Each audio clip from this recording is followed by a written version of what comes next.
My presentation is on a significant positive disruption that has unfolded in our practice as community pharmacists in Nigeria. Our involvement in the advocacy and administration of COVID-19 vaccines in Nigeria. This development has not only showcased the vital role that CPs play in public health, but has also charted a new positive course for the future of our practice in the country. The COVID-19 pandemic brought unprecedented challenges that required collective and urgent response from healthcare professionals worldwide. In Nigeria, community pharmacists led by our past and present leaders rose to the occasion by actively engaging in advocacy with all the relevant government agencies, particularly NPHCDA, to include CPs in the advocacy and administration of COVID-19 vaccines. Immediately, the present ESCO was constituted. Our indefatigable capacity building chairman, Prince Wale Oladi led ESCO. We were sworn in. We immediately made the COVID-19 project a priority one, as it was a pandemic that threatened to consume our very existence, yours as well as mine, if nothing urgent was done. Oladi and his ESCO, in which I'm number 2, constituted VAMEC, Vaccine Advocacy, Monitoring and Evaluation Committee, which was a 9-man committee with me as the representative of ESCO. Since all vaccination activities were under my portfolio as a desk officer, VAMEC, led by me, supported by the ACPN chairman and few other members of ACPN, sprang into action, active advocacy and lobbying at the corridors of power, which eventually yielded positive fruits that sought the launching of COVID-19 vaccination in community pharmacies in my premises on the 1st of May, 2022. This involvement marked a new significant shift in our traditional roles and demonstrated our capacity to contribute meaningfully to public health efforts beyond our usual scope of practice. By actively advocating for the COVID-19 vaccine and offering vaccination services in our pharmacies, CPs became key players in the fight against the spread of the virus.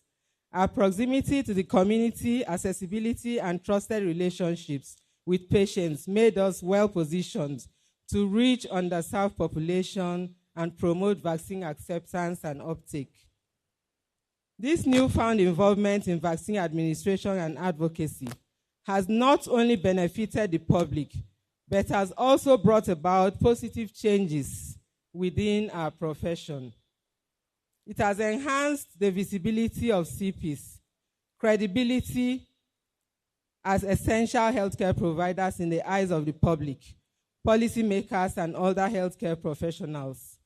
Moreover, this experience has opened doors for expanded roles and responsibilities for CPs in public health initiatives and disease prevention efforts, having vaccinated nearly 100 Nigerians within a window of less than 1 year. I thought I'll get a clap for that. A clap for yourself, community pharmacists. We vaccinated 100 Nigerians within a window of less than 1 year in Nigeria. I'm happy to also announce that about 50% of these Nigerians vaccinated were carried out here in Oyo State, where this conference is holding. Congratulations, Oyo State community pharmacists. It also opened up a window of research opportunities for CPs, as Fan Sylvester Adeyemi, practicing in FCT, got an FIP grant on COVID-19 vaccination of community pharmacists.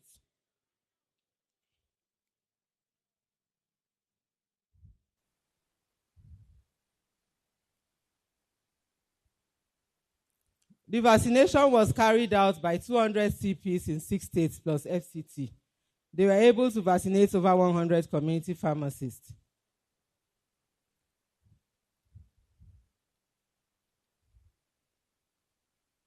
It also gave us an opportunity to redefine the future of our practice, as we have generated enough data, which we now use as bargaining tool to demand for our involvement in other routine vaccination, like oral polio, hepatitis B vaccination, HPV vaccination, and lots more. The signals are quite positive. We are very hopeful, and particularly with the tax-shifting, tax-sharing policy backing us up, that the light at the end of the tunnel is already shining very brightly on community pharmacists. Finally,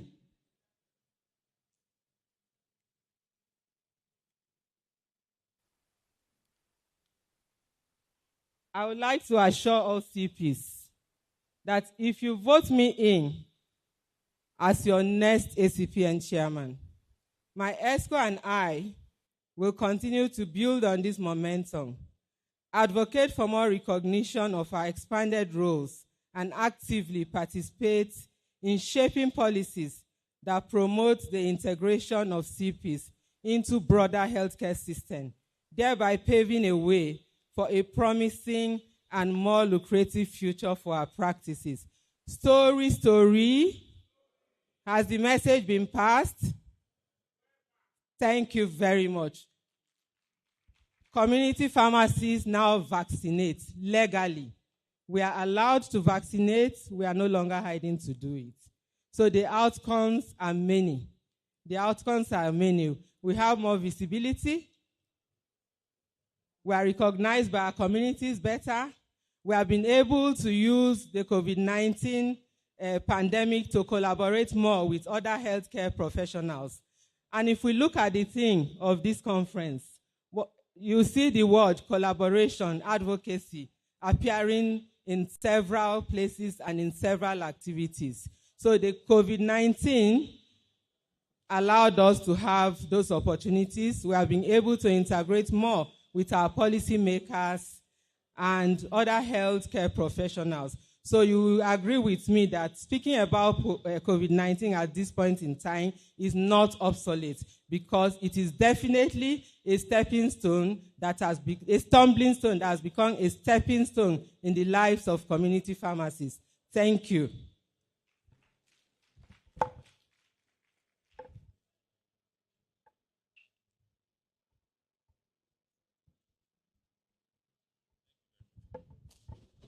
Please, a big round of applause for her.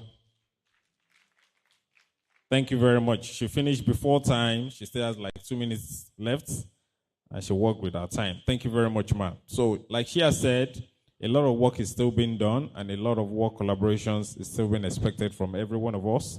And we believe that God will help us to be that real catalyst, because our community depends on us, and God will give us the strength even to do much more by the special grace of God. Amen.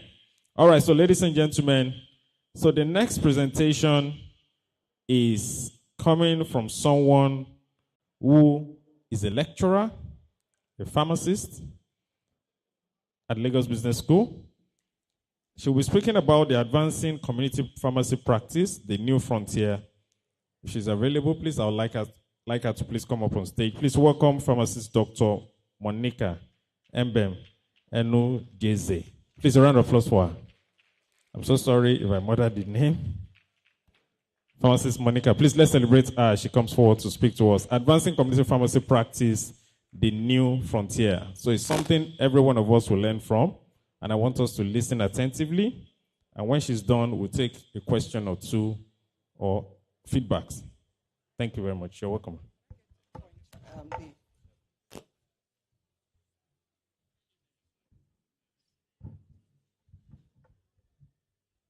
Good morning, everybody. Good morning, everybody. Okay, let me make some disclosures. See, when I saw the way I was introduced and I looked at the brochure, yes, I do some work with the Lagos Business School, but I don't lecture. I facilitate. There's a difference, right?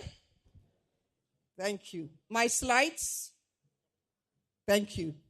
So that's a role that I started not too long ago. Some of you know me in a different space, but the only thing constant in life is change, correct? And we have to be able to change.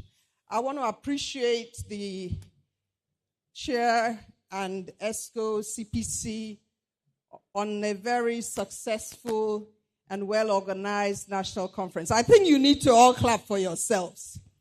It's really looking very, very good, and it's obvious that a lot of work has gone into it. So the theme for your conference is advancing community practice through innovation and collaboration. There is nothing I will say up here that has not been said. There is nothing I will say here that you probably all don't already know. But it's very clear to us that the place of community pharmacy within the healthcare system is undisputed. Raji, this is not moving.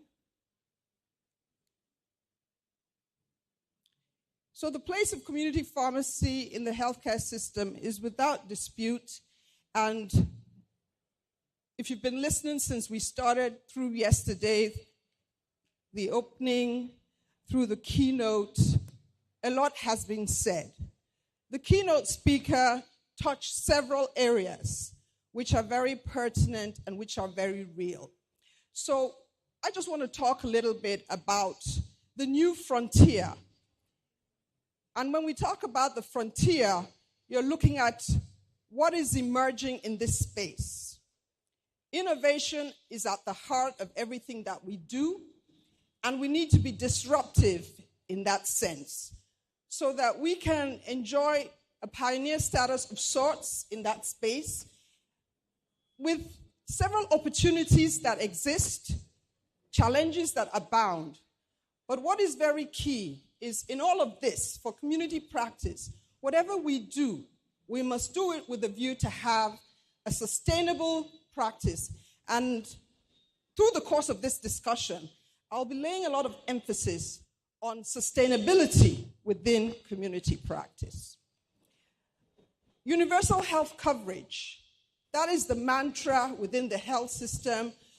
Everywhere where health is talked about, you're talking about universal health coverage, access to health across the spectrum of strata and society to ensure that your populations can access healthcare. And of course, very, very critical to healthcare is the medical products, drugs, and the pharmacist, which is a key element in that space. And so as community pharmacists, we are already very patient-centric. The patient is king, and at the end of it all, everything that we do centers around positive health outcomes and ensuring that the patient gets what he needs to get. I want us to interrogate the now. As I said, there's really nothing I'm going to say up here that you probably all already don't know. But I had some questions that came to my mind as I thought through this presentation, and many of these were already addressed and spoken about yesterday. So what are the current realities within this space as exists now? How many community pharmacies are in Nigeria today? And I went online. I have a number in my head, but I went to check, and I really didn't see that information on the websites where I thought I would find it. But I put through a call, and I got a number, and it was very close to the number that the keynote speaker mentioned yesterday. Everybody says approximately 5,000, right?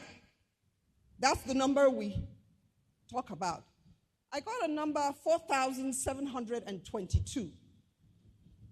4,722 is the number for 2023.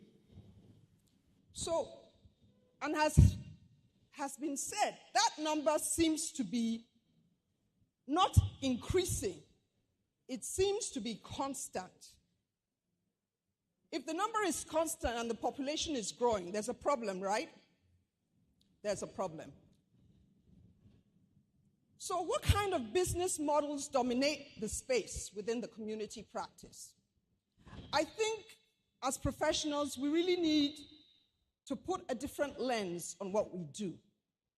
What kind of models exist?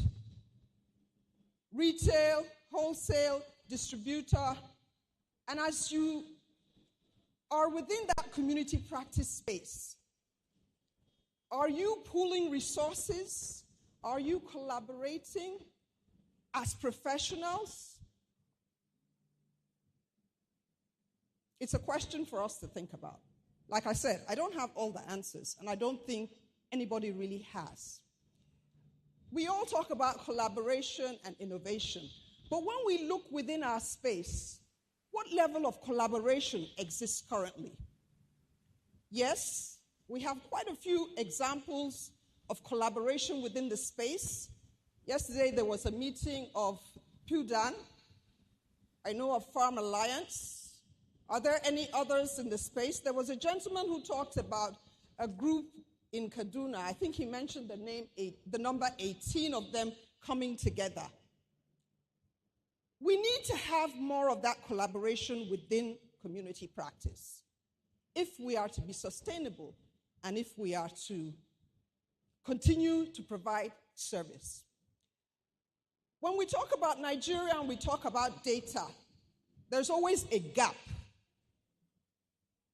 Do we have sufficient data to guide what we do in this space? As I said, somebody brought a survey to me as I was sitting waiting. Yes, it's all part of it. How do you get the data? When you search for information or data to guide decisions, usually there's a gap and we're guessing. We're guessing on the size of the market. We're guessing on the number of patients you see. We're guessing as we make our projections. And yes, I see quite a few solutions driven around data that are within our space. But definitely, we do need a lot more. Do you have a sustainable community pharmacy practice? And we'll expand on that in a coming slide. So let me leave that. The digital realm, technology, everywhere you go now, any discussion you have. So if we tell you that your solution has to be driven around technology, is it new? We all know that. We've been listening to that forever, right? So whether you talk about digital health, telemedicine, and it's here. It's already here, it's already now. E-pharmacy, online pharmacy. Are you building a digital presence? Are you building a digital presence? The technology offers an opportunity for you to collaborate using the technology. You don't need brick and mortar to collaborate if you use the digital space. So that is an opportunity that as community pharmacists, we should really embrace.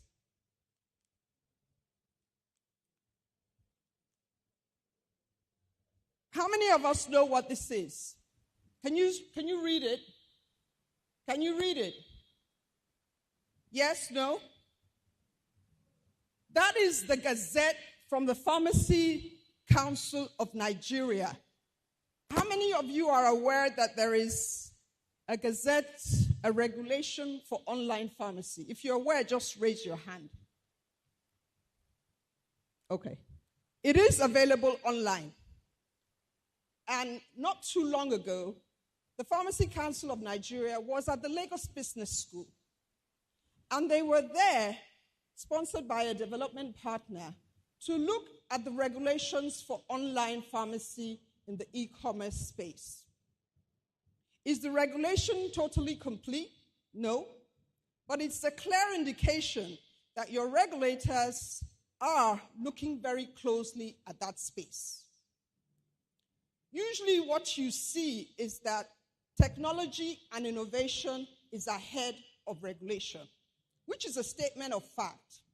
Because if you think about it, Many of you are already doing some form or other of online pharmacy in the space that you are within now. But it offers an opportunity that must not be underestimated and a potential for growth within the community space.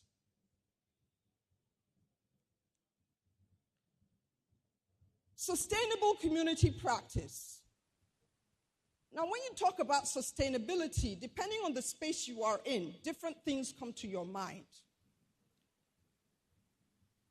Finances, very critical. Economic factors, finance. Because if you can't fund the practice, you are unlikely to be sustainable. Correct? So that is something we really need to be creative about. I've heard in different places people pooling together to get access to funds at single-digit interests. Very important.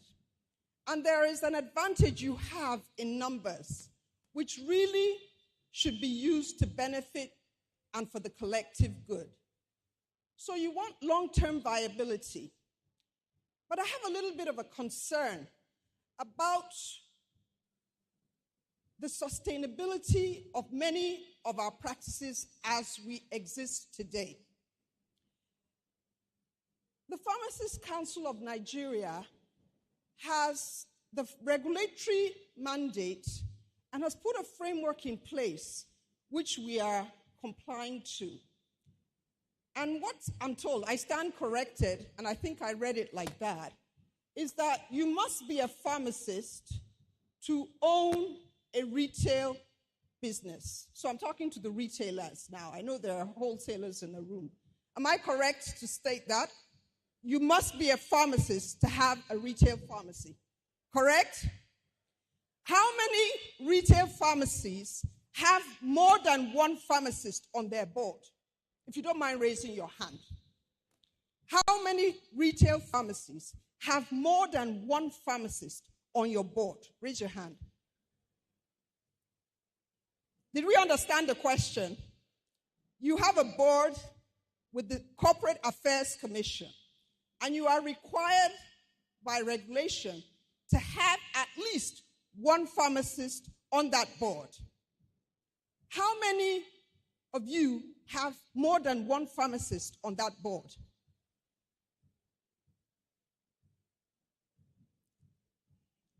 So, you see, if you don't have more than one pharmacy or pharmacist on your board, do you have a sustainable practice? Do you have something that will be a legacy that will outlive you?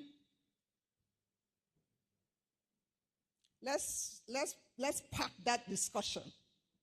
I know we are usually very uncomfortable when we talk about things like that culturally. So, we'll come back to that discussion. Sustainable community practice. We have to be seen to be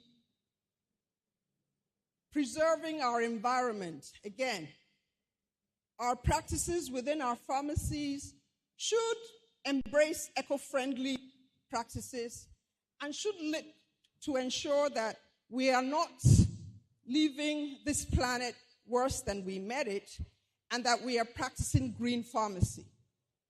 You know, a couple of years ago, I chaired the Lady Pharmacists Conference in Lagos, and one of the topics that was there was green pharmacy.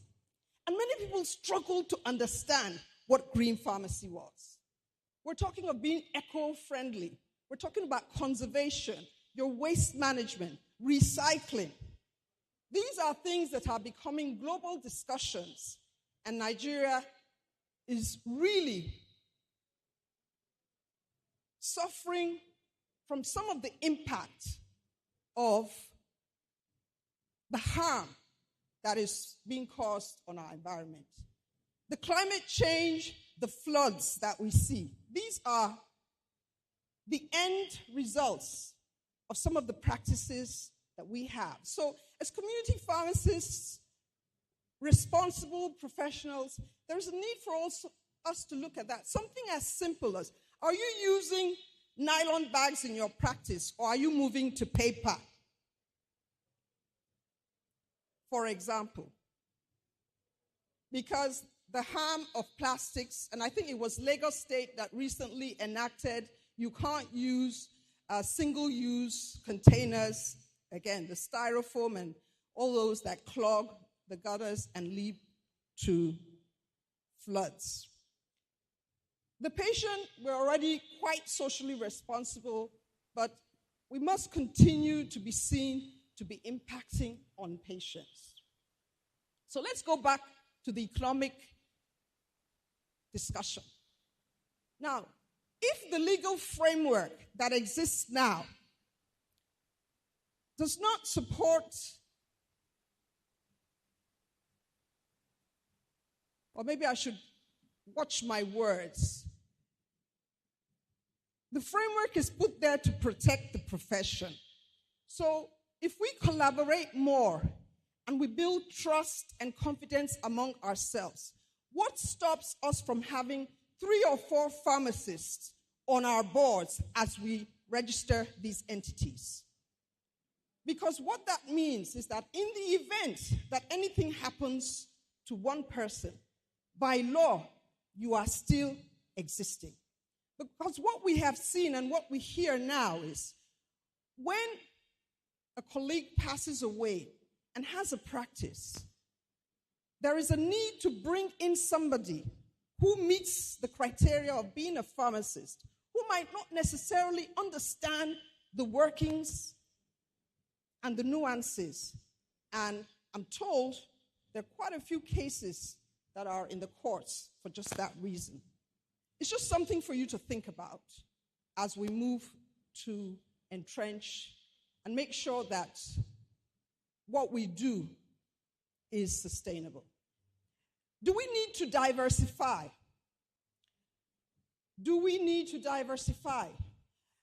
I've had private discussions with many people that are in the community practice. And sometimes I feel we limit ourselves the way we project some certain things. So for example, if you look at what happens in some clients, you will see a pharmacy that will have his own brand of products on his shelves. But you must be able to have the volumes that would justify that. So for example, if you have a Mr. X amlodipine, and your pharmacy is X pharmacy, you will be able to use your facilities to project your own products.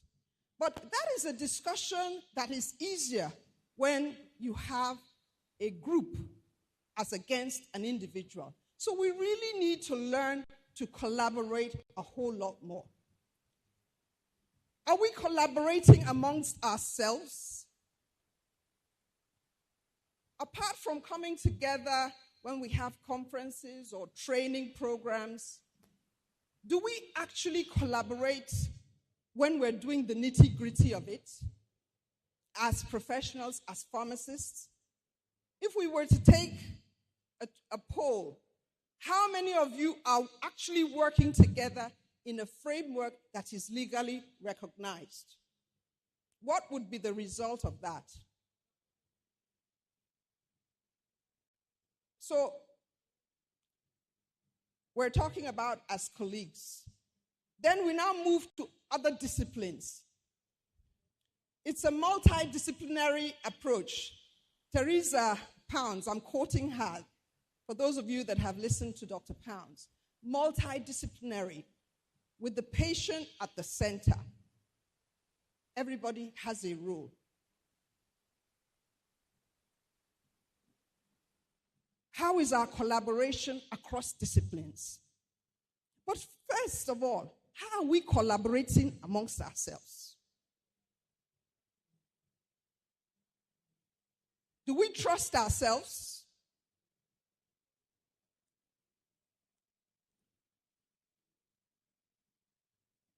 So my end game is the legacy, the lasting impact of our actions, our achievements, and our values on future generations. Thank you very much.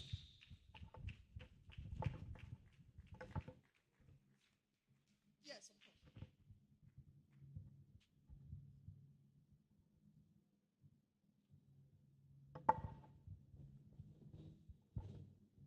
That's fine. All right. Please, a round of applause for her one more time.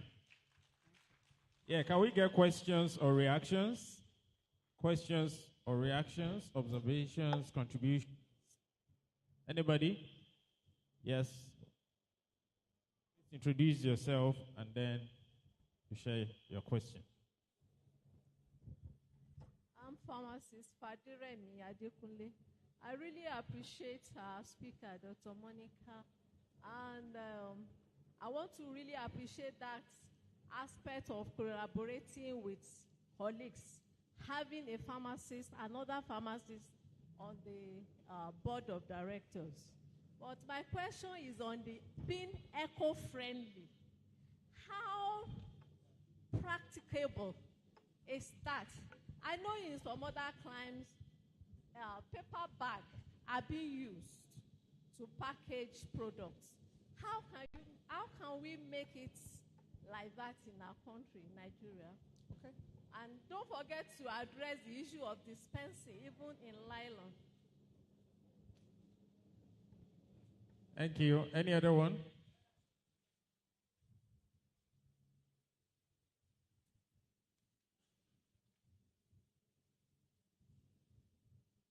All right, thank you very much. Good morning. I really enjoyed my name is Pharmacist IKEBUDU from Anambra.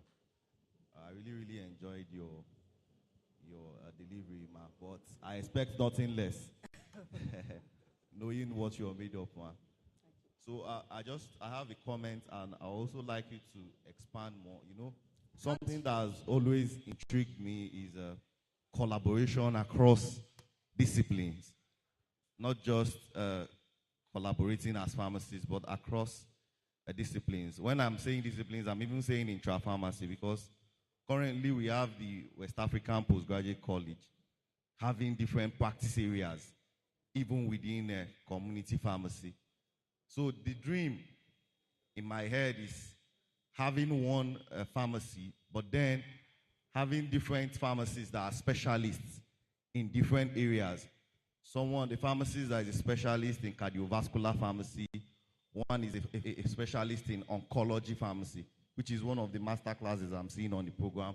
One is a specialist. You know, a collaboration of pharmacists coming to consult.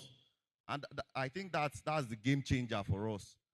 We see pharmacies as one man show. And I think I keep wondering in my head, what are the necessary policy changes and behavioral changes that we have to experience in us for us to have that paradigm shift? I also like to know your ideas around this topic. Thank you so much, ma, for that very beautiful delivery. Thank you, ma.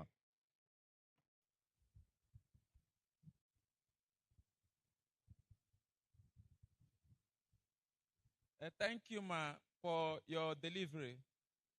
Even though I came in when your presentation was almost gone, but I picked one or two things. But something I want to ask, ma. There is this news that very soon, chain pharmacies, those that have more systems and structure, may invade our system, may invade Nigeria. How can we prepare for that kind of thing? What are your thoughts? Okay, thank you very much. Let me start from the last one. Thank you very much for those questions. At least we were listening. Thank you. So, we are operating in a global community. is a global village now. We are streaming live. So anybody in any part of the world can access and listen to what we're doing. So take it that there are no boundaries anymore. It's already happening. Because you said that there is news that it's already happening. And that's part of why the issue of sustainability and the framework and the collaboration. Even in the more developed climes, what you see are mergers, acquisitions, people coming together. Until we have that mindset as we practice, that we need to come together. It happened in the US. You can go and look it up. The big boys were buying up the sole, the one-man pharmacies, and putting them into their chains. If you see, you have to learn, study history and learn. If we don't come together and you remain single, you cannot match that. So let's see, how can we collaborate? But even amongst ourselves, do we trust ourselves enough to do this collaboration? These are the things that we have to decide. You come here, we go for conferences. How many of our colleagues would you feel comfortable having a financial or a business relationship with?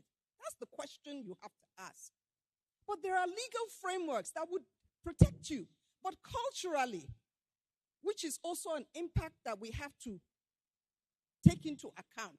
Culturally, we are used to, is my own. So that's the first thing you have to break. It's my own. It's for me and my family. But if you don't take time, that thing that is yours will not even reach the family. I'm sorry. So if we change that mindset and start to pool together, that's why I spoke a little bit about the pooling. There's an advantage in coming together. There is an advantage if 18 or 20 people come together. What 20 of you can do, that one person is unlikely to be able to do. So it's for us. And the legal framework, the legal framework that exists now does not stop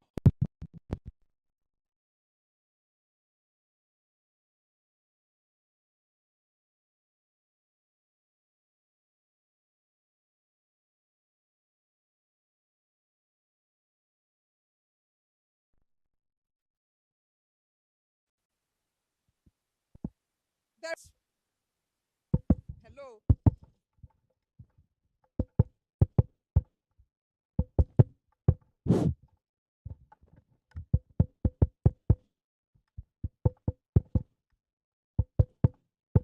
Hello.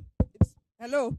So once there's a legal framework and an entity meets that requirement, by law, you don't have a reason or you can't stand on anything to stop that. So we need to make sure that we are in a position that when such situations arise, we have a response. We have prepared ourselves for that. You see, unfortunately, we have a situation. How many of our young pharmacists are in the room? Young pharmacists, raise your hand, please. Young pharmacists. Okay. We have a situation where, oh, you are one of them. Okay. Many of our young pharmacies are moving to other clients. Many do not see that there is something still going on here. But those that are outside know that there is something here, and they are coming here. Do you see? There's a disconnect somewhere. And we really have to interrogate that. Why is it that you have foreign concerns that still see something within this space, while we have people that still feel they need to japa? So let me leave that. The question about the collaboration within pharmacies and within specialties, excellent. You've answered your question, really. So when we begin to have that mindset that we all come with something different, he's into cardiovascular, he's into oncology, she's into pediatrics, and we come together. We bring that expertise that allows us to add value to whatever we do. Those are things that cannot be taken away from us. So we should use those collective strengths for our benefit. Now, the question about the eco-friendly, whether we like it or not, there is a need. I made a comment that Lagos State, I'm quoting Lagos State because that's the only state I know that has enacted a law against the use of single-use plastics or styrofoam. Single use, that is what you will use only once, right? We're moving to recycling. You go around, you see people collecting bottles that we can recycle to conserve the environment. Within the pharmacy space, we need to look at it. It's just to be socially responsible. When we go abroad, you see different containers, right? When you go for different conferences, one is for paper, one is for plastics. We need to move to that level. So within your pharmacy, simple things that we do. I talked about the use of how do you bag your products. In some climes, when you want to get a bag, you pay extra. You pay extra. It is to deter you so that when you go to the store, you bring your bag with you. How many people know what I'm talking about? Or else they charge you. Those are things that people are putting into place to allow us conserve what we have. At the rate we are going, I'm talking about the world, the planet is being disfranchised. But as professionals, we should look at it within our pharmacy. I don't have all the answers, but you look at what you do. What do you do that you will reduce the amount of trash that you generate? What do you do with the plastics that you even generate in your pharmacy? Do you have somebody that comes to collect them? I had somebody come to my house the other day. They say, oh, cartons, we are collecting cartons. So if you have cartons, don't put them in the trash, just put them aside. Have we embraced those practices? It's food for thought, but it's something that will show that we are actually responsible and we are being sustainable in what we do. Thank you very much. Thank you. Let's just take one more question. Sorry, ma. Just one question, and then we close.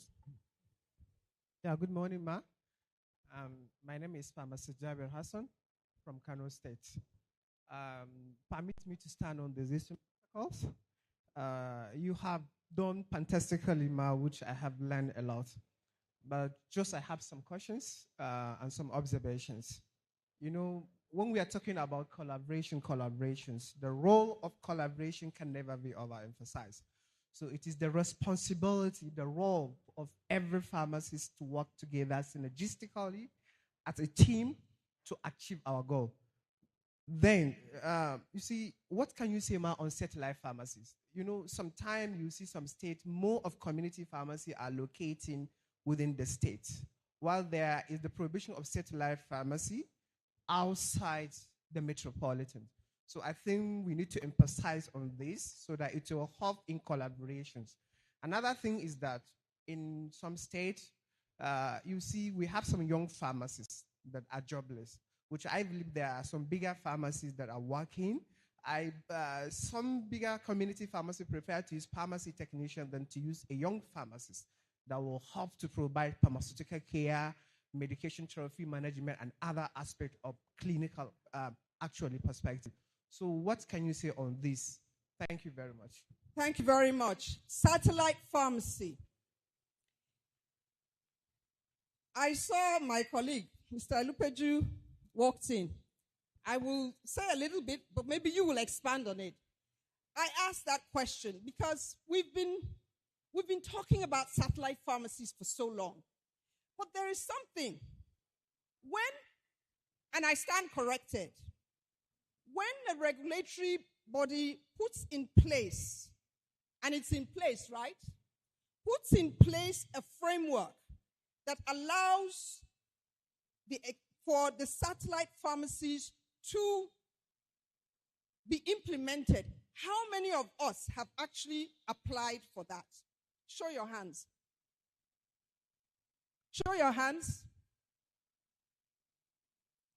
Do we understand what I'm saying? You don't understand. The Pharmacy Council of Nigeria has a framework that allows for satellite pharmacies. How many of you have applied for that to be approved or licensed?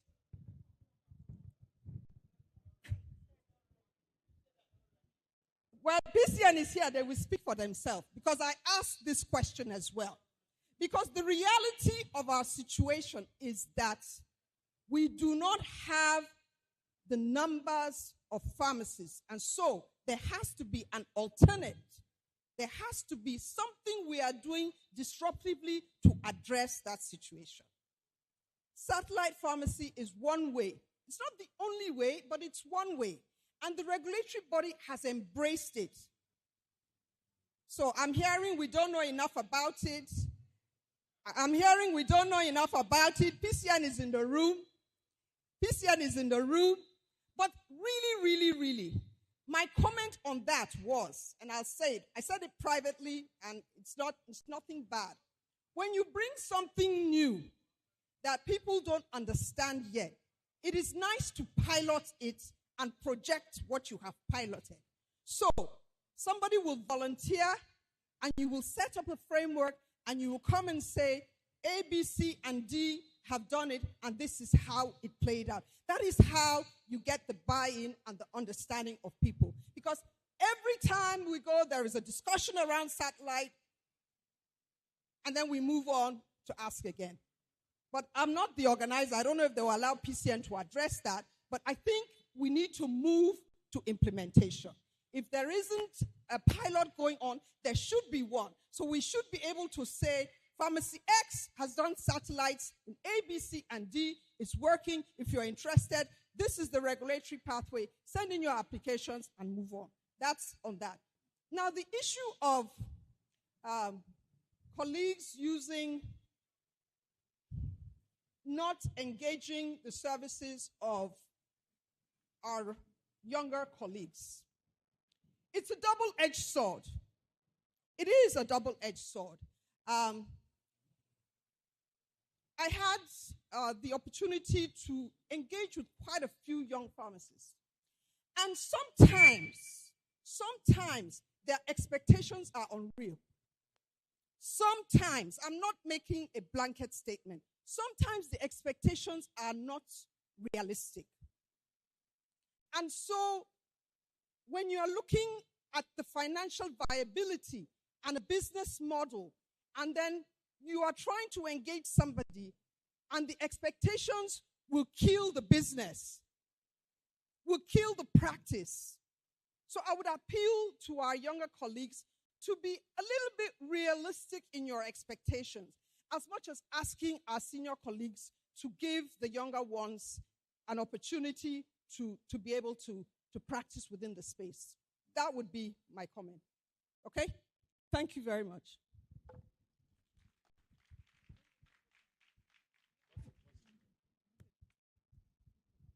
All right, thank you very much. Please, a round of applause for her. And on special request, we'd like to invite Pharmacist Olupeju to react. Are you ready? Are you willing to make any remarks concerning satellite pharmacy, if you don't mind? Yes, sir.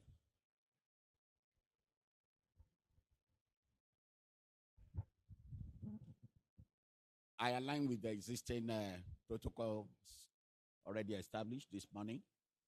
I think what I have to say is to add that in the course of the development of that satellite pharmacy concept, all stakeholders were involved. There wasn't any way we could have invited all pharmacists to come on board. Several meetings have been held, and the concept is currently being piloted, especially in Lagos State. About 3 or 4 persons have applied, and the concept is being piloted with them. It's expected that we all should have been kept abreast of the concept, knowing fully well that various technical arms of the Pharmaceutical Society of Nigeria were involved, and the information should have trickled down among our members. As for the concept, is already captured in the law, the Pharmacy Council of Nigeria Establishment Act 2022, which means it's already a legal concept that will be practiced in Nigeria, and guidelines are already developed. So we are expecting applications from pharmacists across the nation to key into this concept. It's a laudable one that will ensure proper distribution or a wider distribution of pharmacies across the country. Thank you so very much. That's my little bit for now. Thank you. Please, it deserves a big round of applause. Come on. Yes, so he has said it. It's now for us to take up the charge in our respective locations. Our states is already in process, and then pharmacists, this is one of the take-home from Oluyole 2024. So this is one of the good reasons why it's good to attend conferences. For those that are not here, they don't have that first class or first-hand information which we have received this morning. Thank you very much, sir. So ladies and gentlemen, we move straight to some company presentations right now. And the first on my list is from Vitabiotics. I'm sure those that came very early today, you got goodie bags, courtesy Vitabiotics. So if you know you got a goodie bag, your clap should be resounding right now. So let's put hands together as a welcome Vitabiotics for their presentation.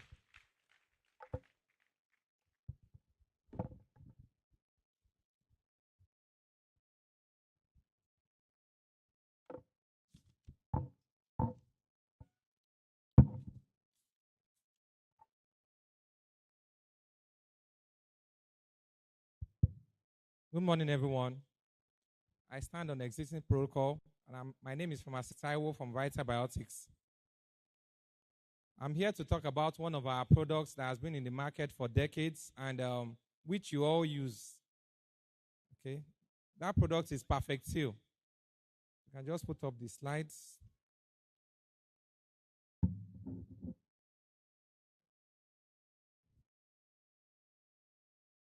Okay, so I want to appreciate every one of you for making it here very early.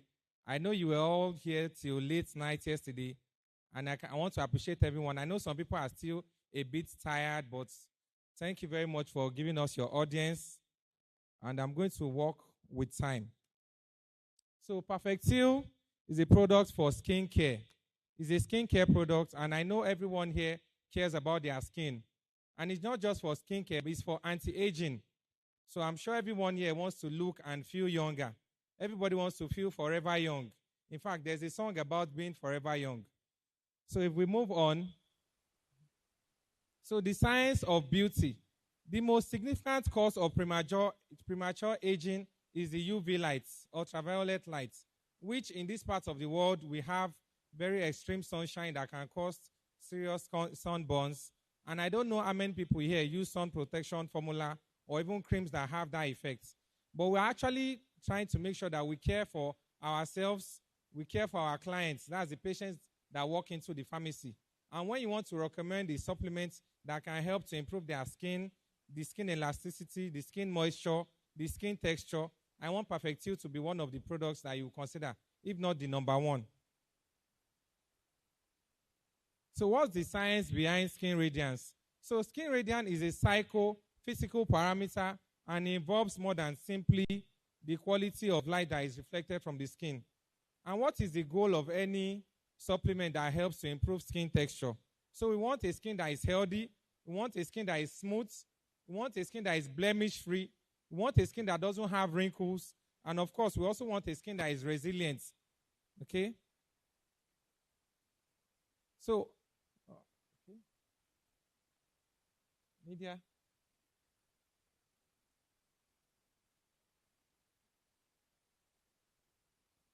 Okay, so what are the causes of skin aging? We need to remind ourselves to know what are the causes of skin aging.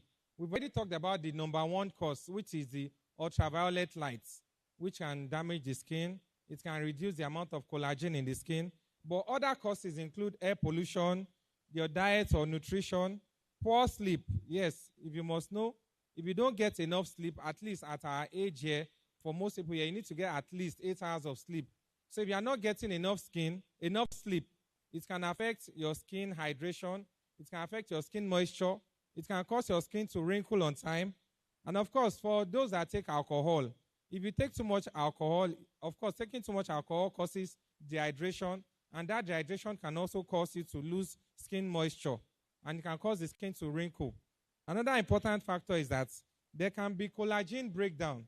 So some people can experience collagen breakdown, and for some other people, it is also genetic. That's for those that might have hyperpigmentation or even skin color change, like in the case of Michael Jackson, for instance.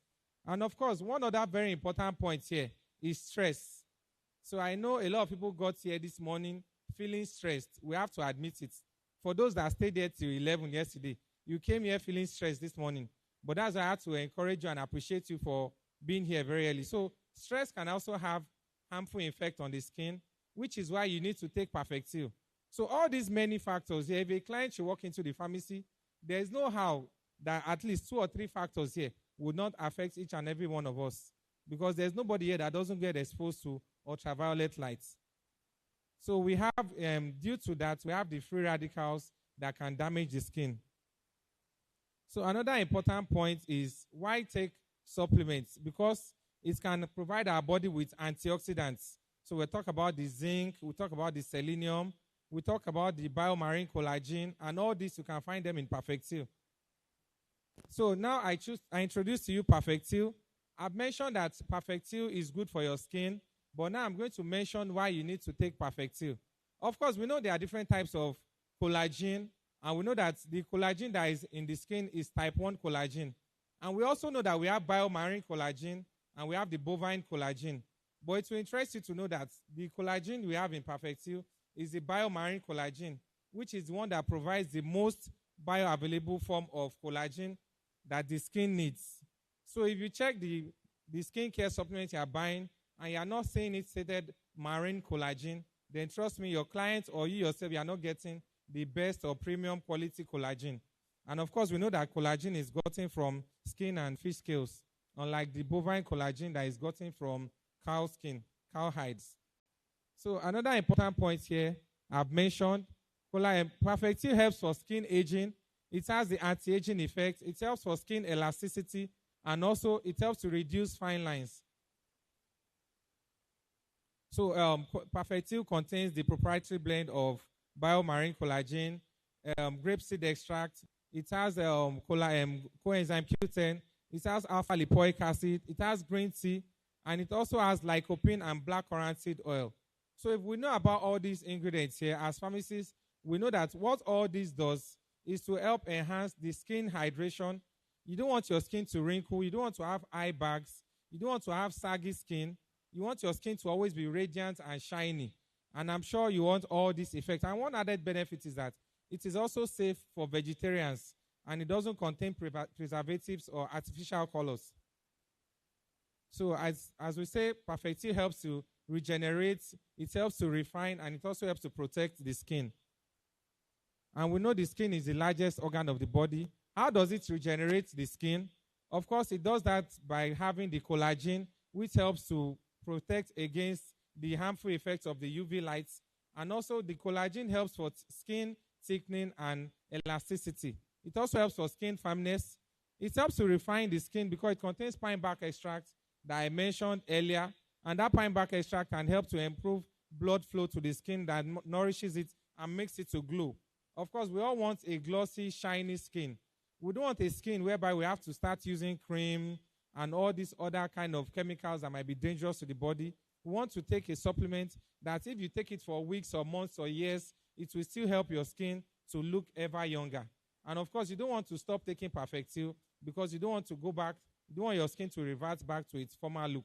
So I encourage everyone here to continue to use Perfectil and to recommend Perfectil.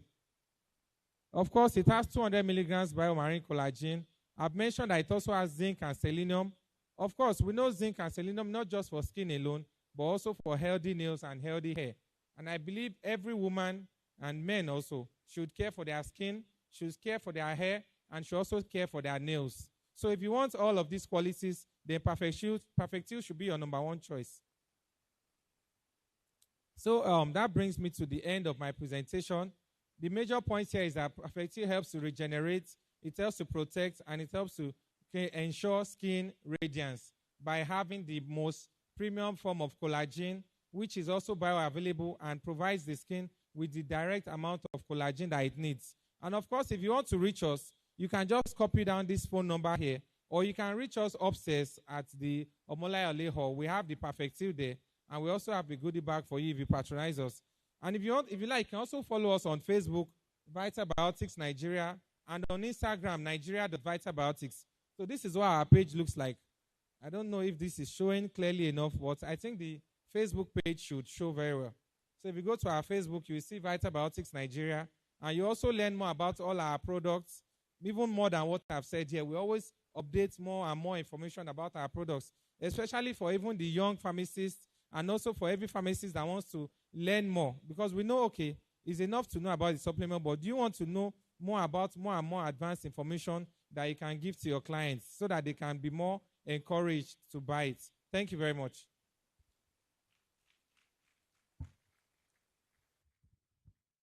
Still have time. Yes, you still have time. Do you want to give Perfectil out? All right, please a round of applause for Vitabiotics. Fantastic. So we can see them at their stand to patronize them. So all this is to empower us to have very many more information that we can use for our personal use and also even to benefit the lives of our clients. Thank you, Vitabiotics. So up next is Elbe Pharmaceuticals. If Elbe is ready, we're ready. All right, so they're ready. Please a round of applause for Elbe Pharmaceuticals for their presentation. Roche Diagnostics, please get ready. You'll be speaking after Elbe Pharmaceuticals. Thank you.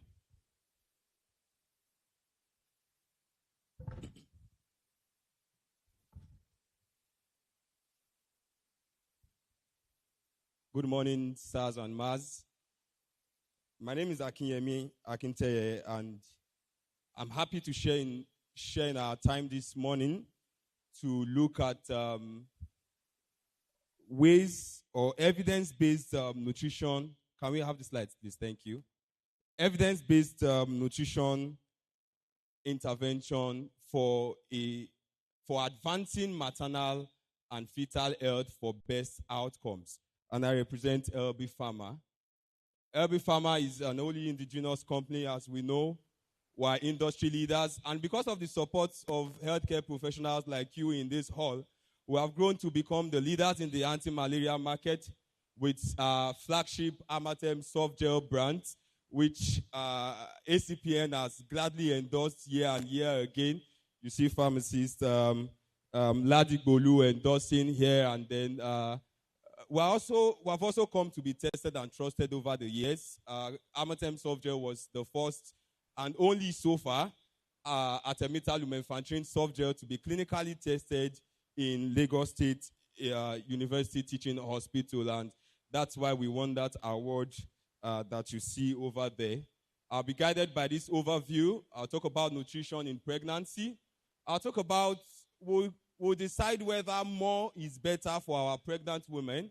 We'll also look at the brand. I'll tell you about its unique composition, the unique benefits of that brand, the dosage, and its indications. I'll conclude my thoughts, and then I'll take questions. Now, I'm not sure whether to call it nutrition in pregnancy or malnutrition because of the staggering statistics that we see about malnutrition. For example, in the United States of America, a 2016 study highlighted that 1 in every 5 pregnant women goes to bed hungry. That's quite unbelievable if we didn't have this data. But this happens in the United States of America. If you want to bring it down home to Nigeria, there was a study, the Nigerian Multiple Indicator Cluster Study, as recent as 2022, that examined 3,519 pregnant women between the ages of 15 and 49, shows that 75 out of 100 women went to bed or experienced moderate to severe food insecurity. Another very staggering statistics. That's 7.5 out of 10. And so when we say food insecurity, what really is food insecurity? It is the lack of access to the essential vitamins, to the essential foods that will lead a healthy lifestyle.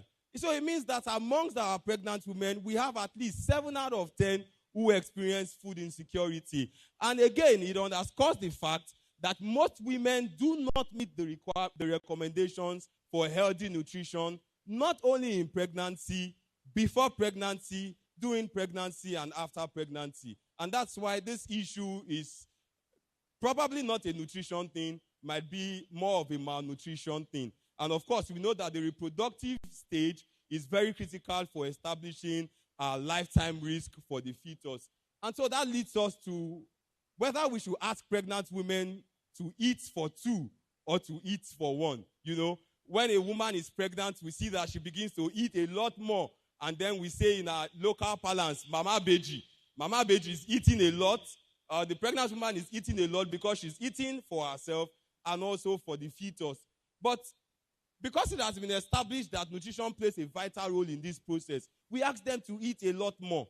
However, for people who are attempting to eat a lot more or to meet this nutritional demands or nutritional gaps, some ignorantly increase or double their servings. So a pregnant woman would naturally want to eat more in terms of quantity than eating more in terms of quality. And of course, we have underscored that there is an increased nutritional need. And so, is more really better? And that leads me to this slide. We will also establish, according to a study, that diet alone often falls short in meeting these required needs. And of course, that necessitates supplementation. And according to the American College of Obstetrics and Gynecology, comprehensive nutritional supplementation, including multiple micronutrients and protein energy, has been linked to improving birth outcomes in women with inadequate nutrition. We have underscored the fact that there is the scourge of inadequate nutrition. And it is on that note that I introduce to you LB's brand of Daravit Preg Mom and Daravit, I need help with this, please. Daravit Preg Mom and Daravit Preg Mom Plus. Fine, it's okay. Daravit Preg Mom and Daravit Preg Mom Plus that contains essential vitamins and minerals, essential amino acids, omega-3, that's docosahexaenoic acid, and eicosapentaenoic acid, antioxidant support, and then the inclusion of a very unique constituent, inositol. This is what Daravit Preg Mom looks like. 3 strips of 10 soft gels in a box, while Daravit Preg Mom Plus contains 3 strips of 10 soft gels of Preg Mom and 3 strips of an extra omega fish oil in a box. These are some of the constituents. I wouldn't bore you with this.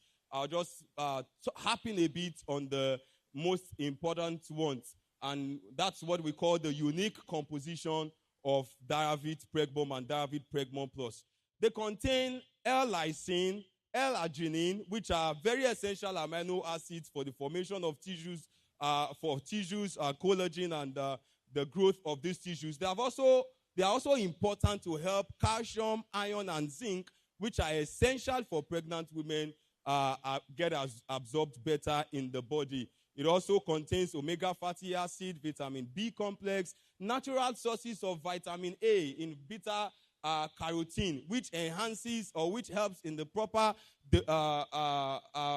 development of the fetal nervous system. And like I said earlier, that unique game changer, as we are used to in LB Pharma, inositol, which improves insulin response in cases of gestational diabetes mellitus, and also lowers the risk of the same. How should you prescribe or recommend Daravit Preg Mom and Daravit Preg Mom Plus? Preg Mom should be taking 1 soft gel daily with meal, and the Preg Mom Plus should be taking 1 soft gel plus 1 omega-3 soft gel daily with meal.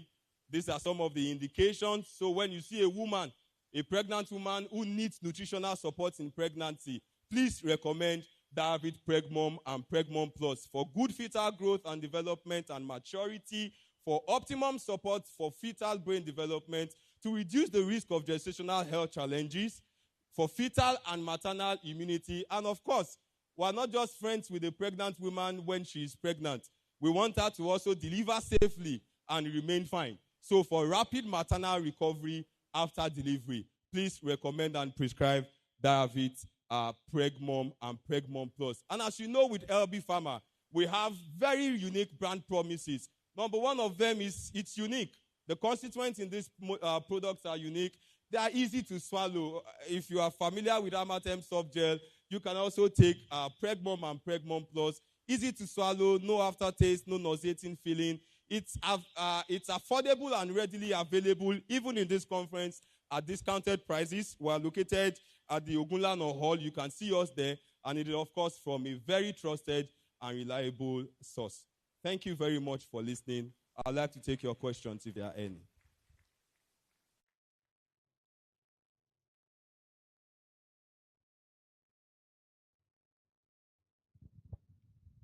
Any questions, Saz and Maz? Any questions? Okay, thank you, sir.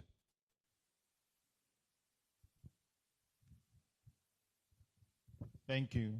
I'm Pharmacist Anthony Mokoye from Delta State. Please, can you reemphasize on the difference between the Pregmom and Pregmom Plus? All right. Thank you very much, sir. Can you help me with the slides again? Okay, so Pregmom, David Pregmom, thank you. David Pregmom contains just the soft gel, 30 soft gel capsules of the Pregmom, while the Plus contains the Pregmom and the omega-3 fatty acids. That's 30 and 30 in the box of the David Pregmom Plus. That's the Plus. I hope I clarified, Joel, sir. All right, thank you very much. I hope I have our commitment to recommending David Pregmom and David Pregmom Plus for our teeming pregnant women in our societies. Thank you for listening. Thank you very much. Please, a round of applause for them. Thank you. Please come and take your adverts. Your slots has ended. Thank you. All right, please, lost but found. If this is your case, please come with the receipt to claim it. The receipts and your driver's license to come and claim it. All right, so ladies and gentlemen, up next, I'd like to invite Roche Diagnostics. And speaking is Pharmacist Tosin Akinsulire. Please, a round of applause for her. She speaks on behalf of Roche. Please, let's put us together for our partners, our supporters. These are the people that are making us have a fantastic conference. Please, let's celebrate them. Come on. Good morning, ladies and gentlemen. As men of honor, yes, good morning. Starting on existing protocol. My name is Pharmacist Tosin Akinsulire, and today we'll be discussing achieving advanced accuracy and quality care in the practice of monitoring of blood glucose. Okay. So I would like to start with a statistics. Okay. Sorry. Yes. So just before I go into my slide, this is just to highlight that we'll be learning 3 key things today. First is with respect to how pharmacists can begin to carry out pharmaceutical care when it comes to blood glucose monitoring. I believe that you'll be able to pick 1 or 2 things that you can use to carry out pharmaceutical care in your patients. And secondly, I'm going to be sharing with you why you should look out for glucometers that have advanced accuracy in monitoring of blood glucose. And thirdly, I'll be introducing to you a tech solution that you can begin to use to carry out pharmaceutical care for your patients, your diabetes patients that require blood glucose monitoring. So we are very well familiar with the burden of diabetes. Globally, we know it's on the increase.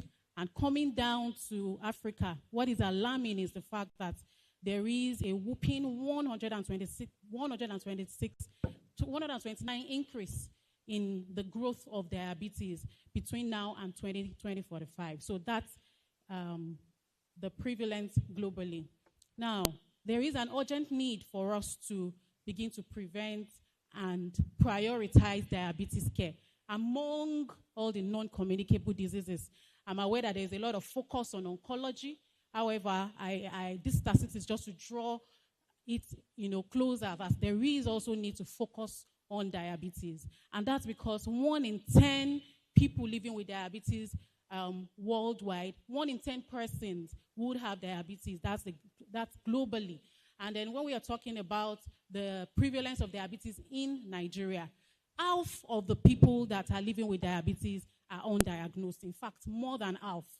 An IDF figure says that more than 54% of those cases that have been confirmed diabetics, which is about 3.4 million, are not yet diagnosed. So that's to say that as pharmacists, this is one role, critical place where we can actually come into play pharmaceutical care practices in terms of helping to, diagnose diabetes patients. Not maybe not diagnose, but to carry out screening, right, for diabetes or the general population in order to pick out diabetes. Okay, so this is very, very important. More than 1 person out of 2, that's about 54%, have diabetes. And 1 death occurs every 5 seconds as a result of diabetes and its complications. Okay, so what are the reasons for this alarming figures or epidemic proportions? First, we know is obesity, right? The sedentary lifestyle, because our population is aging. But I would like to emphasize on inadequate medical infrastructure. And this is where pharmacists play a critical role, right, in being able to carry out point-of-care testing. I'm aware that there has been lectures in that regard in this hall during the conference, right? But this is just to re-emphasize the need for pharmacists to be more proactive in carrying out point-of-care testing for diabetes patients. This is how we can actually contribute to the healthcare ecosystem. All right, so quickly I'll go into self-monitoring of blood glucose and why it is important as pharmacists to practice self-monitoring of blood glucose. I'm sure we are very well familiar with HbA1c, right? And the importance of HbA1c. However, as important as HbA1c is, it cannot give us like an holistic daily view of glucose variability in patients. Agreed? Do we agree with me?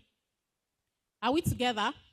Yes. So HbA1c would likely give us an idea within 3 months how the glucose has bounded with the red blood cells, or 6 months, right, in some hospitals. However, when you request for blood glucose values, right, you are able to understand what's happening to the diabetes patient every day. So we cannot overemphasize the place of daily blood glucose monitoring, and it has enormous benefits. So this is just to show us that we can have 2 patients with the same HbA1c value, and yet they have different blood glucose variability. You can see that even though the HbA1c is 7.8 for these 2 patients, right, but if you check the blood glucose variability over in a day, you can see that patient A, for instance, has 2 hyperglycemic episodes, while patient B has 3 hyperglycemic episodes and 2 hypoglycemic episodes, and yet they have the same HbA1c. So this is just to re-emphasize the importance of self-monitoring of blood glucose. All right, so and it has enormous benefits. And I'll just emphasize one thing. How many of us here have patients who are on insulin? Yes, so it's been found out by WHO that patients that carry out self-monitoring of blood glucose are likely to comply more with their insulin regimens when they carry out regular self-monitoring of blood glucose. So we want our patients to comply to their medications, right? So that they do not come down with complications. So this is a key benefit of self-monitoring of blood glucose. And the reason is not far-fetched, because they are already used to the process of pricking and checking their blood glucose, right? That helps them to modify their behaviors because they now have a clear understanding of when their blood glucose values are high or low, right? So this is to encourage us to continue to advise our patients to carry out self-monitoring of blood glucose. And another statistic actually shows that when they carry it up to, according to the DAN guideline, so this is also a platform to let us know that DAN has released a guideline for patients, and it's something that we should encourage our patients to get a copy of, right? So according to that guideline, under SMBG, they have proposed that when patients carry out their SMBG up to 4 times, there is a possibility of reducing diabetes-related events, and then there is also a cost-saving advantage to that as well. All right, so how exactly should we carry out self-monitoring of blood glucose, right? And this is what we call meaningful monitoring. If you have the package with you, you can already check inside to see some further information, right? So what exactly is meaningful monitoring? This is carrying out blood glucose check at the right time and carrying it out with an intent, right? So when, for instance, a patient comes into your pharmacy and you check their blood glucose same time every day, if you do that, that's not meaningful monitoring. You will not be able to get values that you can use to actually carry out pharmaceutical care for your patients, right? So meaningful monitoring basically talks to you first helping the patients to understand the goal of their diabetes management. Why do they need to carry out blood glucose monitoring? How often? When do they need to carry out blood glucose monitoring? So these are areas where, as pharmacists, we can come in to counsel our patients. And in order to make it more practical for you, I'll be sharing with you 4 different types of structured blood glucose testing, right? So it doesn't have to be wholly fasting hyperglycemia that you check for. You can also check for what we call 7-point profile, although this is mostly done in the hospitals, where they do an intensive check for throughout the day for 3 days, okay? Pre-meal, post-meal, throughout the day for 3 days, right? And then the second type of structured testing, which I want you to pay attention to, is the staggered SMBG regimen, where you do not check throughout the day. However, you're checking after each meal. So you're checking pre-breakfast, post-breakfast on 2 consecutive days. Then the third day, you check pre-lunch, post-lunch for the next 2 days. And then the subsequent days, you check pre-dinner and post-dinner. That has its own advantages in helping you understand exactly what the impact of meals are on the blood glucose, right? So this is an example of meaningful monitoring. And the third one has to be the meal-based, and then we have the fasting hyperglycemia that we are used to. Okay? So what now, to my second objective, which is to also let you have an understanding of the accuracy of blood glucose meters and what you should look out for when you want to either procure or you want to carry out, you want to sell blood glucose meters to your patients, right? But I would like to start with a question. Does accuracy matter? Does accuracy of blood glucose monitors matter? Can we chorus the answer? Yes, it does. Accuracy is very important. Why? Because this is what the clinician or the pharmacist would use to make therapeutic decisions. So if the glucometer gives you a wrong value, it then means that you will be getting a biased figure, right? So it's very important that we check out for the accuracy of the blood glucometers that we use. And the second reason is for hyperglycemic crisis or hypoglycemic crisis. So it's important that you also ensure that you are able to use the accurate blood glucose meters to help you identify complications, and also because there might be need for therapy change. And that decision will be made based on the type of blood glucometer that your patient uses. So, this is a case of a patient that used the wrong blood glucose meter or an inaccurate blood glucose meter, and at the end of the day, the patient ran into hypoglycemia because the patient came down, used 9 units of insulin that brought down the blood glucose to 5.5 millimoles, which is way below the normal range, and then the patient had hypoglycemia. So it's really important that, 1.5. It's really important that we look out for the accuracy of blood glucose meters. And we have studies to verify AccuCheck as the preferred blood glucose meter when it comes to accuracy. So if you want to get it right, then AccuCheck is the brand for you. And we have a lot of studies to verify that. And ISO, which is the body that regulates the standardization of blood glucose meters or medical devices, has 5 different criteria to determine the type of blood glucose meter that is termed accurate. Okay, because of time, I will just skip this and emphasize one thing, right? So system accuracy, I'm sure you know quite all right that AccuCheck gives you that 10/10 and even 15/15 accuracy. I talked about advanced accuracy. We have another meter, which is the white one, AccuCheck Instant. How many of you know about the AccuCheck Instant? Yes, that's our newest baby, and that's a glucometer that would benefit you very much. I will talk about some of the benefits in my next few slides. Okay, so one thing I want to mention about ISO is the fact that interfering substances was one of the things they tested for.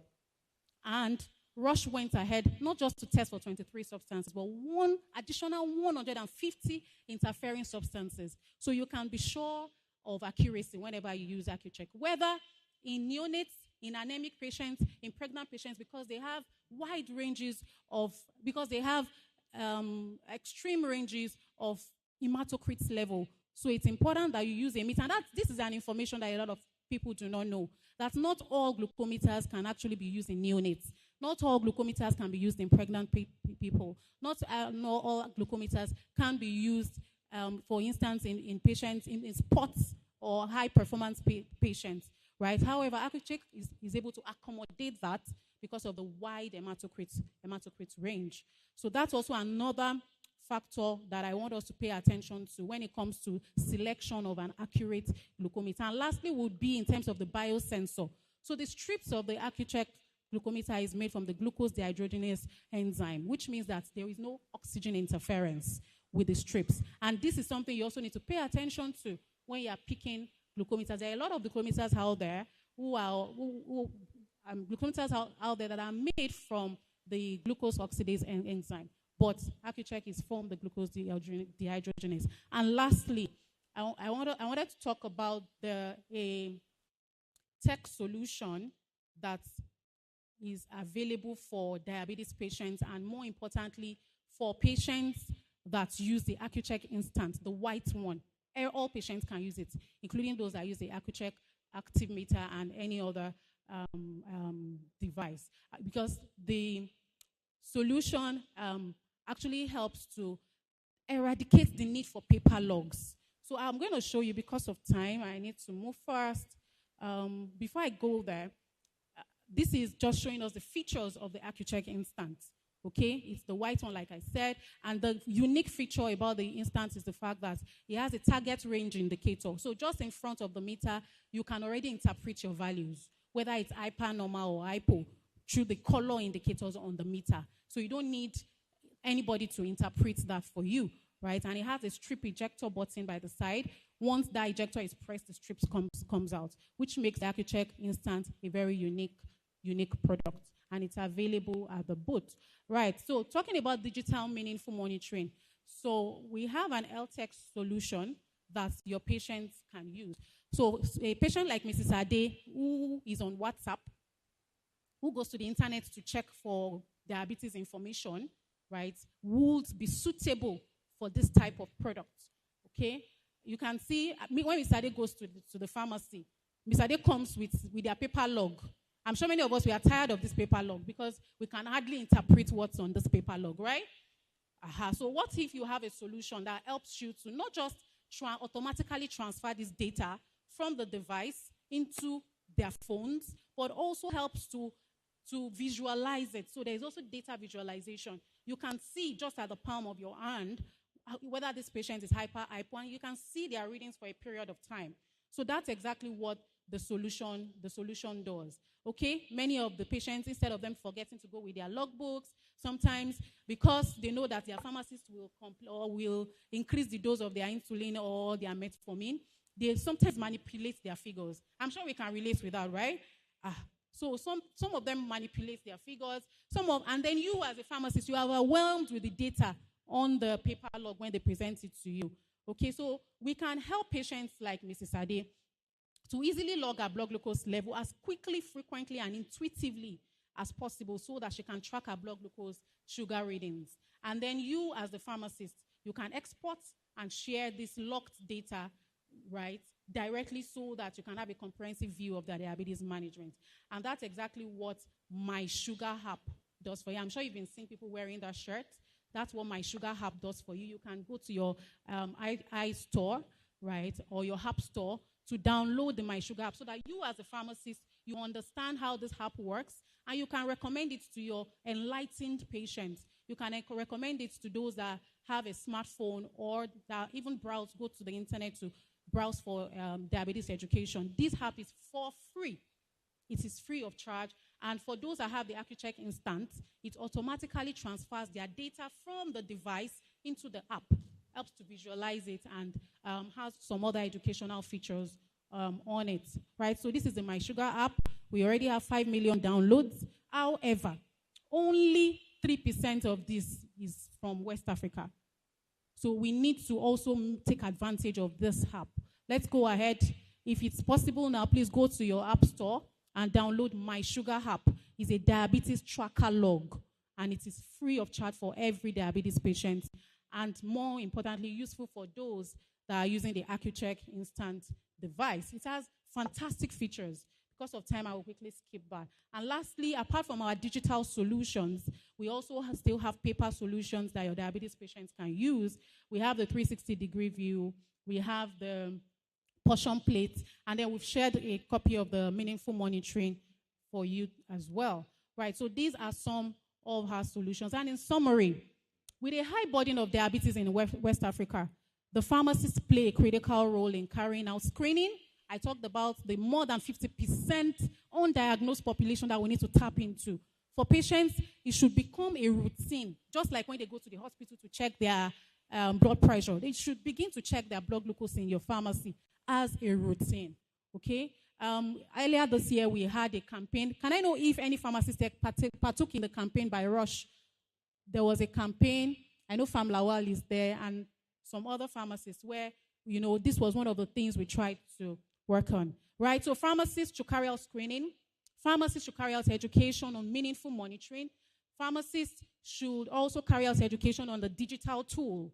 HbA1c does not give an holistic view, so there's need for self-monitoring of blood glucose. The accuracy of your blood glucose meter matters. And why not trust a brand that has been available for over 40 years and you are sure of getting an accurate value for your patient? And lastly, the AccuCheck Instant machine is also available, especially for those that require automatic transfer who can connect with the My Sugar app. So I'm encouraging you to please go ahead and download the My Sugar app. All right, thank you very much.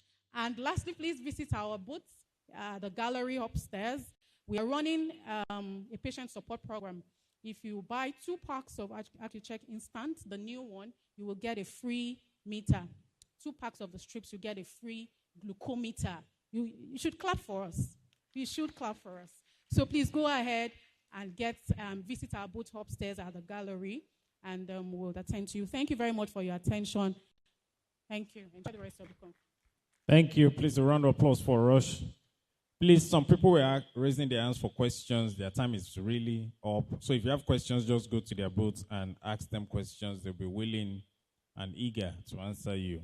So one more time, please, let's celebrate them for that presentation. Thank you. So we'll be making a few adjustments in our program right now. We're supposed to have a plenary session, and most of the special guests that are supposed to be part of that discussion are currently not with us. They're having 1 or 2 technical meetings outside here. But as soon as they are ready, we bring them forward, and then we have that. So please permit me to skip that part of the agenda, and we will move on with the rest of the program. Sims Power Stations, are you ready? Sims Power, if you're ready. Okay, not set. All right, so Silchem, if you're ready, please, we'd love to have you do your presentation. And also, I want to find out if the first clinical masterclass session, the speaker is available, so we can also bring the consultant forward, Dr. Bello Amida. Dr. Bello Amida, please, if you're around, just let me know so I can bring your session forward. All right, so Silchem, if you're ready, New Eye to be presenting after Silchem. Remedial Health Solutions, please, I want us to be on guard so that we can do this back to back to back. So Silchem, New Eye Pharmaceuticals, Remedial Health Solutions, please, it's your time to come forward to speak. Silchem, please, a round of applause for Silchem as they do their presentation right now. Silchem.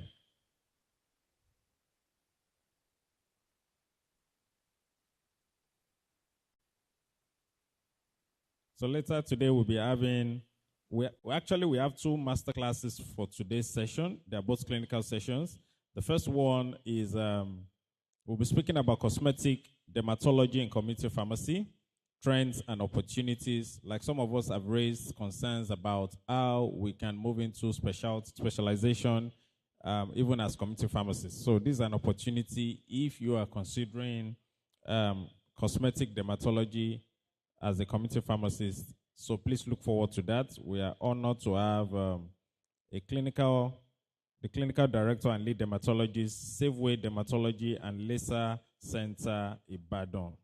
Dr. Bello Amida will be speaking to us concerning cosmetic dermatology.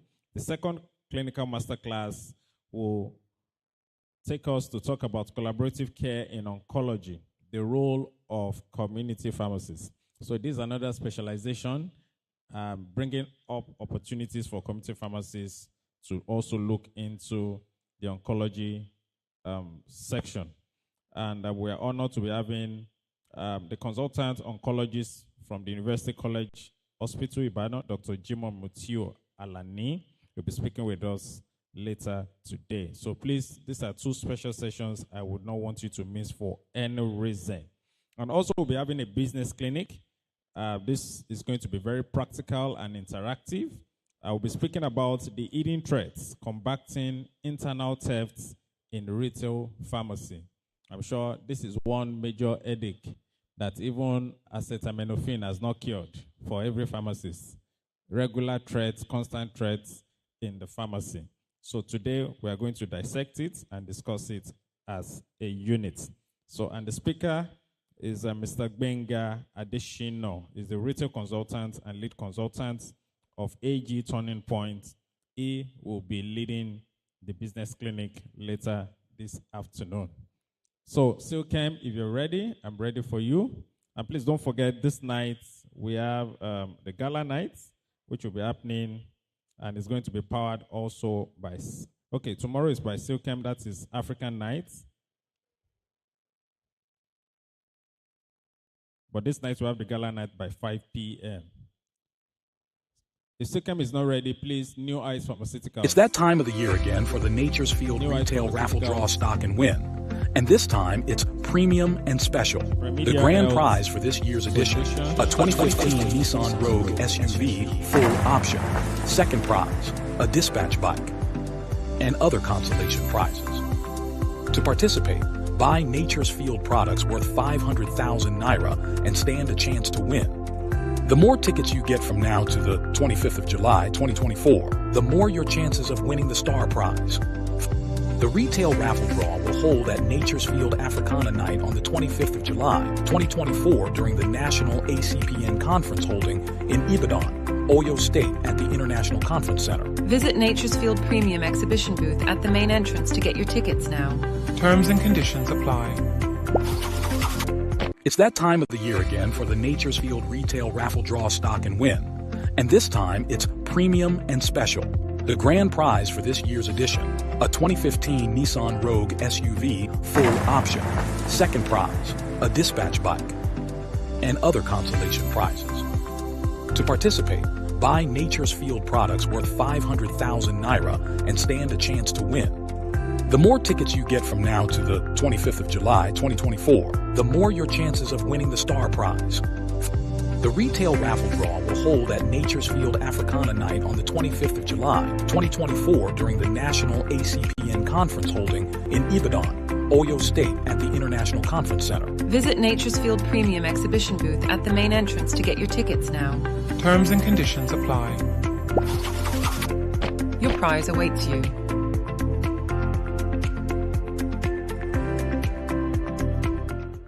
It's that time of the year again for the Nature's Field Retail Raffle Draw Stock and Win. And this time, it's premium and special.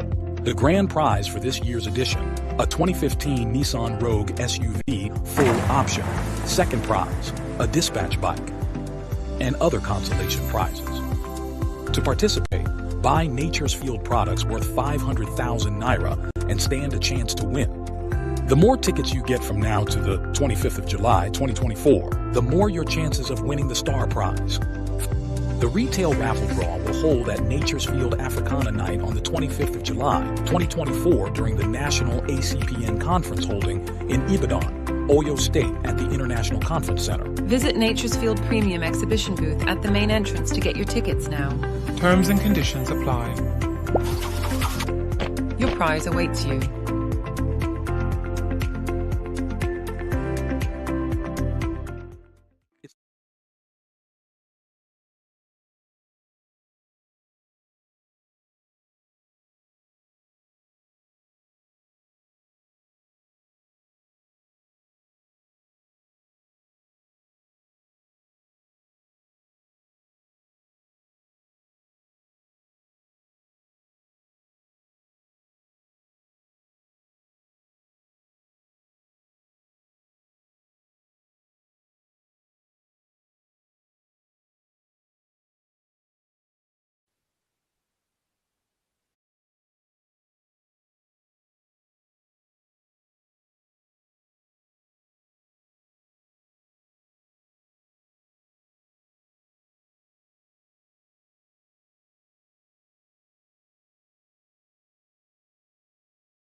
towards 500,000 and you qualify for the draw.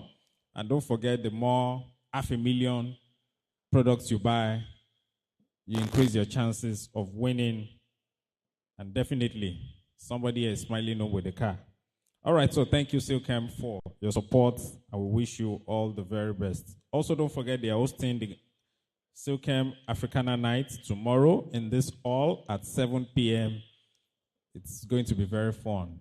There are a lot of activities, a lot of gifts, a lot of dancing, comedy, and a lot of winning. So please be part of it tomorrow in this hall at 7 p.m. All right, so up next, I would like to bring forward New Heights Pharmaceuticals. They have their presentation right now. Please, a round of applause for New Heights as they come forward for the next presentation. Please, let's celebrate New Heights. Come on. Every time we call them, please, we need to encourage them. Because without these partners, we can't have a conference. So they are giving us support to give us a good ambience. You understand? And this is one of the ways we can show them that we appreciate them. And please, not just listening to them, visit their stands. They are willing and looking forward to receiving every one of us. New Heights.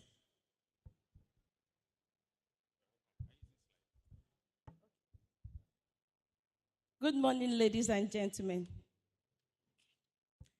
Good morning, sirs and ma'ams. My name is Taiwo Oladito. I'm the product manager for New Heights Pharmaceuticals, the medical devices category. Today, we will be talking about the innovation in advancing pharmacy community practice.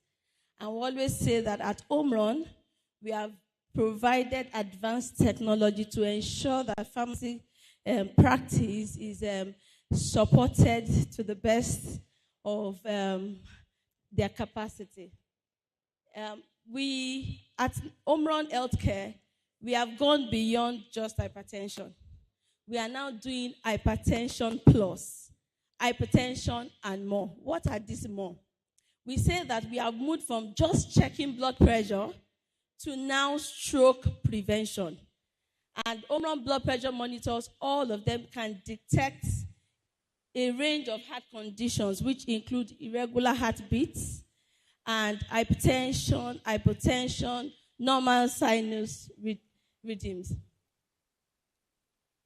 Now, hypertension and atrial fibrillation.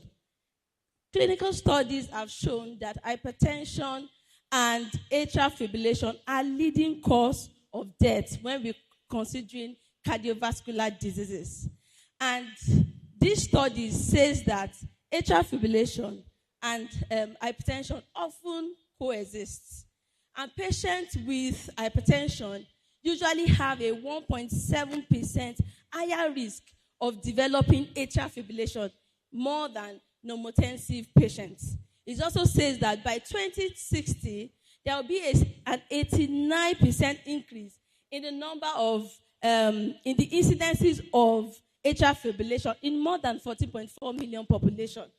So what are we now concluding? That 60 to 80% of atrial fibrillation patients will also have hypertension. So they are saying that there is a clear correlation between hypertension and atrial fibrillation. So where are we going? Now, in the European Society of Cardiology guideline in 2020, it says that lifestyle changes and weight management in obese patients is recommended for management of atrial fibrillation in population who have hypertension. It's also saying that regular checkup or systematic checkup of patients who are 75% and above, so that we can screen them for atrial fibrillation for a proper management of hypertension. Now, atrial fibrillation is also the most common type of arrhythmia. So, but it can early be detected if you run an electrocardiogram. That's an ECG on our patients. And that is where Omron blood pressure monitors position. Now, it is important to note that when we have an early diagnosis and detection of atrial fibrillation, can end up with better treatment of this condition. And overall, it reduces the risk of developing stroke by 68%. To move on, these are the risk factors, which include ethnicity, the age of the patient, the genetic makeup, and the gender. And we have found out that up to 22% of hypertension will always account for up to 22% of new cases of atrial fibrillation. To go further, at Omron blood pressure monitors, Omron Healthcare, all our Omron blood pressure monitors can detect irregular heartbeat. In fact, we have gone further to say our Omron M6, M7 Omron Complete can detect atrial fibrillation. So we are not just detecting irregular heartbeat. We are also, our devices have capacity to detect atrial fibrillation. And this is a wide range of our products that can detect it and other features that they offer. Now, we are looking at which models do we position at atrial fibrillation detection. And these models are the Omron M6 Comfort, which has the regular heartbeat detection, the atrial fibrillation detection. So this, by the use of the device, the patient is using the device, we'll just set the device in an atrial fibrillation mode. What that mode does is that it takes 3 consecutive readings, 30 seconds apart. If the device detects irregular heartbeat in those 3 readings, then atrial fibrillation icon comes up on the device. And so not only the M6, we have it in M7, we also have it in the Omron Complete. Now, Omron Complete then goes a step further to help in the detection of atrial fibrillation and then heart scan for ECG. So our Omron Complete is a 2-in-1 device that checks for blood pressure measurement and also single lead ECG. So it runs an ECG scan on your patient, especially those ones that have a clinical diagnosis of arrhythmias. Now, we have some technology that we have brought to the table for improved and advancement, and then these are the innovations we have that can help with the pharmacy practice. And these include Omron IntelliSense technology. What is Omron IntelliSense technology? It is that technology available in our Omron cuffs. All our Omron cuffs come with Omron IntelliSense technology, and it helps to monitor the inflation and deflation of the cuff to the optimal level for individual users. So per individual, the cuff takes up this signal from the device and ensure that it does not overinflate the cuff more than optimal level. Overall, that gives us a fast, convenient, and a more comfortable measurement during a blood pressure reading. Next, I go to the IntelliRaf cuff. The IntelliRaf cuff is the round, preformed cuff that you find in the Omron M6 and M7, and then the M3 Comfort. What advantage this has is that it's an all-round cuff with a sensor, with a 360-degree sensor that helps to ensure that no matter how your patient positions their cuff, they still get accurate and reliable readings. And this is shown in the IntelliRaf cuff that we say. The last one is the Omron Connect. The Omron Connect is an app that comes as an advantage, the innovation that we have brought to the table that helps to monitor, track, save data, and ensure that your patients are on top of their blood pressure reading. So we don't just want them to check. We want to engage them in the management and in the monitoring of their blood pressure. And what we can take advantage of is that with our Omron Connect app, you go to the Play Store or the iOS Store. You can download the app. It's for free. Some of our devices can connect to the app automatically by Bluetooth, which is the Omron M7, then Omron Evolve, and Omron Complete. But if you don't have a device that can connect by Bluetooth automatically to the Omron app, you can manually set up your download. That is the Omron Connect app download, and then input your data. The advantage this has is that the patient can export their readings to their doctor, to their pharmacist, and then they don't have to carry their device around. You can plot the graph, ensure that there is signal for them whenever there is need for them to check, or also there is disparity in their readings. Now, lastly, I'll be talking about the promo we are having at our stand. I want to implore us and encourage us to please come and visit our stand. We are New Heights Pharmaceutical stands just at the gallery up here. We are the one backing you. We have a discount on all our blood pressure monitors and other ranges.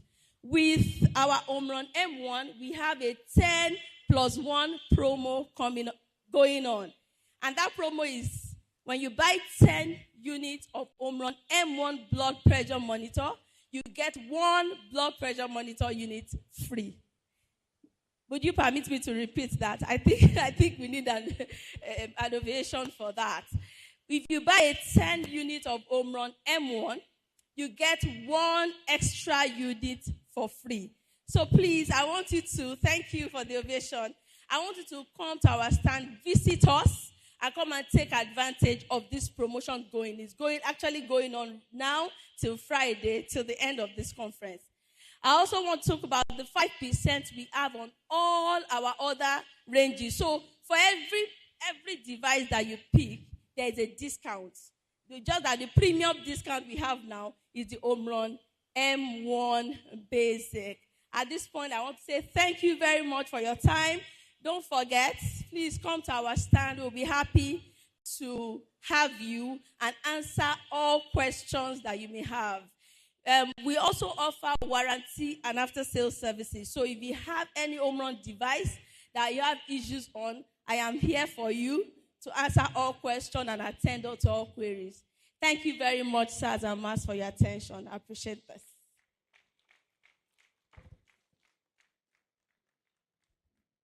Thank you very much, New Heights Pharmaceuticals.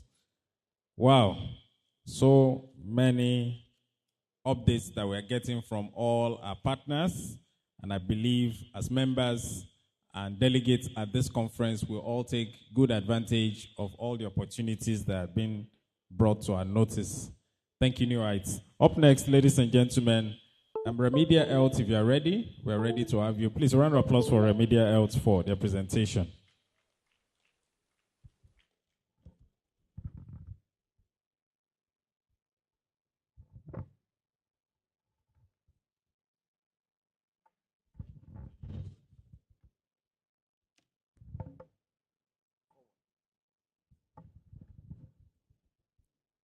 Good morning, everyone. Standing on the existing protocol, I want to beg your indulgence for us to discuss for a few minutes from Remedial Health. Ukemeko is my name, the National Sales Manager of Remedial Health. We are going to look at how you see a wall of Remedial Health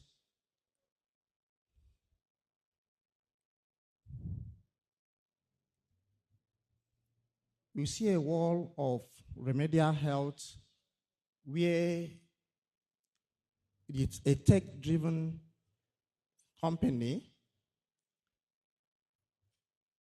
Introduction to Remedial Health. Remedial Health is a pharma tech company, and Remedial Health is a redistribution supply chain in Africa, starting with Nigeria. And when we talk about Remedial Health, you look at what is our vision. Our vision, Remedial, is to establish an innovation, sustainable health technology company that provides primary health care service, medication, and medical device across Africa, starting with Nigeria. We are committed to enhancing healthcare accessible through technology and sustainable practice, aiming to transform healthcare delivery in order to positively impact community and also to ensuring essential healthcare services that are easily accessible, thereby contributing to a healthier and more prosperous future for everyone in Africa. Our services. We are a tech-oriented company. We are digital company, and the pharmacy operation with a patent and management solution. Our services continues. Financing solution for inventory, efficient inventory management with robust software. You can do that through your Play Store. In the remedial health, we have over 9,000 customers across Nigeria presently, and we have over 200 sales agents cut across the whole country. With 3 warehouses in Lagos State that span through the southern part of Nigeria, and with 1 warehouse in Kano, with 2 hubs in Asaba and also in Abuja, and this also gets to the FCT.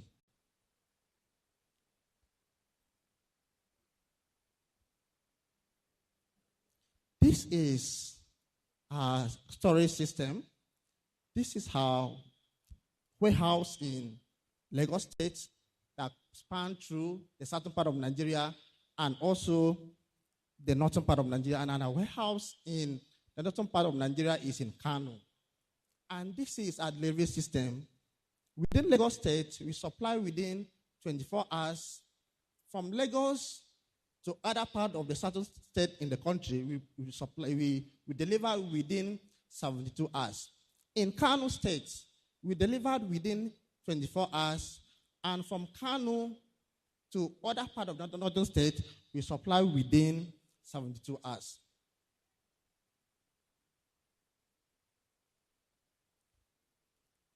The challenges pharma businesses face. We all know this, as discussed this morning by one of the speakers. Debt is one of them. Product expiry, inventory management, inventory, and we also have integrity of payment process and procurement stress. You want to lift those stress from you. We want you to come to Remedial Health, get to the Play Store, install Remedial Health, and fill in all the necessary information, and you are in Remedial Health. Now, what can we do? In Remedial Health, we talk about the switch. You can have store A, store B, store C. You can have our inventory via our POS. You can use that same POS. You can switch from pharmacy A to pharmacy B, pharmacy C, using our inventory, which is our POS, and can manage the inventory directly from the ERP, which is going to be from the Play Store that you're going to get. And you're also to identify the low stock and the stock that are going to expire in 3 weeks, 3 months, 6 months. With our inventory hub, there will be an identification that your product is going to expire in 6 months. Then you take note of it and also know what to go about it. The value proposition, smart solution for pharma businesses. Now, we are all here and we all know that we need to diversify from the analog to a digital world where the pharmacists will place their order without passing through the stress of going to their distributor or going to the market to place this order. And Remedial Health is not an extension of existing customer, but a powerful tool to design and empower our customer and their businesses. It builds with the primary goal of helping them to make informed decisions regarding their businesses. In the Remedial Health, you are talking of a world that you don't need to stress yourself. You don't need to overwork yourself in getting procurement. This can be done seamlessly to you at your doorstep. Now, this is our inventory. Going through a Play Store, free of charge, download Remedial Health app, fill in all the necessary information, And the sales agent in your territory, in that particular state, will now approve you to be a partner to Remedial Health. Therefore, you can from there place your order, and the order will be supplied to your doorstep, and you can renegotiate for your payment using the sales agent on that territory. Our key features. We talk about store switch. I've mentioned that already. The inventory management, you have discussed that already. Low expiry stock. We give you notification that this stock will expire in 3 months, in 6 months. It now calls for your attention. Now, inventory restock. There are some stock that will move frequently, fastly than others. The app will notify you of those stock, and it also gives you an information for you to restock those brands in large quantity. The brand that is not moving, the app will also identify it and mention it to you that this stock does not really move faster as expected. You reduce the quantity that you are placing at any point in time. You can also use a barcode. While inputting this stock on your app, on your POS, using a barcode, you can also use a barcode to sell the same product.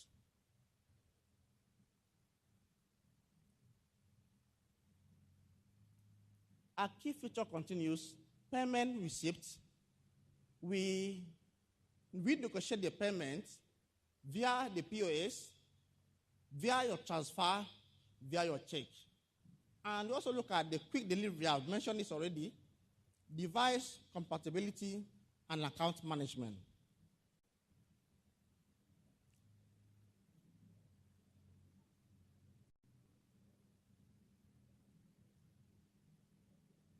Now talk about the benefits. I know this is what will interest everyone here. The benefit, we have 50% to reduce loss of sales, comprehensive financial reports, short debt product that will inform you via the app and prevent loss or theft from your pharmacy.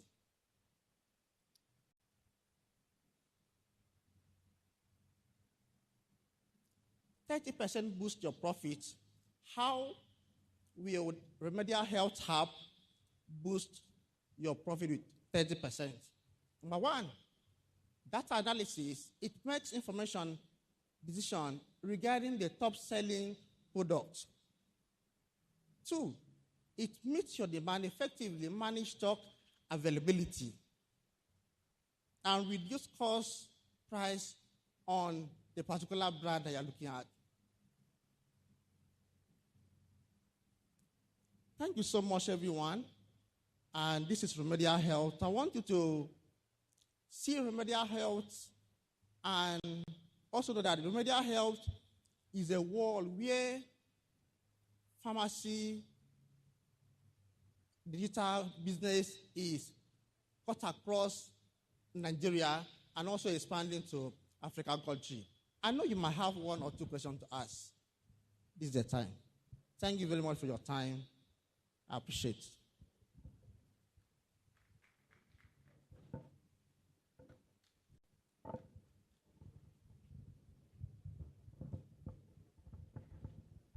Thank you very much. Please, let's celebrate Remedial Health.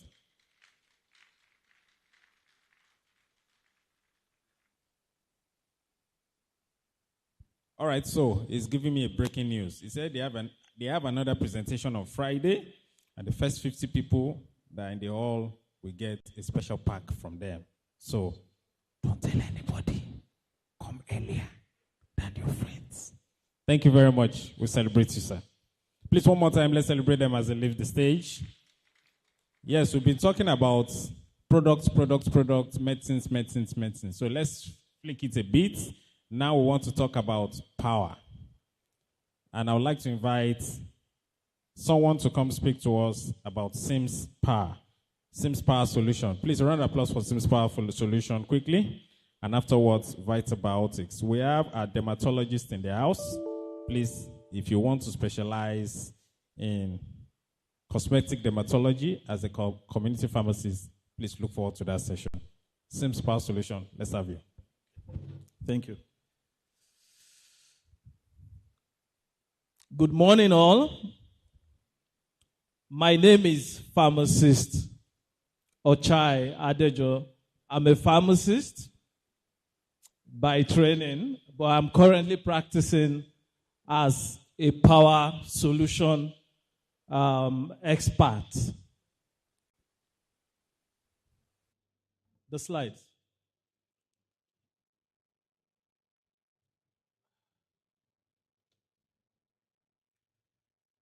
I'm sure some of us are not new to the partnership that we have with ACPN, National ACPN. So I'm going to give more details on that. And I have a couple of flyers here that will provide you with more contacts and information.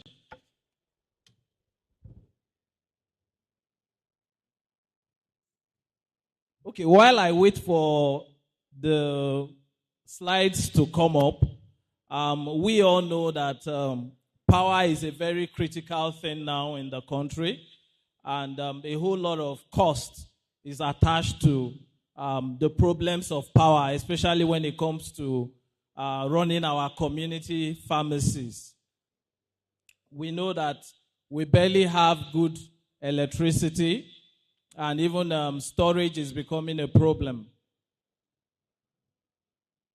Okay, so here we are. I believe we are all familiar with Sims Nigeria. Sims Nigeria is very popular for electronics when it comes to Samsung, Panasonic, and other forms of.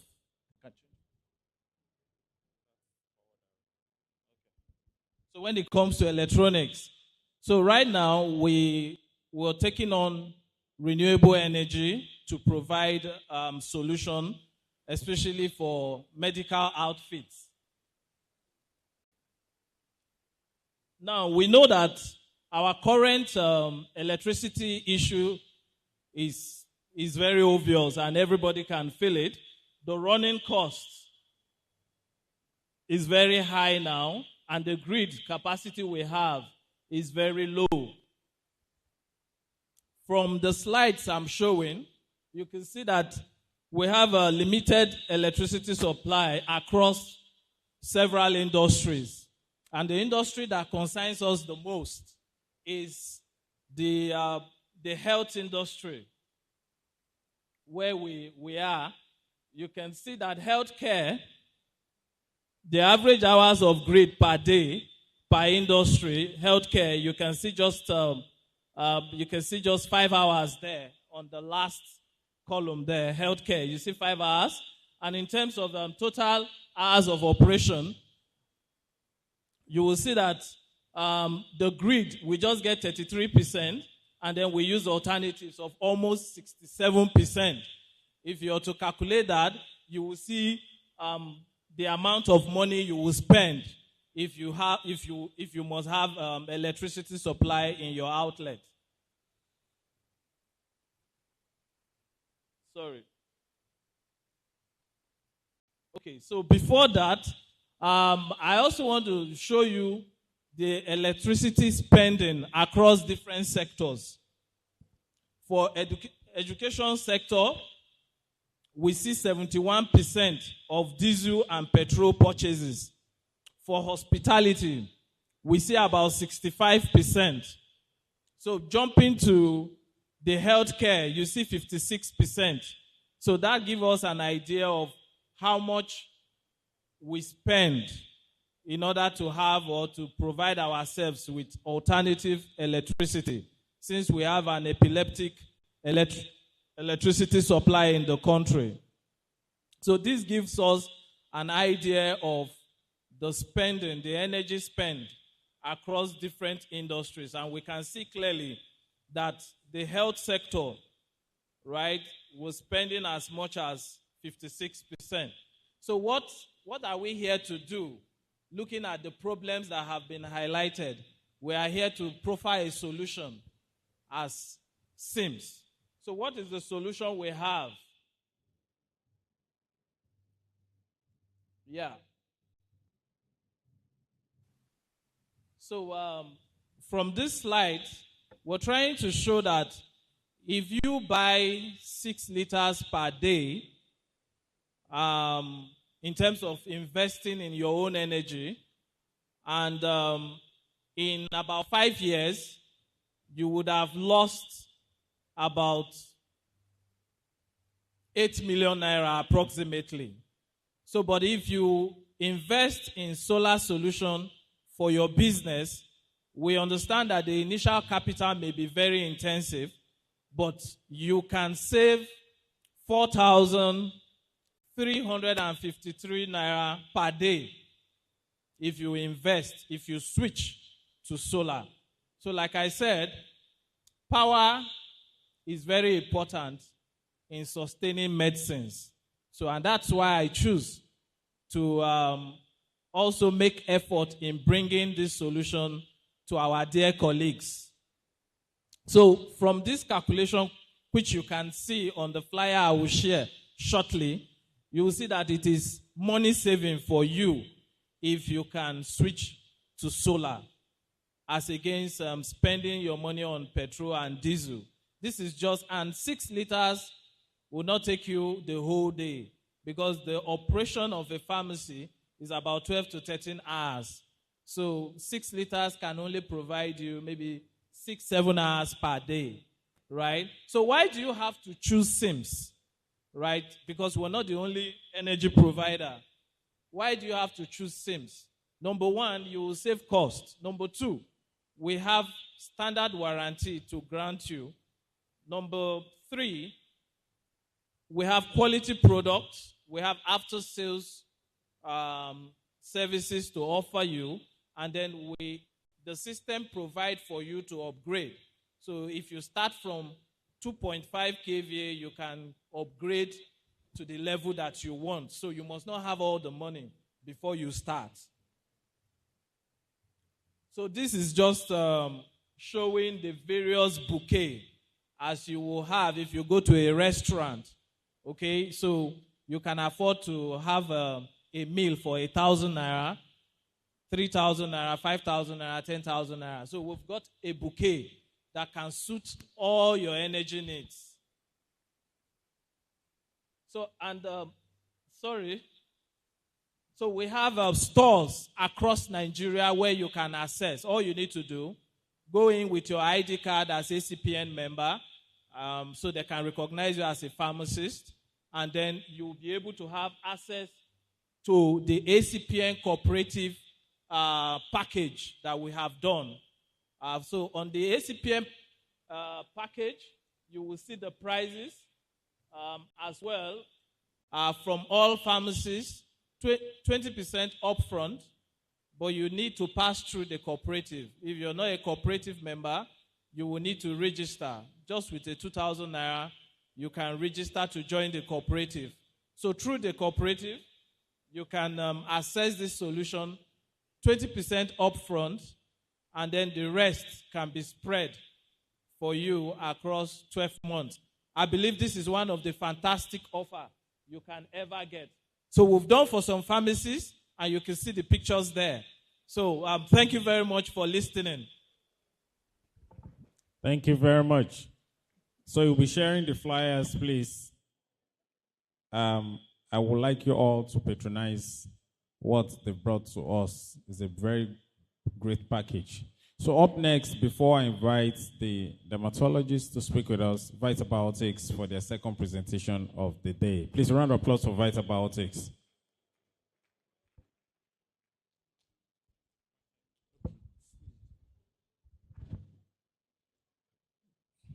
Good afternoon, ladies and gentlemen. Permit me to stand on the existing protocol. My name is Pharmacist Paul Ngolube. I represent Vitabiotics.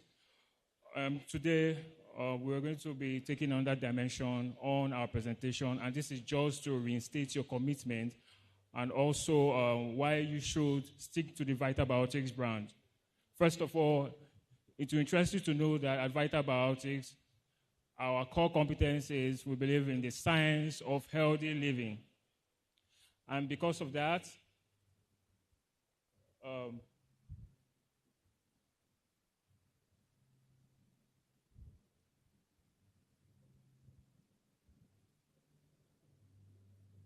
sorry, media.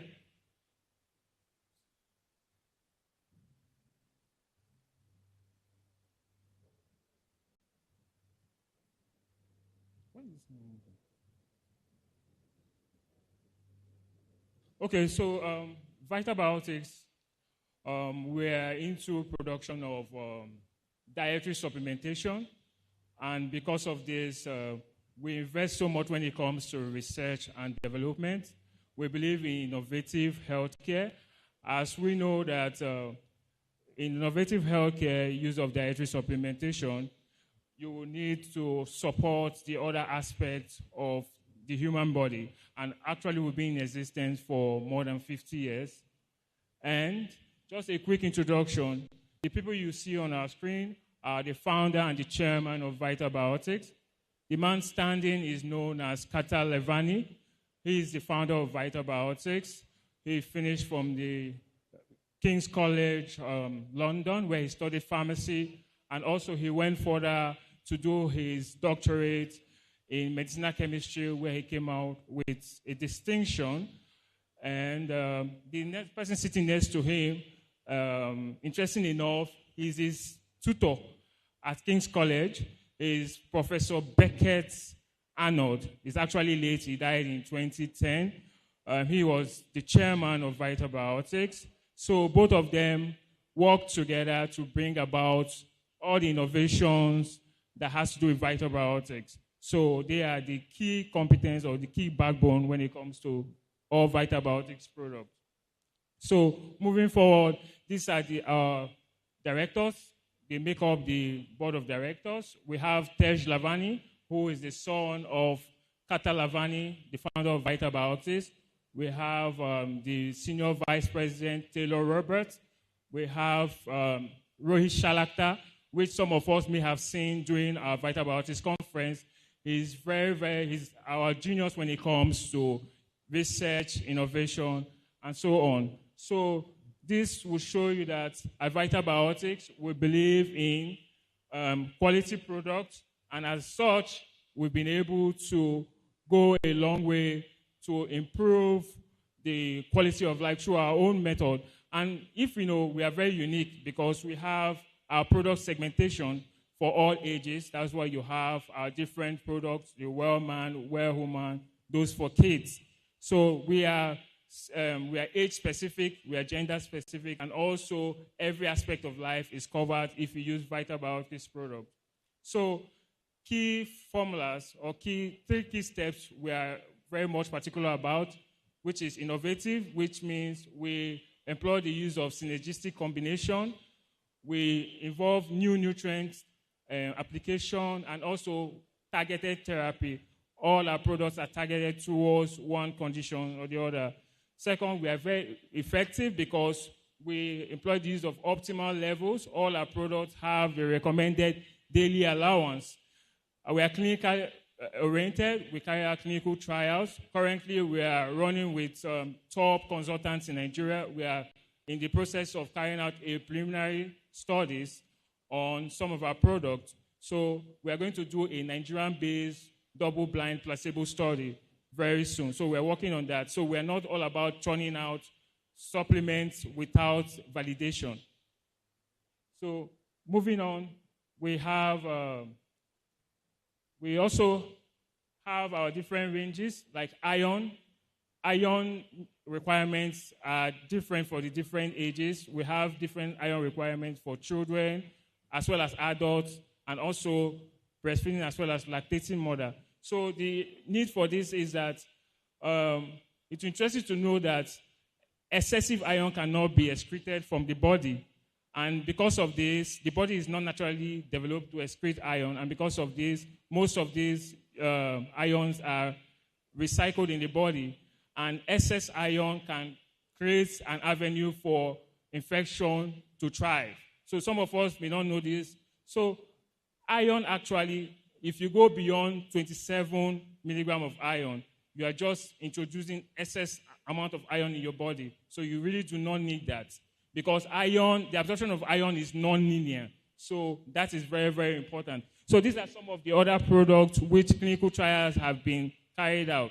So we are very, very particular about, we are research-based. So whenever you want to recommend or prescribe our product, rest assured that they've been clinically tested.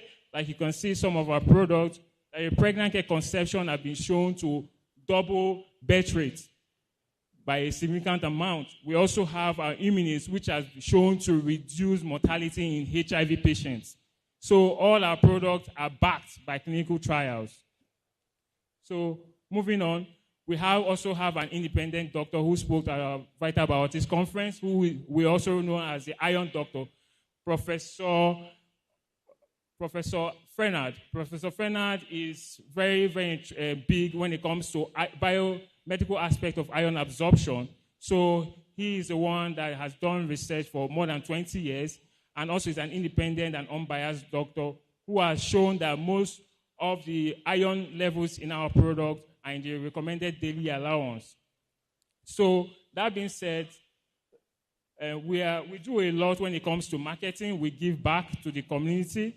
So for pharmacists, may have experienced some of what we call sample days, bone density. We also extend our campaigns to schools, where you can see from the pictures where we do school campaigns. We give back to public schools. We do what we call veggie boxes, where we teach kids how to plant. We provide all this. So we also do the bone density machine, which if you come to our stand, we have is a sophisticated machine that will help to detect your bone density. So if you visit our stands upstairs, you'll be able to do that free of charge. So that being said, we also invest when it comes to radio advertising. We do what we call Talk to the Pharmacy show. We go to radio station 99.3 Nigerian Info, where every Friday we do the radio show where we discuss different conditions relating to our products. We also give pharmacists who are interested our sidewalks, and also we provide other forms of marketing to community pharmacies. So our only major terms and conditions, you must have our product on your shelves on the eye level. So if you can do that, we will support you in terms of improving your sales activation. So we are very much interested in that. And also, you need to know whenever you are purchasing the Vital Biotics product, we have the Nigerian Pact, and they all are NAFDAC approved. So if you purchase a product that doesn't have the NAFDAC number and you start having issues with it, we won't be able to stand for it. So all our products must have the NAFDAC Pact. If it's not NAFDAC registered, please do not purchase. And finally, we have a lot of promo going up upstairs. So just come, and it's mouth-watering promo. Visit our stand, and you'll be able to get exciting offers. Thank you very much.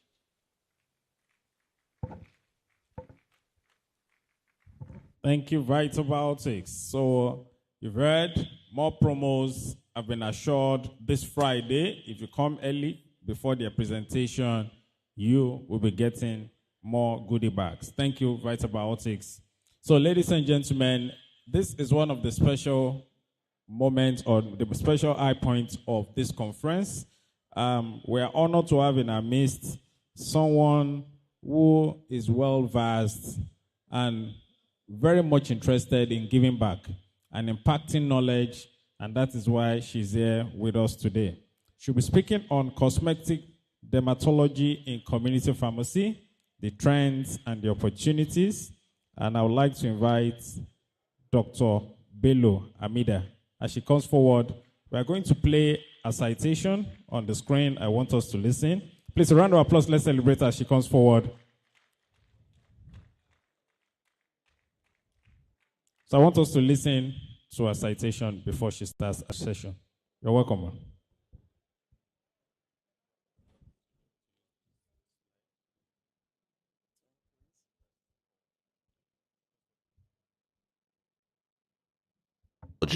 Citation of Dr. Bello Hamida, MBCHP, FWACP, FMCP. with over a decade of experience in clinical practice, research, and academia, Dr. Bello Hamida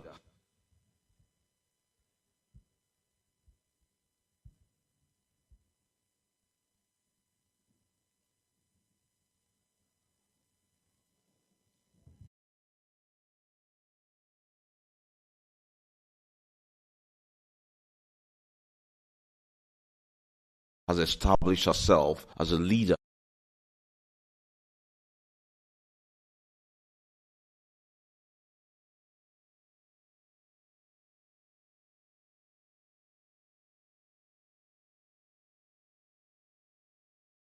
Meet the dermatologist. Citation of Dr. Bello Hamida, MBCHP, FWACP, FMCP.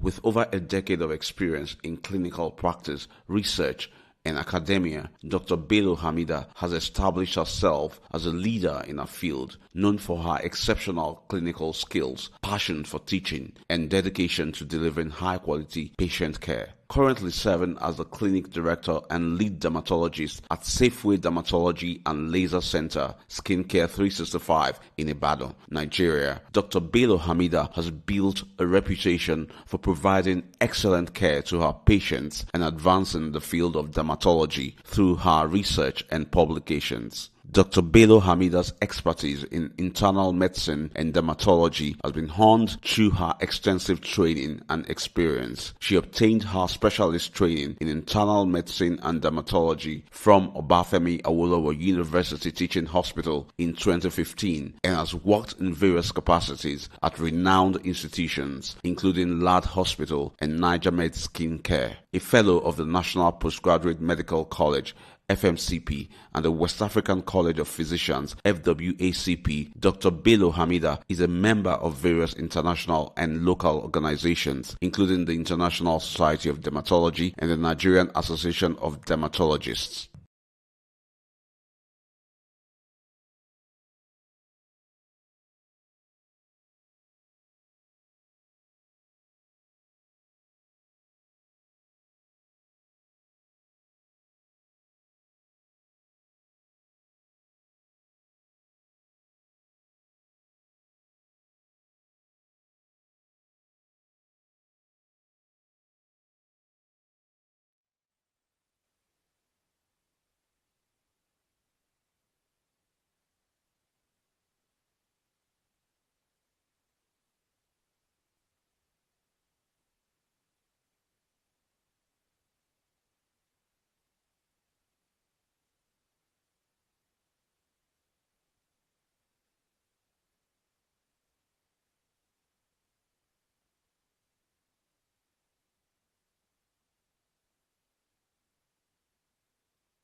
It is the largest human organ.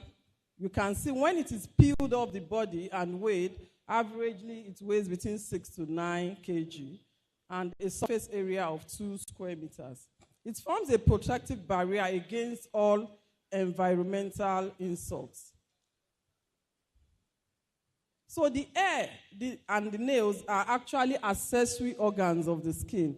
They are developed from modified keratin, and the hair performs so many functions. One of them is the psychosocial function. The hair protects, especially the hair on the scalp, protects the scalp, the skin of the scalp from ultraviolet radiation. The nails are, like I said, a form of modified keratin. They are located on the distal areas of the digits. They are important. They act as tools. They act as protection for those areas of the body. And they also have a social and a beauty function.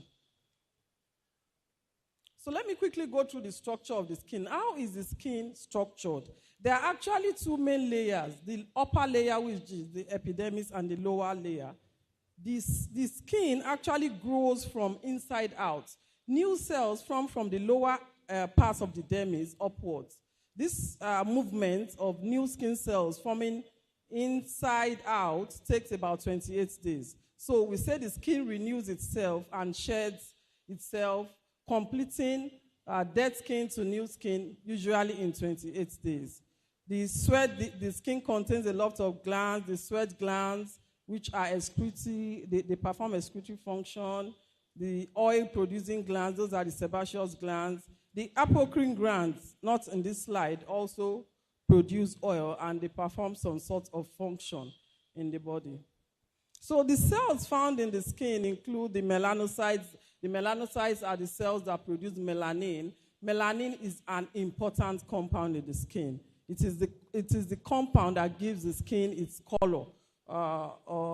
If it is white, if it is black, it is the type and the degree of melanization that gives the skin tone. We have the corneocytes. The corneocytes are the cells of the upper layers of the epidermis. The Langerhans cells are involved in immune function. There is a rich network of blood capillaries, vessels underneath the dermal layer of the skin, and said to be can be as long as 11 miles when stretched out. So like I said, there's this 28 days movement of new skin cells. They form, they get to the upper layers, and they are shed. And we are said to shed about 30,000 to 40,000 cells every minute. It can be this much. And this shedding is actually what is responsible for the death that we find in our skin. The skin has a vibrant microflora, and about 1,000 species of bacteria have been said to be, identified in the skin. These bacteria can be pathogenic, mostly non-pathogenic, but they can be pathogenic. So of note is the fact that these bacteria, they actually keep the skin in, they maintain a balance in the microbial flora of the skin. And this is one important reason why dermatologists do not prescribe medicated soap for a long time. They are pathogenic and non-pathogenic organisms of the skin. They perform several functions. And if you introduce topical antibiotics, especially as found in soaps, for too long, you can spoil this balance and you actually make the skin prone to more infections. The surface of the skin is acidic, and you won't be surprised that now we are moving towards acidic-based washes and creams to fit itself with the pH of the skin. The skin is an important organ as it mirrors what is happening in the body. It is intimately connected to the other organs, the heart, the lungs. And just looking at the skin, we can say, this is wrong. It is the fastest growing organ, and it varies in thickness from, in different parts of the body. So what does the skin do? It actually has a lot of functions, from protection from ultraviolet radiation to temperature control. But of importance to us today is the function of the skin as a psychosocial agent. This shows a pink dyed hair. You can see how the hair is, acts as a means of social attraction, a means of beauty. And the skin, the hair, the fingernails, the fat cells, the adipose tissue in the body all play a role in beauty. So today we are actually interested in the cosmetic functions of the skin. And let me quickly introduce dermatology. Like I've said earlier, we treat the skin and the mucous membrane, the hair and the nails. Dermatologists treat a wide variety of diseases, including acne, psoriasis, dermatitis, and all other kinds of diseases. And it is one of the fastest growing specialties in medicine because it is associated with the way human beings see themselves and the way others see them. This shows the different skin tones. We have about 6 phototypes, and dermatologists can treat all skin types. Dermatologists treat people of all ages, from the neonates to the elderly. It is the same specialty. So there is You know, a relationship between dermatology and surgery, between dermatology and laboratory medicine, between dermatology and internal medicine seems like a bridge specialty. So there are some branches of dermatology, other branches of dermatology other than cosmetic or aesthetic dermatology. You have the clinical dermatology. This one deals and treats skin diseases, the tinea, the fungal infections, the warts. It is a clinical dermatology specialty. Then we have the surgical, when we have to do some surgery on the skin. We have the dermatopathology, pediatric. Dermatology too also has a brand called the community dermatology. This moves away from the individual to the community, to the society. And usually it is interested in resource-poor settings and in infectious diseases. So this branch of dermatology that we are talking about today, cosmetic dermatology or aesthetic dermatology, the new term, the more preferred term is aesthetic dermatology. Cosmetic seems to connote something vain, something that may not be really necessary, something not really important. So the preferred term now is to say, oh, aesthetic dermatology sounds better and doesn't make it sound too vain. So aesthetic dermatology is defined as a branch of dermatology that provides treatments with the aim of improving an individual's appearance. Dermatologists know that you don't have to be ill, you don't have to have cardiac failure, you don't have to have cancer to have a poor quality of life. We know that diseases that are on where everybody can see actually have a lot to do with how good a life you live. So the aim is to get a natural, refreshed look and not necessarily to remove all signs of aging.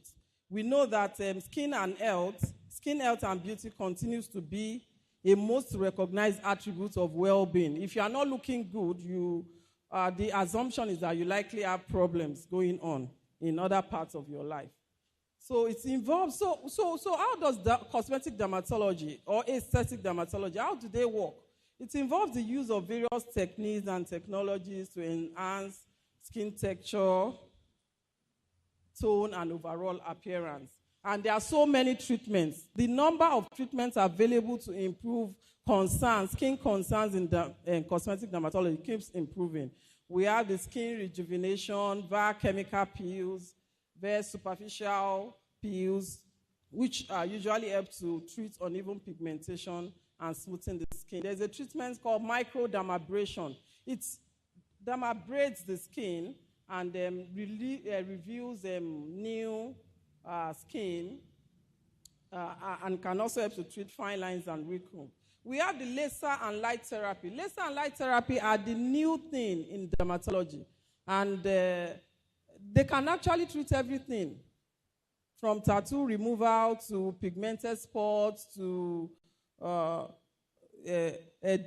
inherited diseases. Lasers with different lasers can actually be treated. So they are the new things in dermatology: hair restoration using a variety of means, cosmetic injections, Botox, and fillers are treatment options that are available. So there are newer agents, topical peptide, growth factors. We have a variety of fruit acids, sunscreen, and sun protection, which can be used, that are tools of the cosmetic dermatologist. Body sculpting procedures like cellulite treatments, injection lipolysis, non-invasive fat removal, all these are treatments that are available.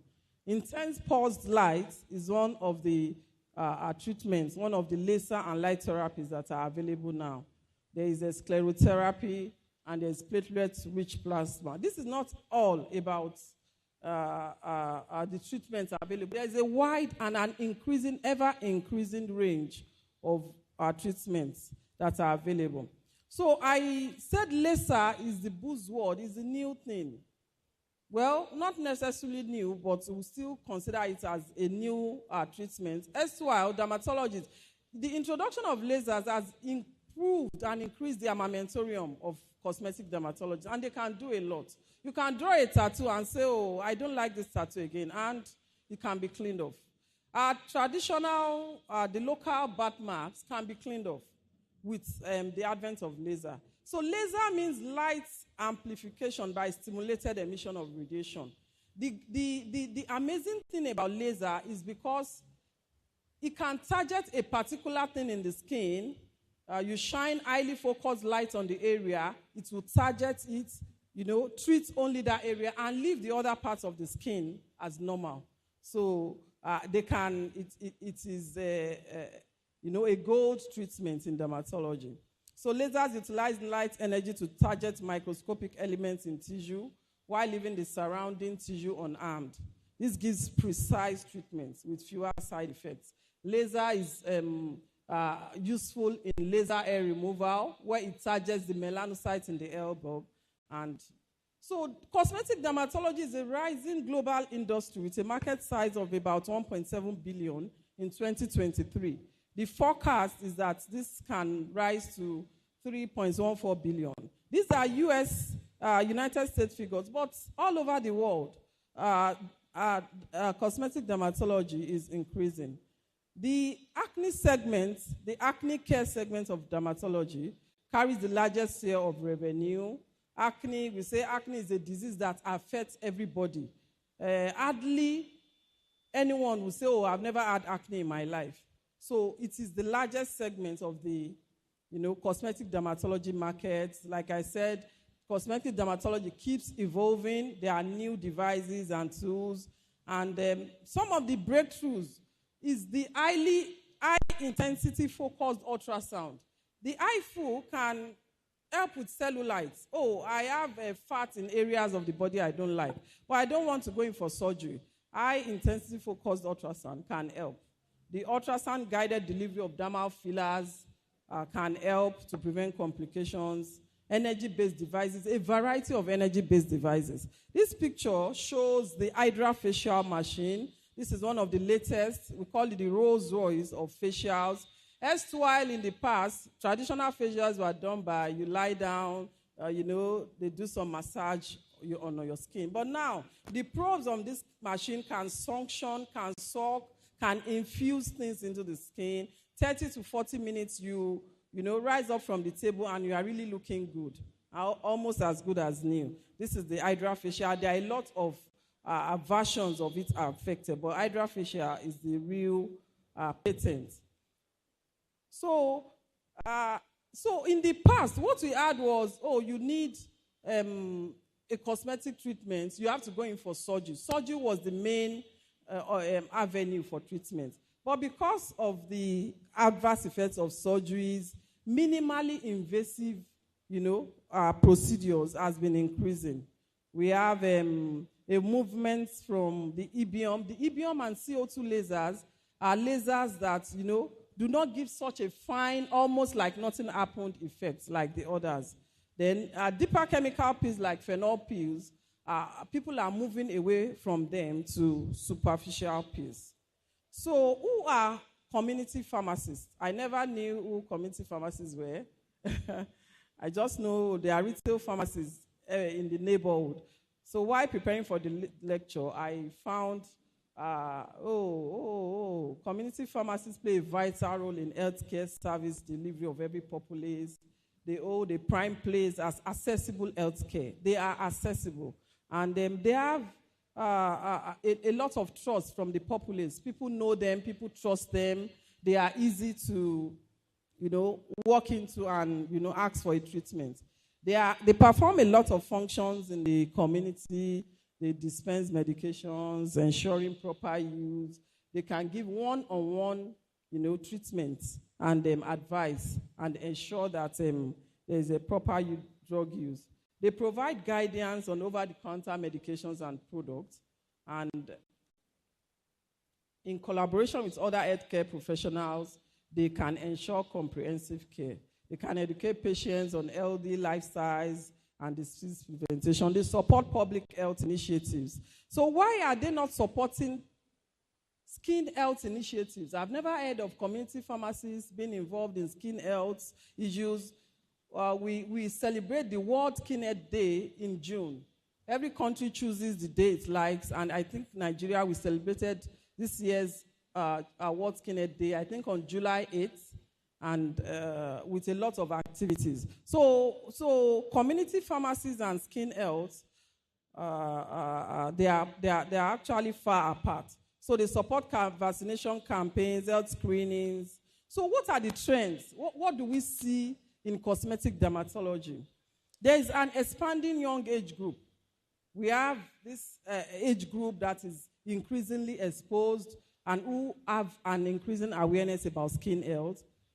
There's a worldwide growing fascination about the glass skin, about the perfect body. The glass skin refers to, when you hear glass skin that is translucent, spotless, nothing, just clear, fine skin. And this new exposure and new interest in cosmetic dermatology is actually guided by the influence of social media. This social media, apart from, projecting what happens, what people regard as good skin in other parts of the world, it also exposes the fact that there are now new interventions. You could have a tattoo that you would never liked, and you come, and there's laser tattoo removal. I can do that, and you come. So social media is also increasing awareness about the treatments available. I could, get this treatment. TikTok, Instagram, Facebook are a trusted source of skincare information for people. People, trust the information they get from these social media apps, and increasingly, even as dermatologists, we are keen in to use these social media apps as avenues for our skin health campaigns. And skin slugging are trends. Skin slugging means using a very moisturizing moisturizer like Vaseline, applying on the skin overnight to get really very well moisturized skin in the morning. There's skin cycling, where you cycle your routine skincare products. There's skin supercharging, IV administration of vitamins and minerals. So there's a young, socially aware population, and this is one of the trends that is driving the cosmetic industry today. Other parts of the world actually have an aging population, but the aging population also has a demand for cosmetic dermatology, from treatments of wrinkles, treatments of cellulites and all, and increased clinical dermatology cases. So there is also a focus on men's skin health. In times past, men did not really have an interest in skincare as we do now. But the younger age group, even older men, they have an awareness that, skincare is not only for females, and males can also be interested. So the second trend is this increased availability of treatment opportunities. Like I said, the world is moving away from surgical treatments to minimally invasive procedures, and there are a lot of machines that are available. This shows the ND-YAG, the neodymium YAG laser. It is used for a variety of treatments. It can work in, we call it skin resurfacing. You have rough, uneven skin, acne scars. You can do what we call a skin resurfacing with this laser machine. It can remove tattoos. It can also perform a variety of functions. So this increased availability of minimally invasive, non-invasive, not even only minimally, non-invasive aesthetic procedures is one of the trends that community pharmacists should key into. Now, treatment is not limited to the hospital. Treatment doesn't need a dermatologic surgeon to, get the results that we want. Non-invasive treatments have gained popularity because of the decreased downtime, no surgery, no hospital stay, no wounds and dressings. So this has increased the availability of treatment. So even when it comes to fillers, what we use to treat wrinkles, other body abnormalities, there are a broadening range, less complications, platelet-rich plasma, less assisted drug delivery. Teledermatology is one of the trends that advancing technology is giving to us, and even a dermatologist can be in one location and treating people in remote locations. We now have a liquid botulinum toxin that has been recently approved by the Galderma Pharmaceutical Center. Exosome peptide skin boosters, there are a lot. So this shows a laser machine shining light onto a part of the skin. If you choose the right laser machine for your concern, it will only treat that part of the skin, and the person comes out and it looks like nothing, ever happened to other parts of the skin. So what other trends? There's an increased focus on preventative skin care. There's increasing awareness about the role of adopting healthy skin routines early. There's use of sunscreens. People now know a little more about antioxidants. In the future, cosmetic dermatology will no longer be limited to simply enhancing beauty. We are looking at a future where people will be thinking about holistic health, incorporating improvements in quality of life and well-being. So there's also one other trend is demand for natural options in cosmetic skin treatments. And this is related to the global trend of a shift towards eco-friendly alternatives, reducing waste, treatments that minimize environmental impact and that can harness the body's natural healing process. So we are moving here, we are going here. It's a gradual shift, but that is where we are moving. And there's also an increasing demand for personalized skincare regimens. What would benefit me would be different from what would, benefit other things. So another trend is the shortage of dermatologists. This is a worldwide phenomenon. Everywhere in the world, dermatologists are scarce. In Nigeria today, we are about 200 dermatologists. This number keeps fluctuating because of brain drain, which is not abating and may not abate soon. There are about 40 accredited dermatology programs in Nigeria. If they graduate 20 to 30 residents per year with retirement, it is still not enough to enter the dermatology market. So in Nigeria, there is a dermatology patient ratio of about 1 dermatologist to 1 million population. In Ibadan, it's likely to be worse. I think Oyo State in all has about 3 to 4 dermatologists. So the average wait time, there are no dermatologists. This increases the wait time to see a dermatologist. And dermatologists have often concentrated in the capital cities. And you will not likely find one in remote areas of the country. So there's a shortage of dermatologists. There are resultant long wait times. So all of this mix presents opportunities for the community pharmacists. What are they doing? What are they waiting for? There are minimally or non-invasive treatments available to treat, skin options. There are no dermatologists. There is an increasingly aware young population. So what are you waiting for? The present trends and challenges, they constitute opportunities for community dermatologists to key in. We recognize community pharmacists as highly trained but underutilized. We don't know who is underutilizing them. They are underutilizing themselves. They are highly trained but underutilized parts of the medical, the healthcare service. Other less, educated and less trained individuals, estheticians, would make more money and would, if they do well, help with the skin health awareness of the community more than community pharmacists. So it's time to key into these trends and, make more money, give more, into the skin health. They should rise up to this challenge and accept their role as primary service providers. This the slide is from the Association of Plastic Surgeons. It shows the increasing trend of the minimally invasive cosmetic growth trend. It will keep increasing as we get a more socially aware and needed community. So skin complaints are one of the common primary care consultations. Am I right? Every pharmacist would have encountered one skincare complaint or the other. Community pharmacists are usually the first step in the chain of care, and they should, they should be involved in education and training of the populace, dispel various myths and misinformation about cosmetic dermatology. So how would they key into this, this great opportunity that awaits them? There are so many ways. Training and retraining is essential. There are various means by which community pharmacy can improve and increase their diagnosis and care for TRIM. There is the need for continuing medical education. There are updates and masterclasses.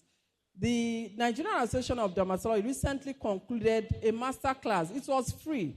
And that is why we would also encourage inter-society collaboration. It was about nurses, family medicine, physicians, medical officers, diagnosing what we call endemic diseases. You'll be surprised that leprosy still exists. Leprosy patients still walk around the corridors because nobody's making the diagnosis and nobody's referring them or, starting them on what should be the right care. There are masters opportunities available. There's one in collaboration with the Tech University in Spain, routed by the Spanish Society of Family and Community Pharmacy. There are opportunities. It is a mainly online course for 12 months. So how will I like community pharmacists to come in? What is the low-hanging fruit? What can we do now? It is from what we call product recommendations. All the nurses in my clinic, I'm not there, can do what we call product recommendations. You walk in, and I'll say, you have acne. Start this product. This would help. Vitiligo comes in. This pharmacist should be able to know, this is what you can do. Scleroderma comes in. In almost even all the clinical dermatology cases, there are things we can recommend. I'll quickly, run through acne. Like we said, acne is the commonest skin disease. Everybody has had one case of acne in the past. You say it is a disease of the hair follicle, the pilosebaceous unit. There's an hair follicle, the skin around it. That is where acne, arises from hormonal factors. There's oily skin, there's pore clogging, and there are microbial factors involved. So a community pharmacist should be able to treat an acne case. Not all acne cases. We divide acne into mild, moderate, and severe. As dermatologists, we should only see the severe cases. The ones that have the nodules, that have the variety of lesions, that have, more than quite a number of lesions. You can diagnose. You can diagnose acne based on the kind of lesions they present with. They have the small blackheads or whitehead, that's mild. They have the purples, a few nodules, that is moderate. The severe has to come to the dermatologist because we may need to, start on some other drugs. We can decide to use spironolactone. We can decide to use isotretinoin. But I see community pharmacists not even knowing where to start from. And this is evident by the fact that when you go to the pharmacies and say, buy azelaic acid, the pharmacy doesn't have. The pharmacy on my streets does not stock azelaic. And these are the basic skincare acne treatment. Every community pharmacy should know this and should have this in stock. So every patient, mild and moderate acne, a salicylic acid wash and a benzoyl peroxide cream is usually sufficient to do the treatment. Usually because skin types differ, some people have dry, sensitive skin, some people have normal to oily skin. It's good to stay with the 5% benzoyl peroxide. I consult from the Federal Medical Center, Abeokuta, and I say, buy 5% benzoyl peroxide, and the patient goes around. It's sad, and they say they didn't get. Okay, you can buy from Ibadan or Lagos. I write salicylic acid wash. Anyone. We use the 0.5% wash for people who have dry skin. This skin looks dry, maybe sensitive. Okay, use the milder concentration. And we go to 2% wash if it is, it is a very oily skin that you can obviously see that, this is oily. You'll be able to tolerate it. So everybody that comes in for acne care, salicylic acid wash, benzoyl peroxide, 5% or 2.5%. 10% benzoyl peroxide can be a bit dicey to use. It can irritate, it can peel. So you may leave that to, if you do not improve, I'm going to refer you to the dermatologist. But to see the dermatologist, you wait 60 days or longer. A private practice can be a bit faster. So you have to do something. You have to have started the patient, and most times it may have even cleared before the dermatology consultation starts. So these are the options which should be available. They should be available, not topical, not triple action creams. We still see doctors, pharmacists that prescribe triple action creams as treatment for acne. No. Benzoyl peroxide, it is antibacterial, it is anti-inflammatory, can reduce that pore clogging, can reduce the oil. Very useful. Retinoids are actually the first line, but retinoids are difficult to use. They can irritate, they can cause purging, and some other issues. So we may leave retinoid out. Benzoyl peroxide always wins. Because it is phototoxic and photosensitive, we prefer it is used at night. Apply benzoyl peroxide at night, wash your face morning, and be patient. Those are the pills. Be patient. You are going to get better. Topical antibiotics are useful, especially when there are pustules. Those ones that have pulse. Oral antibiotics are useful. Every community pharmacist should start what we call post-product recommendations, post-inflammatory hyperpigmentation, fine lines. There are things you can start. Sunscreen for everybody.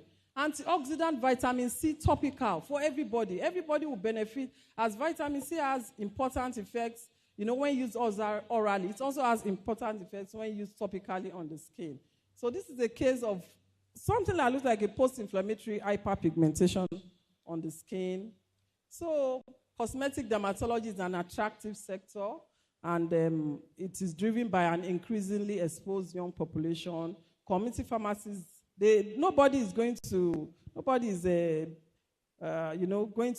challenge them as the fact that they hold a prime place. In my clinic, almost all the patients I've seen a pharmacist before they come. And I'll be happy to see, you've been started on sunscreen. Oh, that's good. Let's continue. I usually don't have to ditch the good thing. Oh, you were started on a topical vitamin C serum. Very good. To any routine, to any disease condition, it's very good. So increasing skills and training would make the difference. Thank you. Thank you very much, ma. So now I want to assume, don't leave the stage. For now, I want to assume that you're a policewoman. And all of us, if you know you are guilty, triple action cream for pimples, raise up your hand. So we're all guilty as charged. So, but don't arrest us. Now we know better. So we're going to take a few questions quickly, and we have a special presenter for her. So questions. This is a very prime area of our practice that everybody should be interested in. So please, we'll be taking questions, ma. I want you to listen so you can answer them collectively. So your name and your question. Good morning, ma. Thanks so much for that presentation. Yeah, my name is Favor Wusu. The question I want to ask is on vitiligo. That's been the toughest skin issue I've had in my practice. Thank you very much. Another question.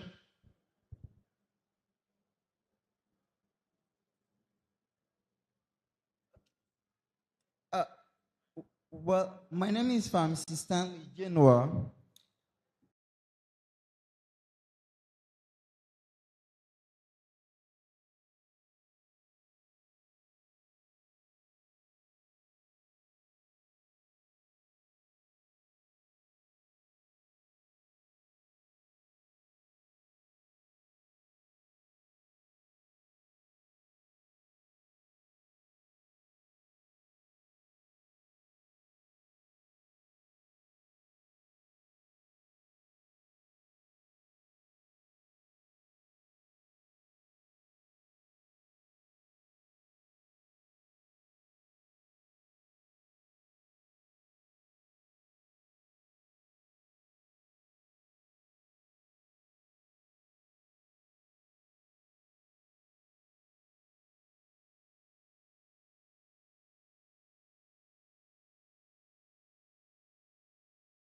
Topical steroids,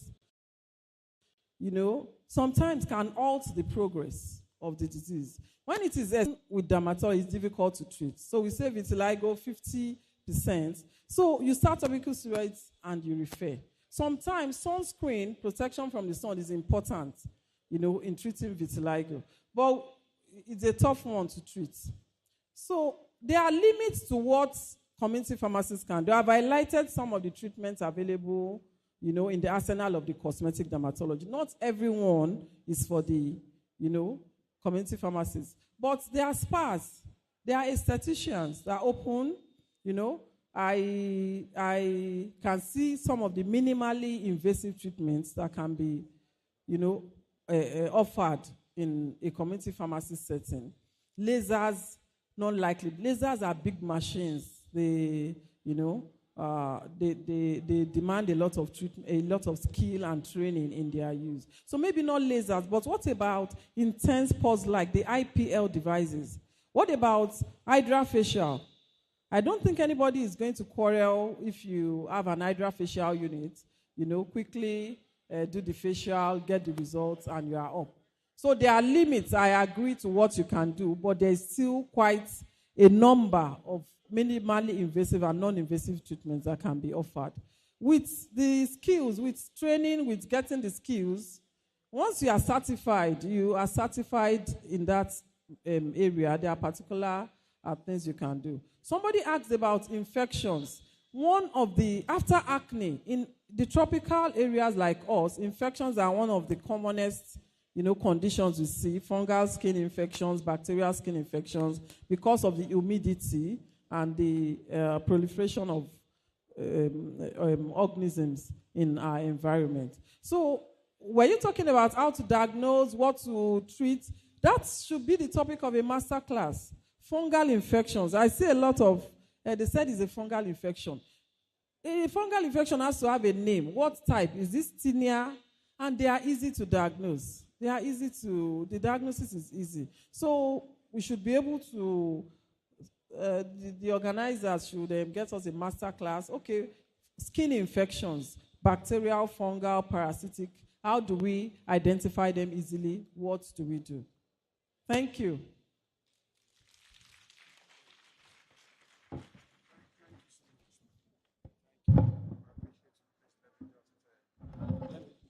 Please don't go. So, are we happy with this master class? Oh, so if you are happy, please just clap one more time. It appears to me that the Hamida of this world are made specially. We have one other Hamida in the LOC that is the engine room for the LOC. And today we have seen another Hamida. So on this note, I want to present this award of appreciation to Dr. Bello Hamida in recognition of your role as a speaker at the clinical plenary session at the conference. Thank you so much, and God continue to bless you. Thank you. Thank you. Thank you. Eshe, thank you.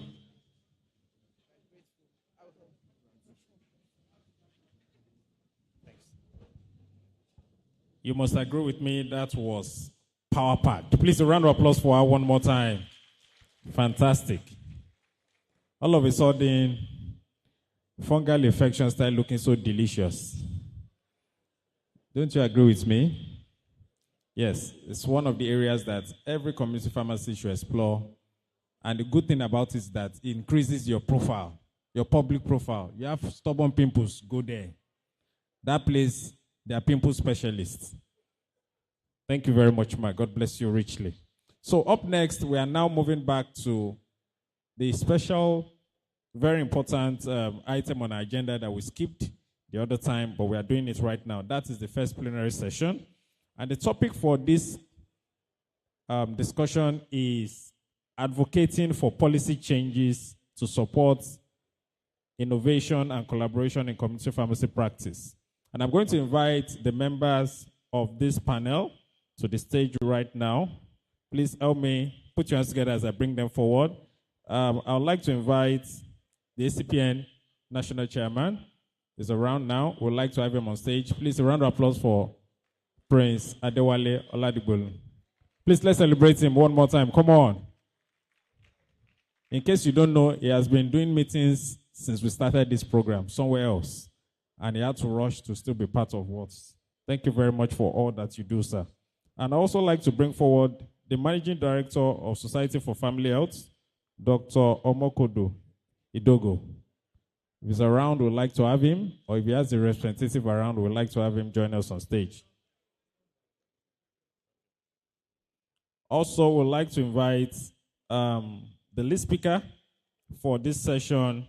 She is the Senior Program Officer of Pharmaceutical Society of Nigeria Foundation, PSNF. Please help me welcome Pharmacist Ijoma Wanko to the stage right now. Please, let's celebrate them. Please, a round of applause. And I also like to bring forward The Registrar of PCN, Pharmacist Ibrahim Babasheo, is not around but is ably represented by Pharmacist Ilukbeju. Please a round of applause for him. He has spoken with us this morning, but now we want to have him as member of this panel. So the moderator for this session is the Managing Director and the CEO of EXC Pharmacy. Please help me welcome Pharmacist Christy Emmanuel Oga Omowomi. Please a round of applause for her. She is going to moderate this panel session.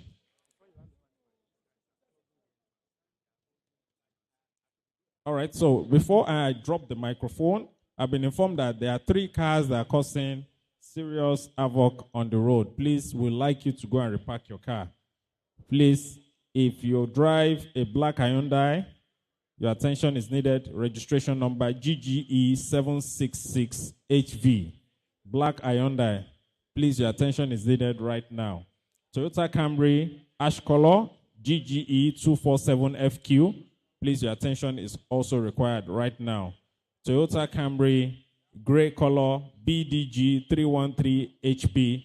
Please, these 3 cars, the owners are needed immediately. Black Hyundai, Toyota Camry, ash color, and Toyota Camry, gray color. Please, the attention is needed for you to move your car right now. Yes. So, all right. So, ladies and gentlemen, we have the members of the panel seated already. Please, a round of applause for every one of them. They'll be talking to us right now. So, thank you so very much, and I appreciate you. Before we go on to this session, I have one very special assignment to perform. And just one award to be given. I want to ask, how many of us here are in Pharm Alliance? If I am in Pharm Alliance, can I see your hands up? All right? Okay. As Pharmacist Opanobi touch your life in a different way? Has it improved your business?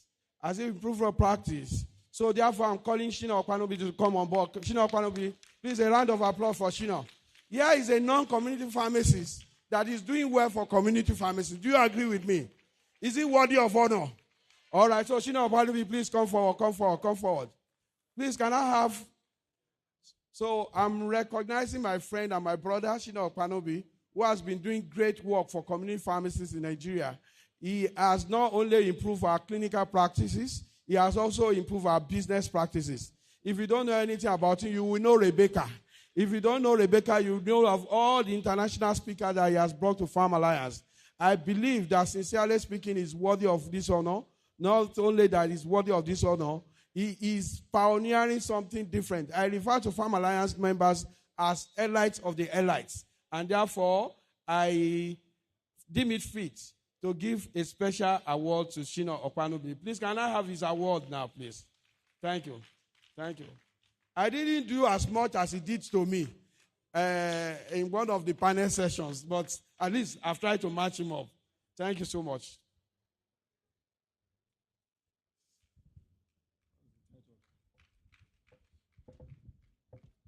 So I call on Pharmacist Ejiro Foyibo to kindly help me present the award. Thank you.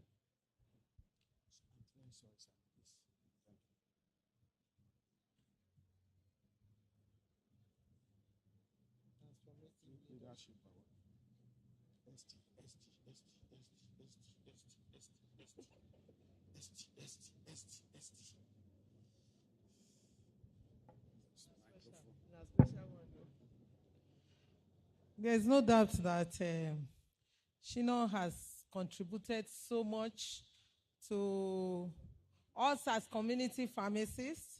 So I am grateful to the present ESCO that they are giving this award. This award is for transformative leadership. And there is no doubt that you have really done a lot of transformation when it comes to community practice. It is a well-deserved award. So on behalf of the ESCO, the NEC, and every member of ACPN, we present this award to you. Congratulations.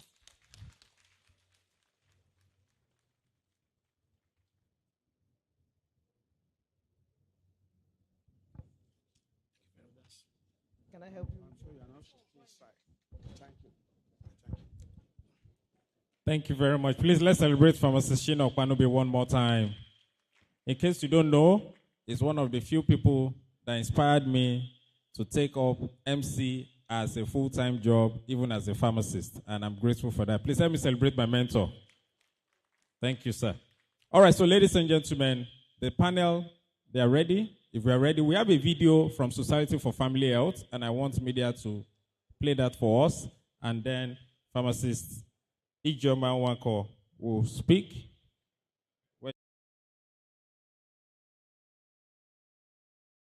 Good afternoon, everyone. My name is Pharmacist Emeko Kafo. I'm the project director for Integrate E Project.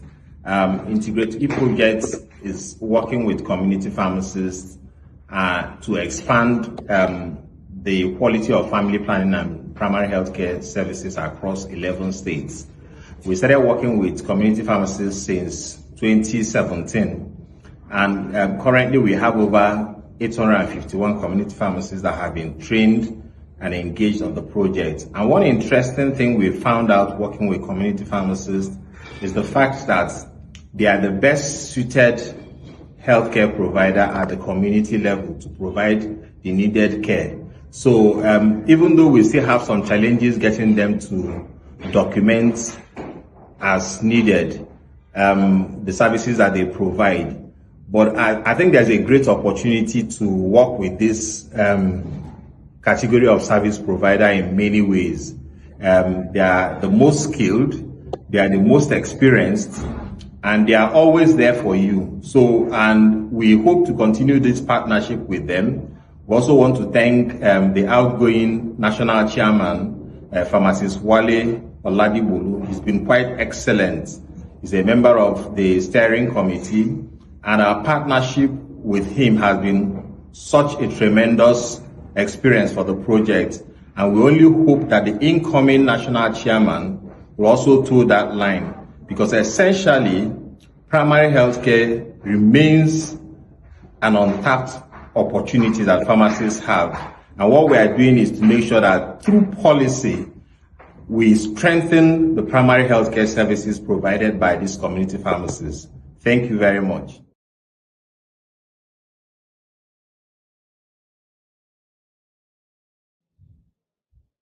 Thank you very much. Good afternoon, distinguished pharmacists present. Next, we will be having a small talk by pharmacist Ijoma Nwankwo that would give us an insight into the session. And then after, we'll have the panel discussion. So please, can we have the citation for... Citation of Ijoma Nwankwo. Ijoma Nwankwo is a seasoned pharmacist who graduated from the prestigious Ahmadu Bello University, Zaria, and a public health expert with over 2 decades of experience working in various sectors and diverse settings in Nigeria. Ijoma has worked extensively in the area of advocacy and creating enabling environment to address the poor health indices of the country. She possesses in-depth knowledge and a wealth of experience in the Nigeria health sector and its policies, especially the private sector, policy framework, implementation, strategic planning, stakeholder engagement, and health systems strengthening, where she works with policymakers and formulators through advocacy and technical support, and on the need to use evidence for development of policies and rational decision-making. Ijoma led her organization to advocate for the review of the National Task Shifting Task Sharing Policy, TSTS, which saw the inclusion of the community pharmacists and patent and proprietary medicines vendors as providers of quality health care services and commodities. Supported and worked closely with the National Drug Formulary / Essential Drug List Review Committee to include critical commodities in the Nigeria Essential Medicines List, just to mention a few. Anchoring her commitment to positive change and working extensively as a consultant and resource person in various capacities with key donors, funders, and organizations, She's always aiming to seek out innovative solutions that lead to improvements in access and quality of healthcare through developing successful partnerships and fostering collaboration among diverse stakeholders. With solid programmatic, analytical, M&E, and problem-solving skills, including numerous professional courses under her belt, Ijoma Nwankwo brings to the fore an utmost sense of responsibility, efficiency, and integrity, striving to get the most out of goals towards excellence. Ijoma Nwankwo is currently the Senior Program Officer with the Pharmaceutical Society of Nigeria Foundation, PSNF, where she provides the team and organization with strategic programmatic direction.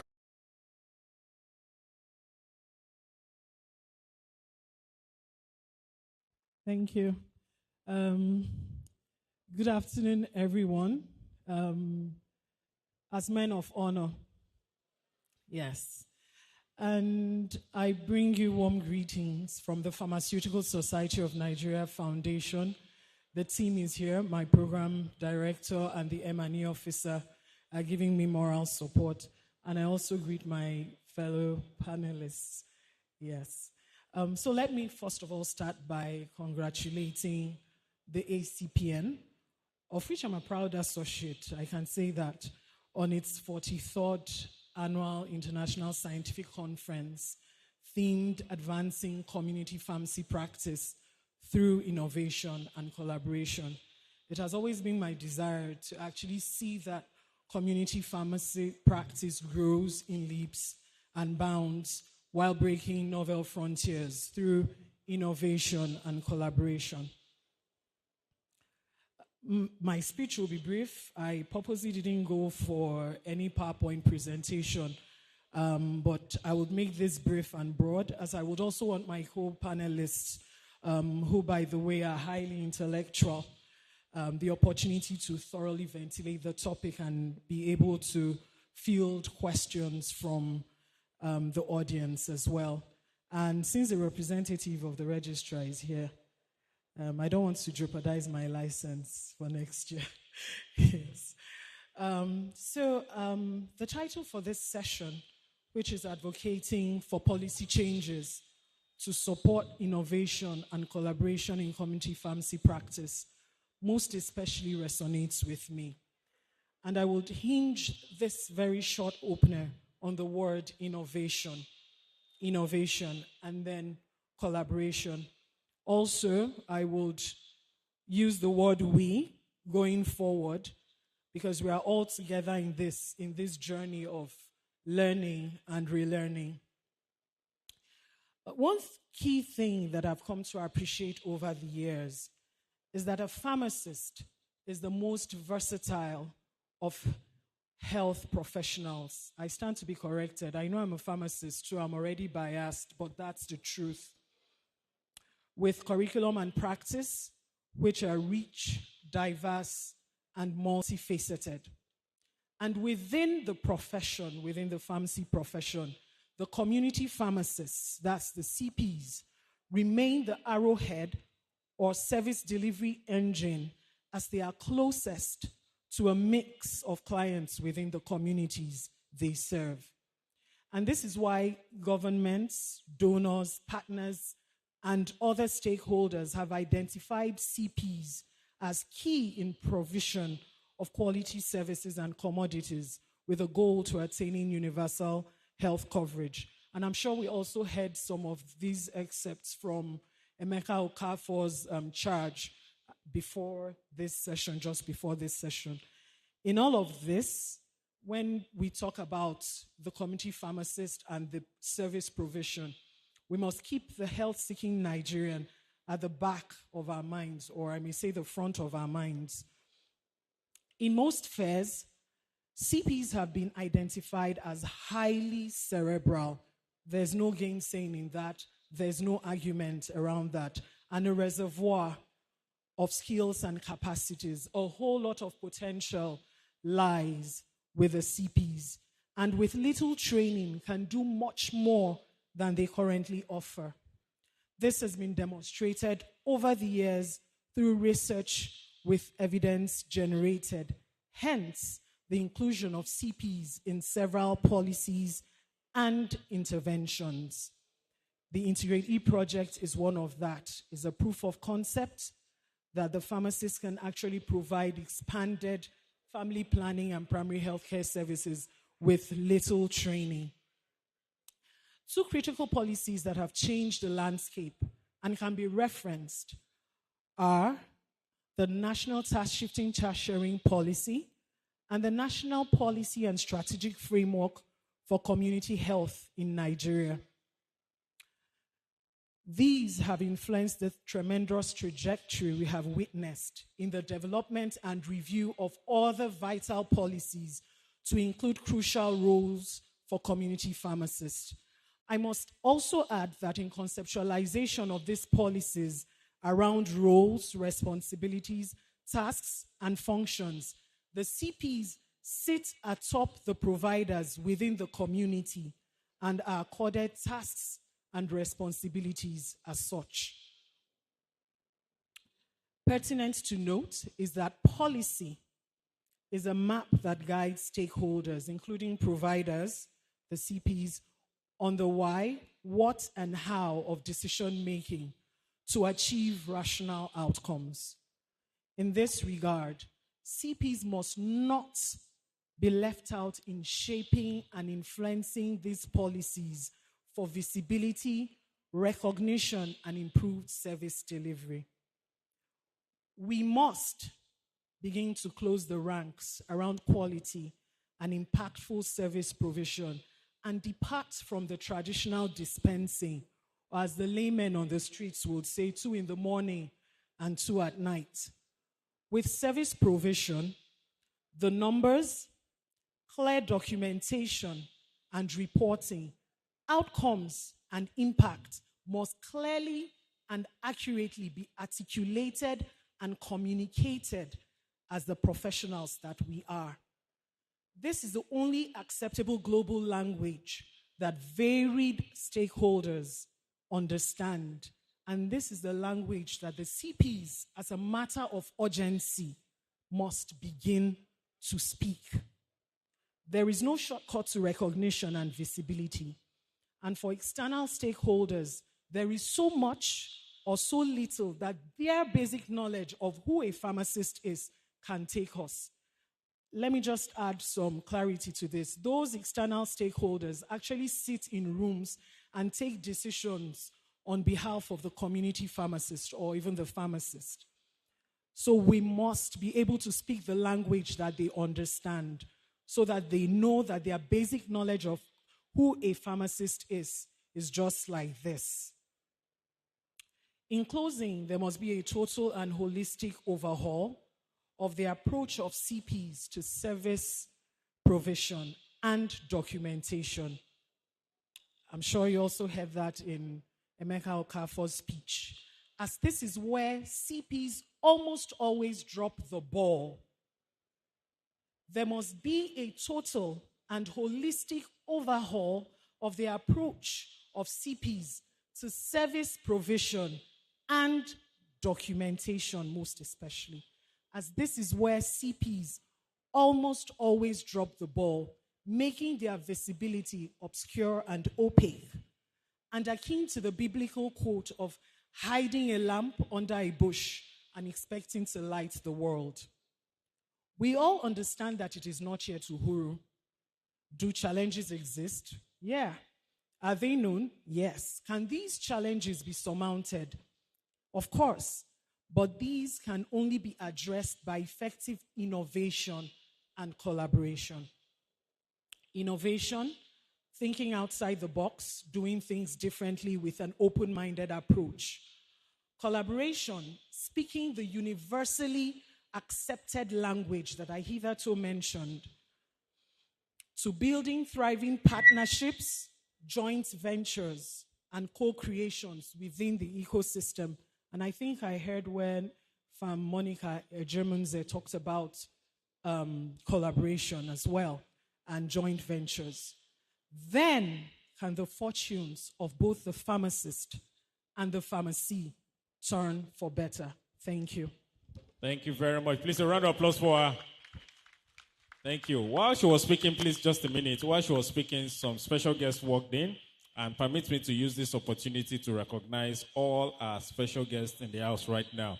So, ladies and gentlemen, please let's celebrate as we officially welcome into our midst the number one pharmacist in Nigeria, the FPSN president, Professor Cyril Isufo. Please, a round of applause for our father.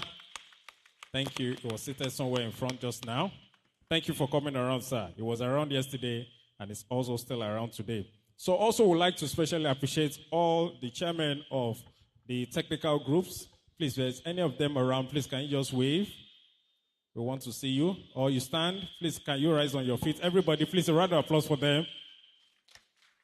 Chairman of ABS, thank you. Chairman of NAIF, thank you to every one of you. Nahab, every one of you, we appreciate you. Thank you for coming. Thank you. Thank you. Also, I would like to especially appreciate and recognize all the DC Pharm award owners, holders. Please, can they stand on their feet? Thank you. All the DC Pharm award holders. Please, let's put our hands together for all these wonderful professionals. These are people that are doing us great. All the fellows in the house, please, can we rise on our feet? Please, a round of applause for every one of them. We are not celebrating our great mentors. We celebrate you. Every of your efforts has been appreciated. Thank you for being part of this conference. And all the past national executives of ACPN, please, can you also rise? All our past executives, please, a big round of applause for them because they started this journey. They passed it to us. We are passing to the next generation. Thank you. All the past national chairmen in the house, special recognition to every one of you. Please, a big round of applause for all the past national chairmen. Thank you. Thank you. Thank you. God bless you richly. Thank you for joining us. Please, can we proceed with the panel? Thank you. All right. Thank you very much. Pharmacist Marco, thank you so much. You did justice to the topic. Please, I hope you can all hear me very well. All right. Thank you. If I'm going to pull out some experts from what she said, there's a book that comes to mind, Innovate or Die. It is paramount that as community pharmacists, we must innovate, right? So we must innovate, but then how do we innovate? And then how do we ensure that in innovating, we are not running foul of the law? And so this panel session will aim to address that. I'm still going to come back to you. I hope you have a mic with you. Thank you. Now, in your presentation, you mentioned some policies that you had worked on. How would you say these policies have impacted on community pharmacies? Could you share some examples? Okay. Okay, let me start with I hope everyone can hear me. This mic sounds. Let me start with the task shifting, task sharing policy. And the reason why we mostly refer to the task shifting, task sharing policy is because this is an overarching policy that has really given strength to a whole lot of other policies. The innovations that we see that have come up have drawn their strengths from the task shifting, task sharing policy. I'll paint a brief journey of what it was like. So the government made commitments way back in 2017, and 4 out of those 11 commitments really, spoke to the private sector, and that is where the community pharmacists are. And it was in a bid to ramp up the modern contraceptive rate of Nigeria and also strive to attain universal health coverage. And one of it was to use or harness the resources and the capacities that lie within the private sector. So for us at the PSN Foundation, what we did was to hold government accountable to that commitment. And we advocated in 2018 to have the community pharmacists in that policy, captured in that policy. Bearing in mind that that was the second edition of the policy, because the first edition of the policy did not capture the private sector at all. So it was a huge win. And with that, the community pharmacists who have been trained are allowed by law to provide expanded services that were not traditional to community pharmacists, but the government realizing and stakeholders, let me use that word, realizing that there's so much capacity that lies within the community pharmacists. And we're able to harness that. And moving on in 2022, when the document was due for review, we're also able to advocate for more of tasks and functions to be included in that policy. That policy looks at a whole lot of services from maternal, child health, newborn, adolescent health, reproductive health, TB, malaria, HIV. So it was clear. And there was one key data that we used to advocate for that over 80% of health-seeking Nigerians, first of all, go to the private sector before moving to the hospital. So I think that policy is really key for us. Another policy is that of the strategic framework for community health in Nigeria. Pharmacists have been recognized as providers of primary healthcare services, and they really sit atop the chain of providers. All right, thank you very much for that. You mentioned something. You said there's a data that shows that 80% of people will visit community pharmacies. Now, this also brings to light the importance of documentation. If we are not documenting what we are doing, we have not done anything. So whatever is not documented is not done. My chairman, sir, one of the things we have seen in your administration is the push for pharmacists to get trained on different services, vaccination, points of care testing. Now, one recurrent question I would always hear from pharmacists is, yes, we have been trained, but are we covered to provide these services? Sir, would advocating for policy changes now cover pharmacists to be able to provide these services without the fear of pushbacks from other healthcare professionals? All right. Thank you so much. One of the pains of leadership is to devote resources, both human and financial, to certain tasks, and then you see poor uptake of that task. For several months, I was with PSN Foundation to do the review of the tax shifting and tax sharing policy of the federal government of Nigeria. We shared the policies with people. We did webinars to promote it, and yet our people don't know or use that policy to their advantage.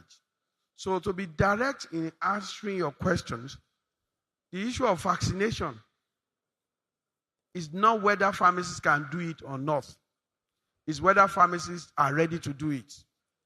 I remember one of the webinars, somebody said, can we now vaccinate without issue of harassment from law enforcement agents? And Dr. Otonga, who worked for the Federal Ministry of Health, said, this is a policy of federal government. It went to National Council on Health for review. It is signed. So it has the voice of the law. So meaning that pharmacists are now permitted to vaccinate. When it comes to point of care testing, it is appropriately captured even by the Pharmacists Council of Nigeria. I remember we brought out an SOP, and registrar even asked me for that of recent. Pharmacists can do point of care testing. However, how do you do it and report it is the issue.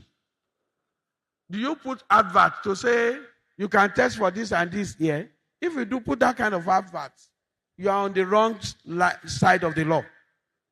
Because it's point of care testing. In other words, you have a patient that has a need, and you want to know the status of that patient. So it's in-house documentation that we advocate from Association of Community Pharmacists of Nigeria. And we don't advocate that it should be put outside there. Once you put it, you are stepping out of your boundary. It is tests that you conduct in order to take good care of your patients. It is not something to be advertised. So that's where I will locate it. All right, thank you very much, sir. Thank you. You know, there's this popular saying that if you want to hide something from an African man, put it in a book. I don't believe that is the case with us pharmacists. And so if we have these policies, we just need to look at the policies and see how we are guided. So dear pharmacists, Why are you not innovating? You have policies that will guide you. Pharmacist Ulupeju, as pharmacists, many of us are very brilliant, and usually we would see a need out there, and we will want to jump on that need. And we usually will say, don't worry, regulation will catch up. So we want you to advise. How do we as pharmacists ensure that we are able to provide the needed services for our clients and ensure that we also have the backing of regulation? Thank you so very much. First and foremost, I bring felicitation of the Registrar of the Pharmacy Council of Nigeria, Pharmacist Ibrahim Babashew Ahmed, who is unavoidably absent as he had to attend to another official assignment outside the country. He wishes us well and pray that we shall have fruitful deliberation and impactful conference. I think the very first thing to do, back to the question, is to, one, be aware of what the policy is saying. We should have a clear-cut understanding of that policy. The scope of the policy, vis-a-vis what is expected of us, what we can do, and where we shouldn't venture into. That is the first thing. A policy itself is not a policy that is a policy development process, except it is well circulated upon completion. So if that policy is yet to be well circulated among pharmacists, it should be properly circulated, and we should do well to acquaint ourselves with the provisions of the policy, have a clear-cut goal, then in carrying out the provisions, we should allow our training, skill, and competence to guide us to be flexible in the operationalization of the policy. That is the first thing we need to do. Secondly, as pharmacists, we should also keep abreast of the provisions of various legislations and regulations. Legislations and regulations, simply put, provide for the do's and the don'ts, the permissible and the non-permissible. Once what we're doing is within the ambit of the law, the ambit of the permissible, be it from the regulatory point of view, legislation, or the policy itself, then we should be bold enough to continue to do what we know how to do best. And in doing them, we should record the fact that we are in business, and in every business, as entrepreneurs, we are risk takers, and there are various views out there. Ours is to do the right thing and be sure we are covered and protected by the various legislations, regulations, policies, and guidelines. I think with that, we are good to go. Thank you very much, sir. Thank you very much. So, dear pharmacists, again, we reiterate, there are policies, you have the laws. Let's be bold to step out. Just ensure that in whatever you're doing, you are on the right side of the law. Pharmacist Wanko, I come back to you. Now you have done a lot in advocating for policy changes. But we also know that as pharmacists, we do have a sphere of influence where we can work. How would you advise in terms of collaboration with other stakeholders? What will be the next steps? Now we have the policy changes. How then do we now collaborate effectively with other stakeholders? So for me, I had mentioned earlier during my speech speaking the acceptable universal language, and that is reporting and documentation that will be able to clearly articulate outcomes and impact. Yes, there is a basic knowledge of who a pharmacist is. But what speaks to what the pharmacist can do is that service delivery. And immediately after service delivery, there must be documentation. And I mentioned that this is where the pharmacist always drop the ball, which becomes challenging to actually present the numbers and say, this percentage of pharmacists have been able to do this, and they can do this. And it is only with evidence that we can advocate for more. The government has gone forward, stakeholders have gone forward to include community pharmacists in the shifting task sharing policy. The next review was based on the little data that we could get from the field. We don't know how longer that can hold. So we need for pharmacists to step up and disabuse their minds from that entitlement mentality. Because we need to understand what is within the ecosystem. There are a whole lot of other providers that the government has eyes to. And one thing that I know is that no policy is cast in stone. So if there is evidence that has supported this policy to go this way, the moment the evidence stops backing the need for the policy to go this way, the policymakers will come right back and go another way. And in that manner, we'll be disenfranchising ourselves. We cannot continue to put in resources when we are not getting the outcome. So if community pharmacists keep on having that entitlement mentality that whatever happens, we are pharmacists, so they must, it is not cast in stone. Just 2 weeks ago, the head of service approved about 57 new cadre, also in health. So things are changing, the world is evolving, and pharmacists must evolve. And that was why I used the colloquial, the parlance of 2 in the morning and 2 at night. Yes. We must begin to open our eyes to see beyond what happens within within the environment or within the store. How do we move past where we are? You move past where you are, you must report the numbers. 1 is 1 in Chinese. 1 is 1 in Hausa. 1 remains 1 in Igbo. Even if I use Igbo to teach mathematics, it will remain the same. So, and this is what we want to see. Thank you very much. So documentation. Yes, please, a round of applause, please. Thank you. So documentation. If you don't take anything outside this session, just take the fact that we need to document. It's very important. Chairman, my final question for you.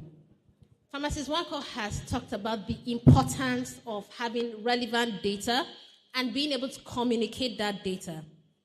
I know that you are leaving. You are out. This is your send forth. Right. But is it possible that we have one platform where pharmacies in Zamfara, pharmacies in Lagos can document whatever it is they're doing, and so that we have a national overview? Is that possible?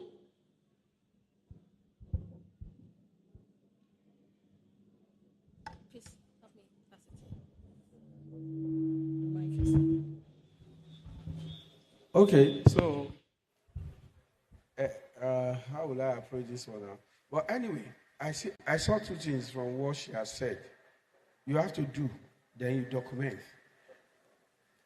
Let me take the family planning service, for example, where pharmacists are now allowed to give injectables and then do insert implants. So, how many people are doing it? Let me take vaccination, another example. How many people, Parks Pharmacy is not vaccinated, I'm sure.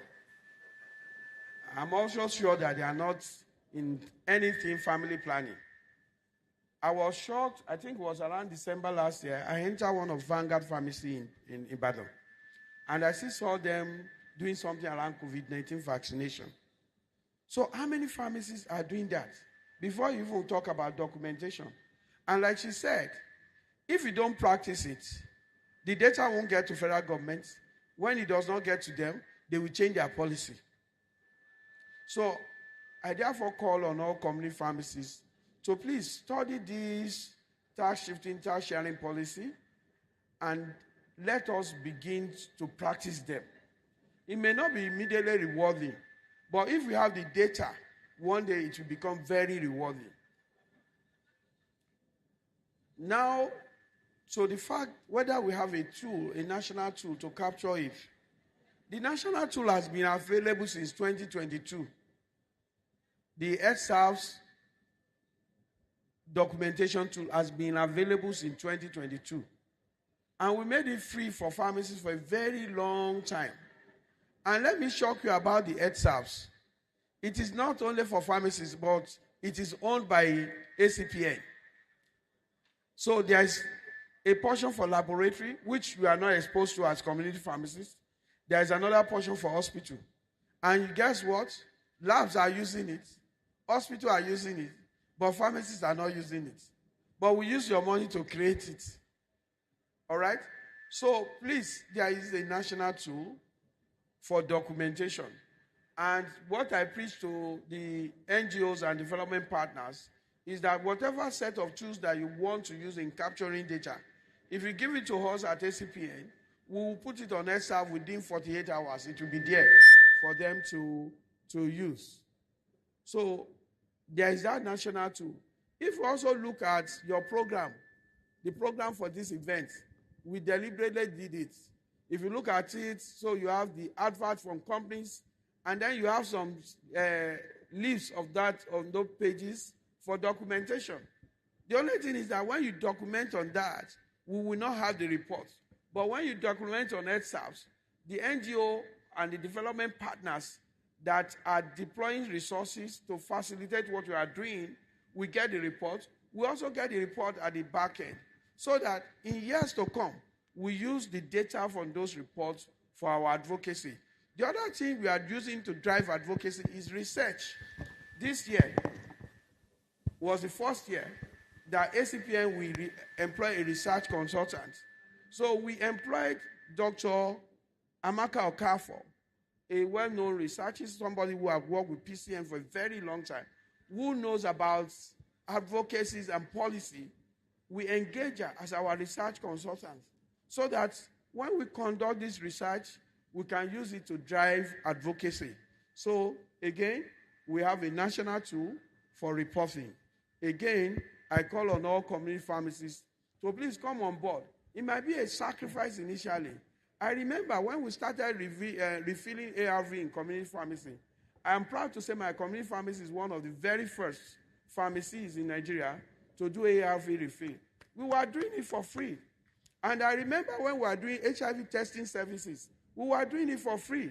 And some pharmacists walked away that time. But we continued to do it for free. But when it came to ARV refill, they used the information gathered from the HIV testing service to advocate that pharmacists can do ARV refills. When they were even saying that we will steal their drug, I said, how many of your test kits did we steal? Pharmacists are honorable people. You gave us test kits for HIV testing services, and we reported all of them. Absolutely. Not one single one is missing. So on that note that they gave us ARV refills. And in Port Harcourt, before I got this job that started putting holes on my pocket, I was getting about 110,000 naira for ARV refills every 2 months. But when they saw that I wasn't attending to my patient again, they took the patient away to another pharmacy. Thank you. Thank you very much. You want to say something to that? Yes. As a rider to what the chairman has said, Thank you very much for highlighting the part of the ARV and what the pharmacists have done over the years. But let me just touch quickly on some points. He talked about the health serves as a tool. We don't have any problem with using the health serves as a national reporting tool.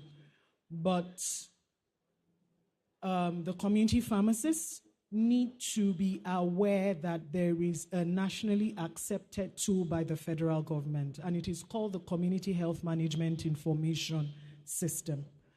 Now, the government has looked at the fact that there are now more players from the private sector and looked at where the CPs sit and made it, and also included, and this was also part of the advocacy that has gone on, over the years. And community pharmacists have been captured in that too. Now, it is important that community pharmacists report into the national instance so that the government can have eyes into the operations of the community pharmacist. And donors as well, who actually drive a lot of components of the system through their support, also defer to those national tools. So it's also important to note that. On innovation and how pharmacists can move on, nobody says that community pharmacists cannot pool resources and begin to have conversations with PCN and with the Federal Ministry of Health to sponsor trainings. Because we know that there's something called donor fatigue. The donor cannot go the whole hog, the whole country. So the community pharmacists seated here can actually task themselves or tax themselves and say, we're going to put this amount of money down, get the master trainers, get PCN, get the government structure, even invite the international partners or whoever to have these trainings. We know you have given us this much. We want to move the needle further. So this is what we want to do. That is another innovation. And I'm also happy to hear that the ACPN has a research consultant. As far back as 2017, 2018, we visited ACPN in Lagos State. We advised, nothing stops you from getting a consultant who can run these numbers, who can write up something about the ACPN, the strengths that lies within the ACPN, and present. And this would help them have a wider, view or lens into the activities of the ACPN. So this is really a welcome approach, and that's what innovation and collaboration is all about. The PSN Foundation is ever ready, ever open. We're here to serve the pharmaceutical community, the pharmaceutical space. We're always ready to partner, to give directions, because we've had over 10 years, about 10 years under our belt. So we're ready, we're fully open to giving the necessary directions that the ACPN may need. Thank you. Thank you. So sorry. Please, I just want to re-emphasize what she had just said. Even it was part of my campaign. District Health Information System, how community pharmacists can report later to federal government. And PSN Foundation has just cracked it. Can you please applaud them again? So, even as I step aside, my work will be how to work with PSN Foundation to make sure that all community pharmacists in Nigeria have access to that community health information system. So thank you one more time. I appreciate you. Thank you very much, Chairman, and thank you very much, Dr. Wako. So, dear community pharmacists, please, as we step out, let's ask questions and let's start updating. Very important. We can attract a lot of international attention just by reporting what we do. My registrar, sir, my final question for you. A lot of times, community pharmacists have faced harassment from other healthcare providers. Do we have your backing now that with the appropriate policies, we can go out there and not fear any intimidation from any of these other external stakeholders? Let me make it so short. The answer is yes. And I doubt whether I still have to say anything because the question was addressed by my earlier submission or remarks, as it were. So long as we are abreast of the scope of the policy, the word that I'm trying, or I was running away from, is to talk about limitation, but everybody has a limit. Yeah. So we should equally understand and identify our limit. So long as we operate within the scope, the context of that policy, you have full backing of PCN. And we need to face our fear. I think the fear is born out of overzealousness of the policing constituency. Naturally, in Nigeria, regulators and law enforcement agents tend to be overambitious, and they want to outstep their boundaries. And when these are done, we are on the receiving end. And because we are on the receiving end, it creates fear in us. But as I earlier submitted, we should keep ourselves abreast of the scope and have a good knowledge of the limit of what we need to do. Be that as it may, I think this session is a pointer to a critical renovation imperative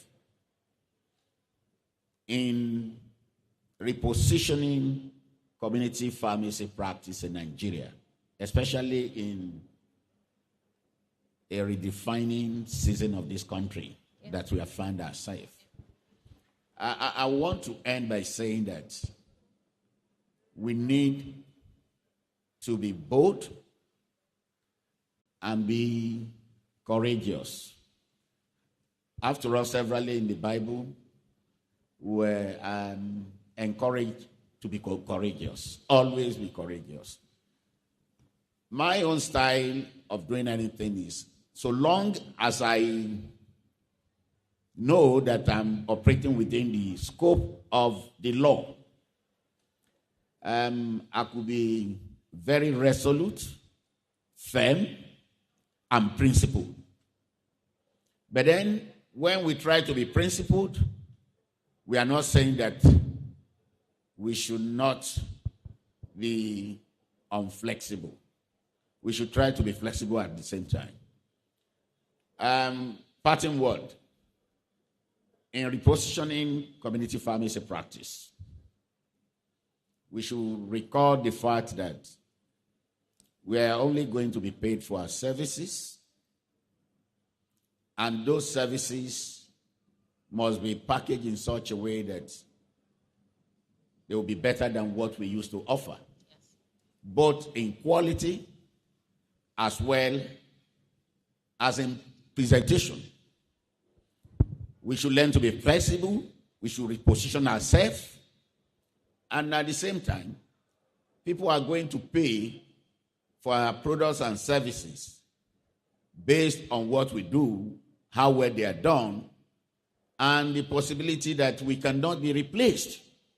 How difficult it is for replacement of whatever we offer in terms of services will place a premium as a value on what we offer.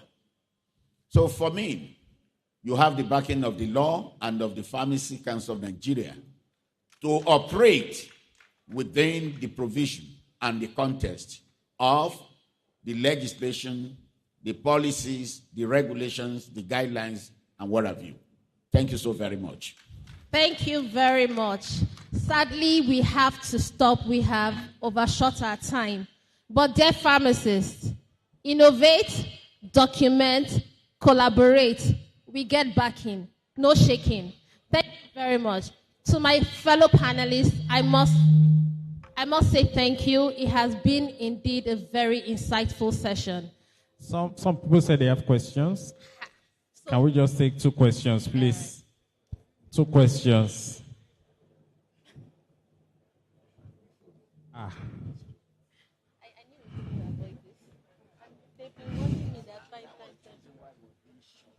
Thank you, panelists. My name is Pharmacist Uche Apakama, FPSN. Mine actually is the issue of cascading information and knowledge, cascading it down from the national assignments to the local place where the pharmacists practice. I am in Anambra State, Pax Pharmacy, Anambra State. And I know we have numbers in Anambra State. There are 36 states and FC 37 states. If we select the most populated by numbers states in the country, and we replicate all this information and train to those pharmacists, you know that's initially inertia to overcome in any project. So much information is available to all of you who are up there. But beyond Abuja and Lagos, or maybe Port Harcourt or Rivers, it seems to be lacking. The more we cascade down to states and the CPs log into it, the more data we get. There's a possibility that our state chairmen are not doing what they should do because it's assumed that they ought to be part of this training you're talking about and this information.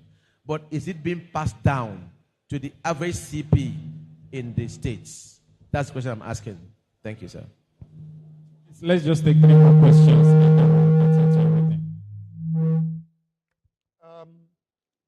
This particularly goes to the chairman. You talked about data. My chairman,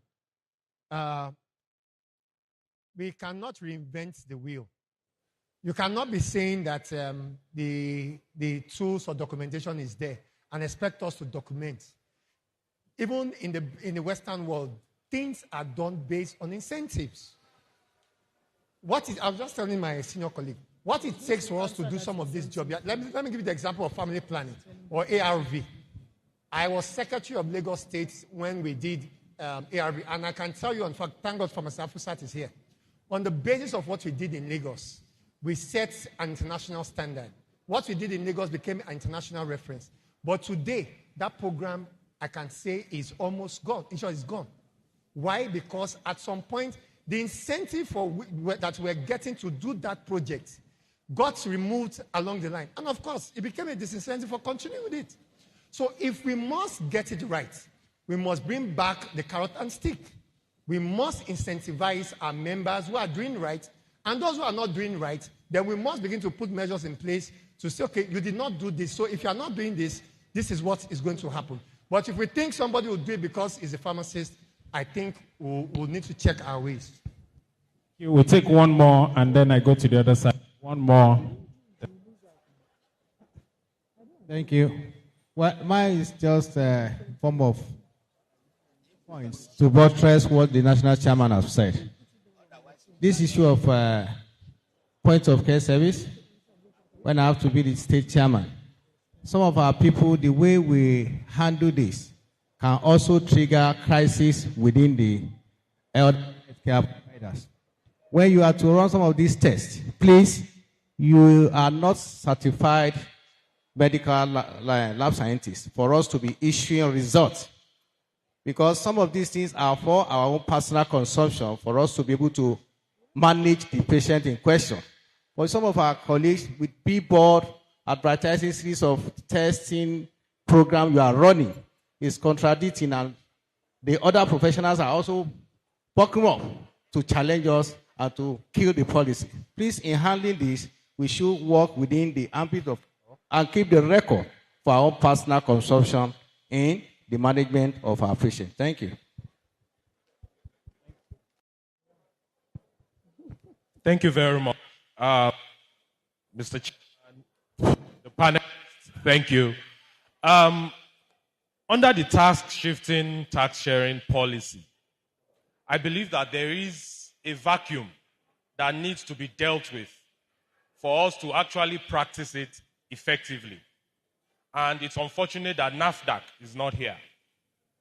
We are talking about drugs. They are going to be shared to lower cadre, the PPMVs. And most of these drugs under the NAFDAC law are still prescription-only medicines. Oral contraceptives under the family planning that is being devolved to them are prescription-only medicines. And when pharmacists are asked to give implants, for example, and for any reason, there is some adverse reaction, and it becomes a cause for litigation, the first thing any judge will ask is, are these medicines OTCs or prescriptions? And that is an issue. So this is a high time for us to begin to advocate for what we have always advocated for, pharmacist-initiated medicines. There needs to be a shift so that these become mainstay, so that we can comfortably share these medicines, shift to these medicines, and have opportunity to do them effectively. Thank you. Please permit me to the second half of the all, then you can react. Yes. I want you to react once. Just react once. Good afternoon, everybody. My name is Pharmacist IKEBUDU Ifeanyi. I practice in the FCT. My question is to Pharmacist Wankwo. Today we are talking about innovation and collaboration, and I would like to add the integration to our national conference. When the chairman was talking about health service, which is a tool that ACPN has developed for data collection, he said the federal government also has the Community Health Management Information System, which has been developed also by the Federal Ministry of Health. And I want to ask, in developing the health service, ACPN took into cognizance the peculiar nature of practice by community pharmacists in developing that tool. And I wouldn't know what went into developing the Community Health Management Information System, whether members of the ACPN were taken into, were consulted in developing that. So I want to ask, in this era of innovation, collaboration, and integration, can the health service tool be integrated into the Federal Ministry's Community Health Management Information System? Thank you. Please, one more. Let me take a woman. Everybody speaking has been men. Let me take women.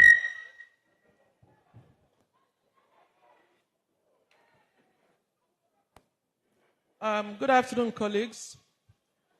I'm actually happy to be given this opportunity because I came to this conference for just the statement I want to make now. Yes. Those who came from Lagos, they already have an idea of where I'm going to. But they said that if a child is crying and pointing in this direction all the time, if the mother is not there, the father is there. My statement is simple to the people who should help to make it happen.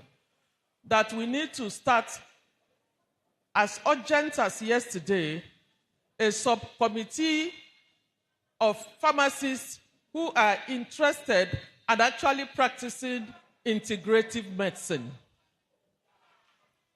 We can laugh all we have about herbal medicine. We can make jokes about Gbogbo Nishe. When we were having the Lagos conference, and urologists came and talked about BPH. And when it got to using herbs to handle hyperplasia, he said it's Gbogbo Nishe, and the whole hall laughed. My colleagues, we need to know that unless medicine gives pharmacognosy, nature, its rightful place, we will simply become irrelevant. Because whether you regulate it or not, people want to get well.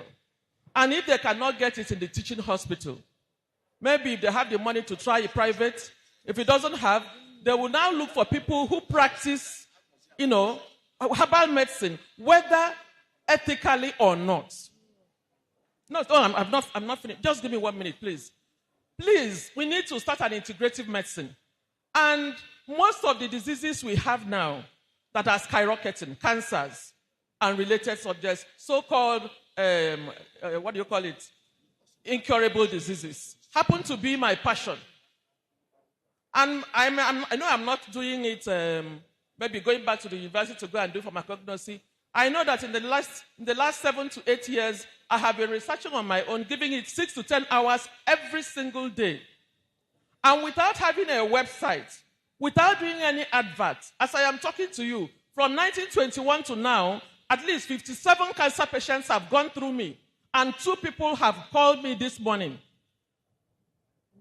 You might say, okay, I have talked in the conferences, I have gone to NIMA, thank God, the DG that is just stepping down this week or so, has an open mind, and they take my products, and they are trying to do what the clinical trial and all that. But why can't I have a backing in my profession?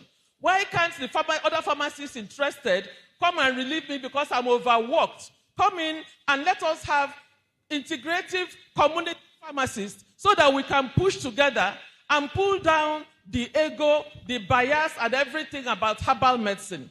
That is my simple question, and that's why I'm here. Thank you. Thank you. Please, a final woman, and then we'll balance it out. Mr. Chairman and the House, the topic we've been talking about is very interesting. Innovation and collaboration. We don't have to wait for any incentive. Nobody is ready to incentivize anybody now.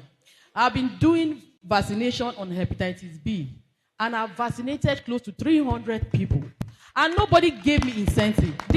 When I started vaccinating people on hepatitis, vaccination. Nobody has been talking about vaccination then, but I started doing it gradually. How was I able to do it? When people come into the pharmacy, I talk to them about whether they are vaccinated or not. I kept record, and I started vaccinating people, like 20 people, 30 people. As I'm talking to you, 2 people have called me this morning to say, Madam, we want to get our vaccine. Where are you? I said, okay, I fixed an appointment for next week. What is the incentive? The popularity. What is the incentive? That people know that you are a healthcare professional who is making a change in their life. So let us not wait for anybody to incentivize. Let us incentivize ourselves. Thank you. Please, I want the panel to please react, and then we close. Thank you. Okay. Please, sir. Some of them. So thank you so very much. I love the passion about integrative medicine. Madam, please, I want you to listen to me. Since 2022, we have a special interest group that we call TCAM, Traditional, Complementary, and Alternative Medicine in Community Pharmacy Practice. In the Ajumose Oko conference, Professor Dukoya was there, and some other people were there. Professor Eimunjeze was there to talk about complementary and alternative medicine. Professor Dukoya even taught us how to put herbal medicine into capsules, and she taught us so many other things. So we are just calling on you. We have discovered one more talent to be used.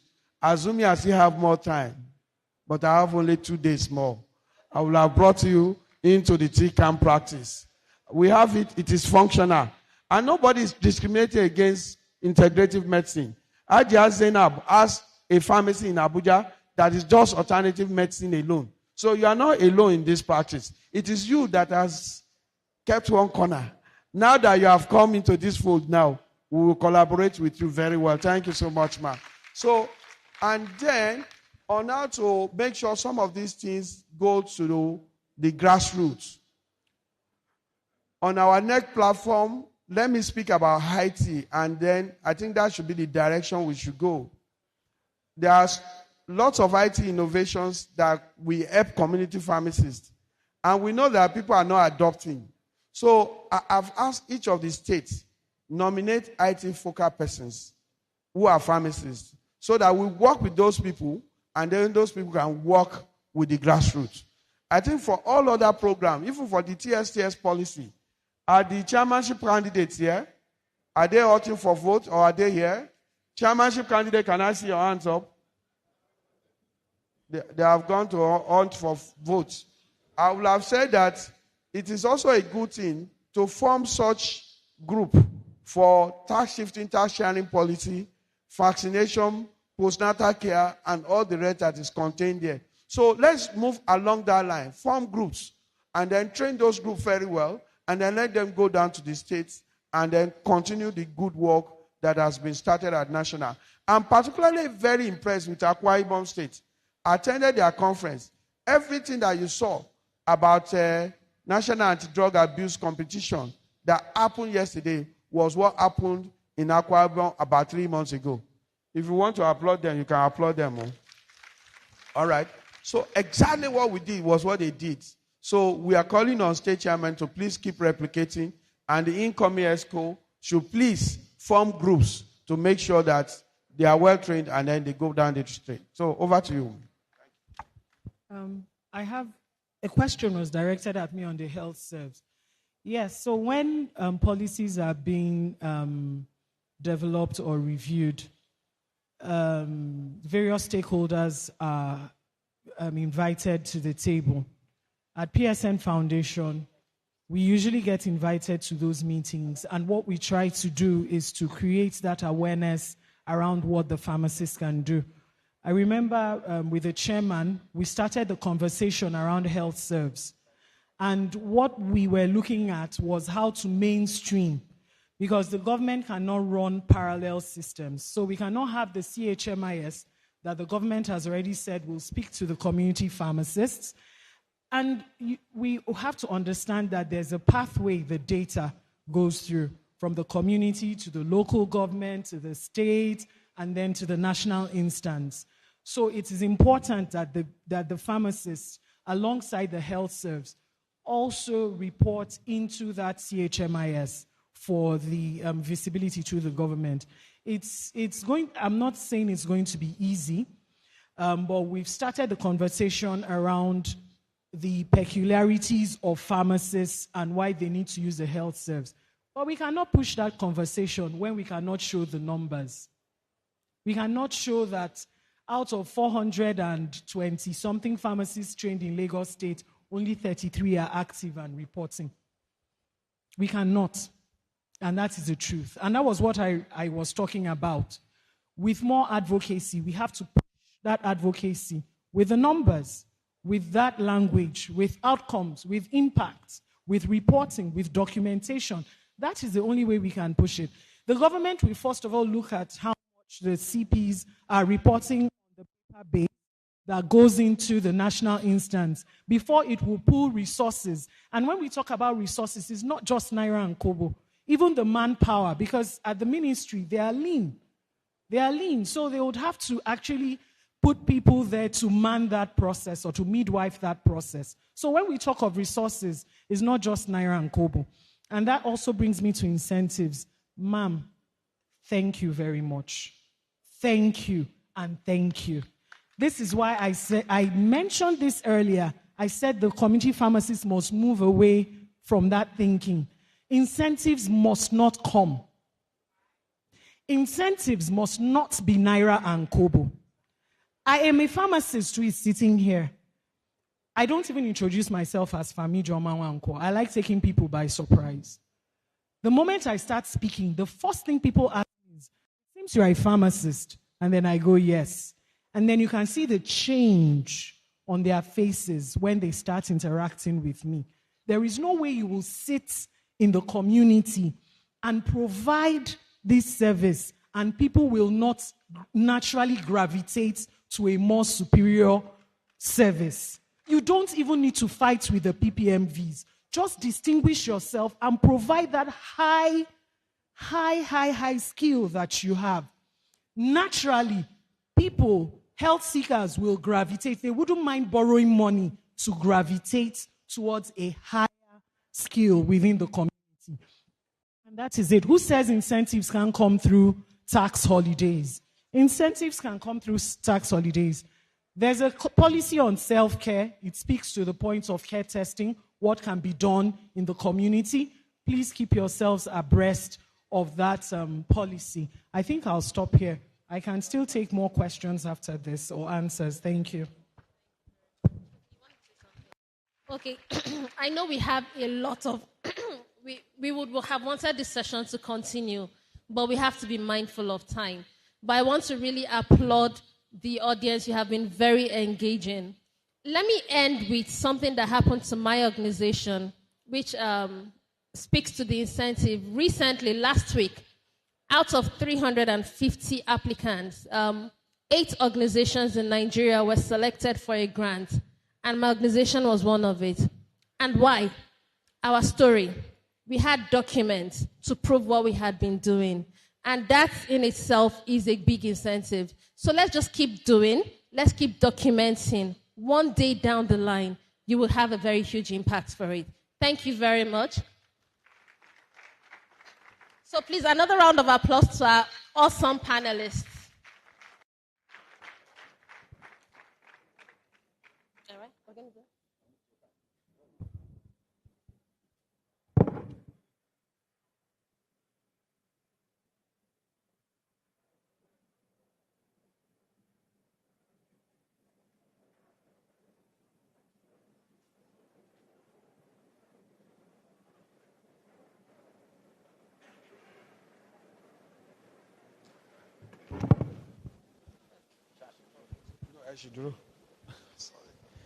Please, Pharmacist Akali, please come on board. Pharmacist Muniru Elelu, please come on board. Let's present this award together. The award is off of my hand, so please just come. All right. So you will present the award. Thank you. Please help us present the award. Thank you. Thank you for all you did, sir. Thank you. Okay, nice. Okay. My national chairman, it's an honor to present this award to pharmacists, award of appreciation to pharmacist Ijoma Nwakwo, a panelist, and from the discussion we've had today, and from what I heard, you have discussed all the issues tabled exhaustively. Community pharmacists, we have a lot of resources, and if we use those resources, I am very, very sure we will go places. I want to say that there are some of my patients or clients that insist that I deliver the service. Even when I don't have the product, they will say they will hold on. So it's what we do. If we do that, we will move to places. And she has emphasized that. And she's doing very well in the secretariat in Abuja. I don't know whether you remember me. So on behalf of the national chairman, national ESCO, the entire Association of Community Pharmacists of Nigeria, here present, I present this award to you, a well-deserved award. Congratulations.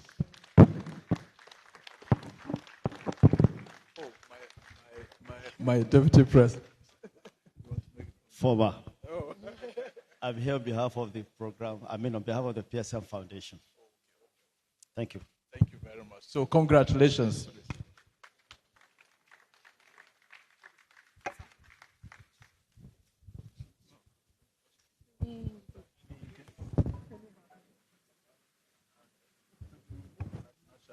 Yes, the national. This is the team from the PSN Foundation. We're happy to be here. We're happy we came for this session. And we hope and pray that we'll continue to collaborate well, particularly with ACPN. We, on the other side, with the government and other stakeholders. But behind the scene, we need more participation and collaboration from ACPN. We are appealing. Please help us to help you.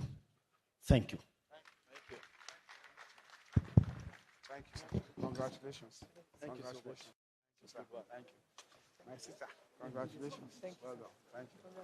All right, so I want to demonstrate what documentation did to me when I was being screened. So, Pharmacist First Officer, please come and help me present this award.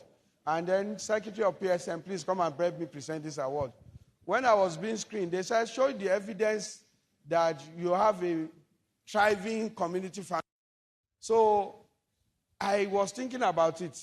If it is money, it is subjective now. If I say my turnover per annum is 50 million, they can say it's 60 million. That is the cutoff point. So I went with my document of ARV refill. And when they said, okay, show us the document, I said, here it is. I'm doing ARV refill for 114 people who are living with HIV. It's Pharmacist First can bear me witness. And they said, I said, yes now. How many community pharmacies are doing ARV refill in Nigeria? And if only me are refilling for 114 patients, I think that's a thriving community pharmacy. And they agree with me, didn't you? So therefore, I call on you to please present the award to Registrar of the Pharmacy Council of Nigeria. Thank you very much. Thank you, our national chairman. You are the people, one of those we call talk and do. Actually, what he said was very correct. When he presented his documented records, we were amazed. And that gave him a very high score. Our dear registrar, ably represented by the versatile Omotayo, we want to present this award of appreciation award to Pharmacist Ibrahim Ahmed Babasheu, FPSN, for being a worthy panelist. In fact, the information you gave us and the approvals you gave to community pharmacists that some of our activities are backed by law, but you must work within the law. I think we all gave him a round of applause. So congratulations. Thank you very much. Thank you, sir.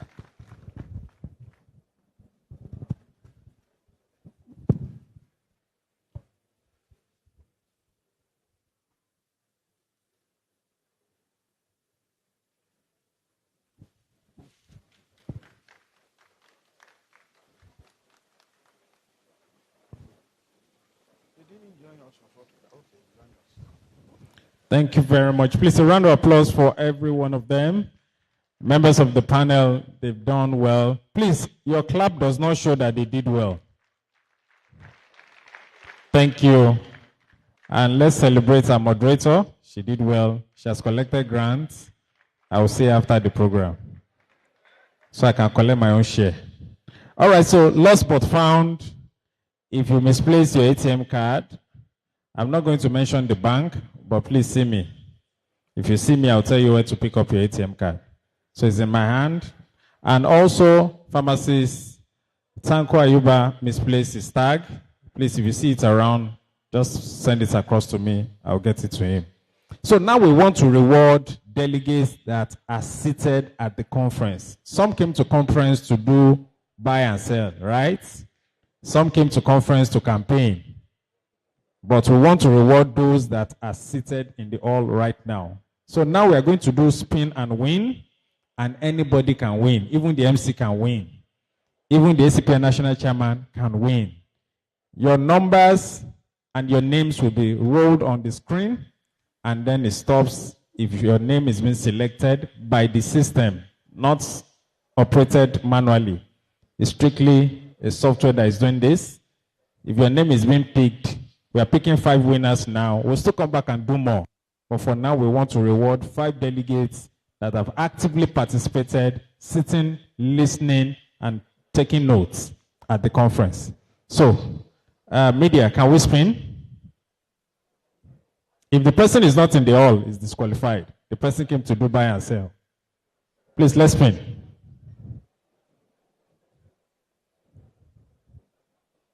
So if your name is picked, just come forward. Now we're spinning. Very transparent. I next should come and learn from pharmacists. Put your hands together for the organizers. Come on. Yes.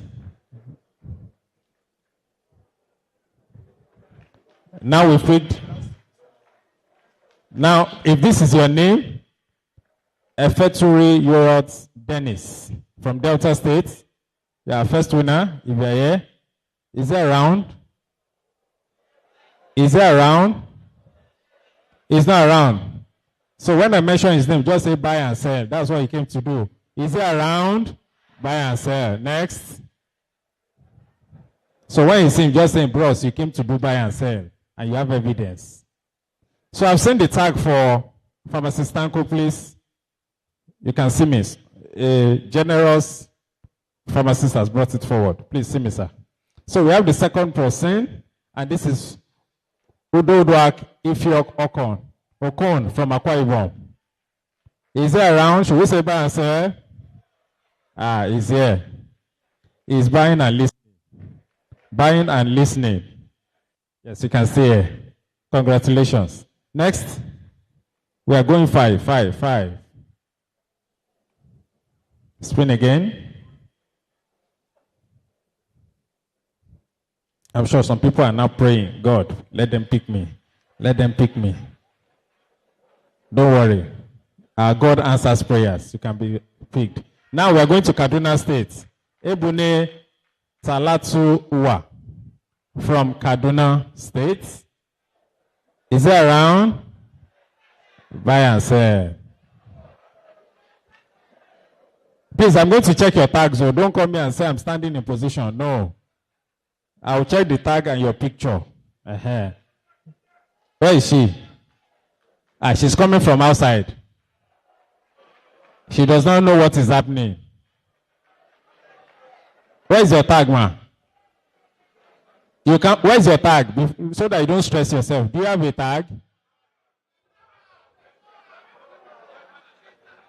Where is your tag?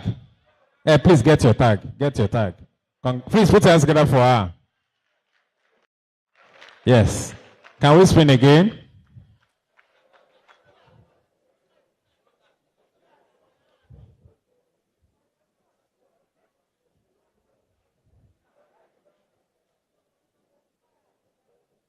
So it's automated. It's going to go through the process as programmed, and then it gives us a name. Or your state, we have Ugwe Gele Leonard from Oyo State. Is he around? Buy and sell, Abi. So these people in the Ministry of Buy and Sell will create a subcommittee for them. Can we roll again?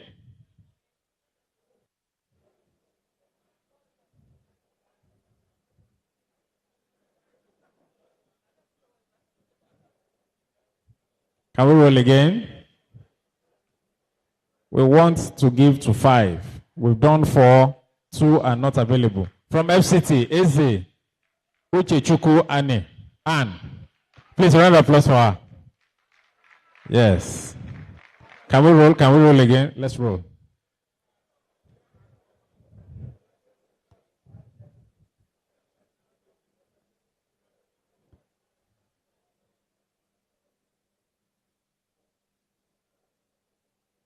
So our next winner is from Lagos. Oyedemi Gabriel from Lagos.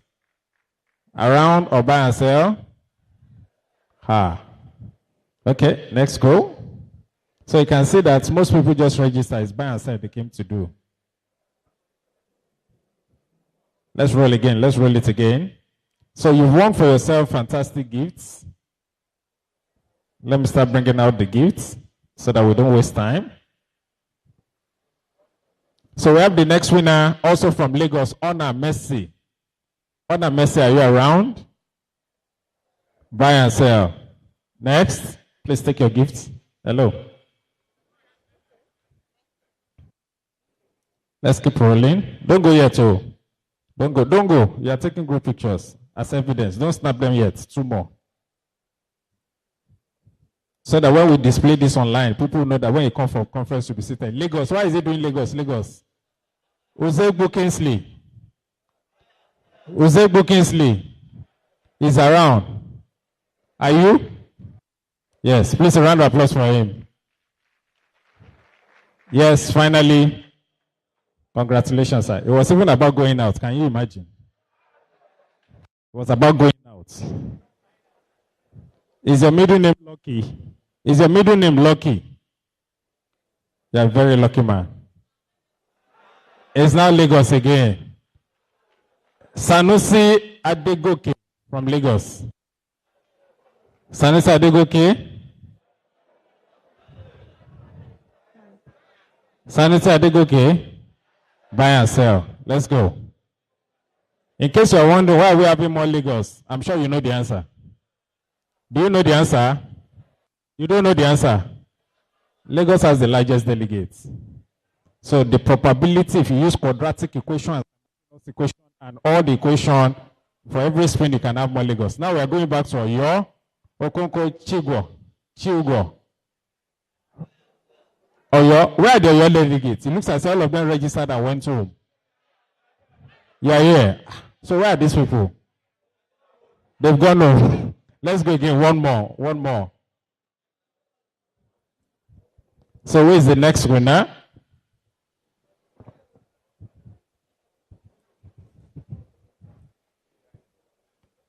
So we have a final one to give out. Now back to Lagos. Onyebuchi Tochukwu.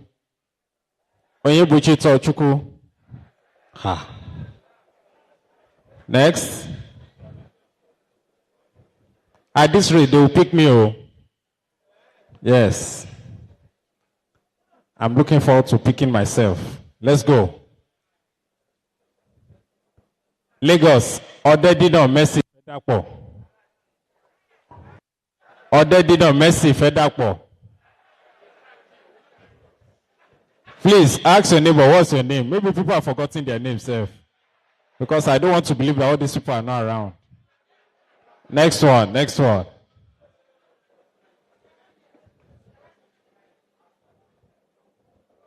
I think we should be doing exam after the conference so that we can ask some questions. Anybody that cannot answer, we won't renew your license next year.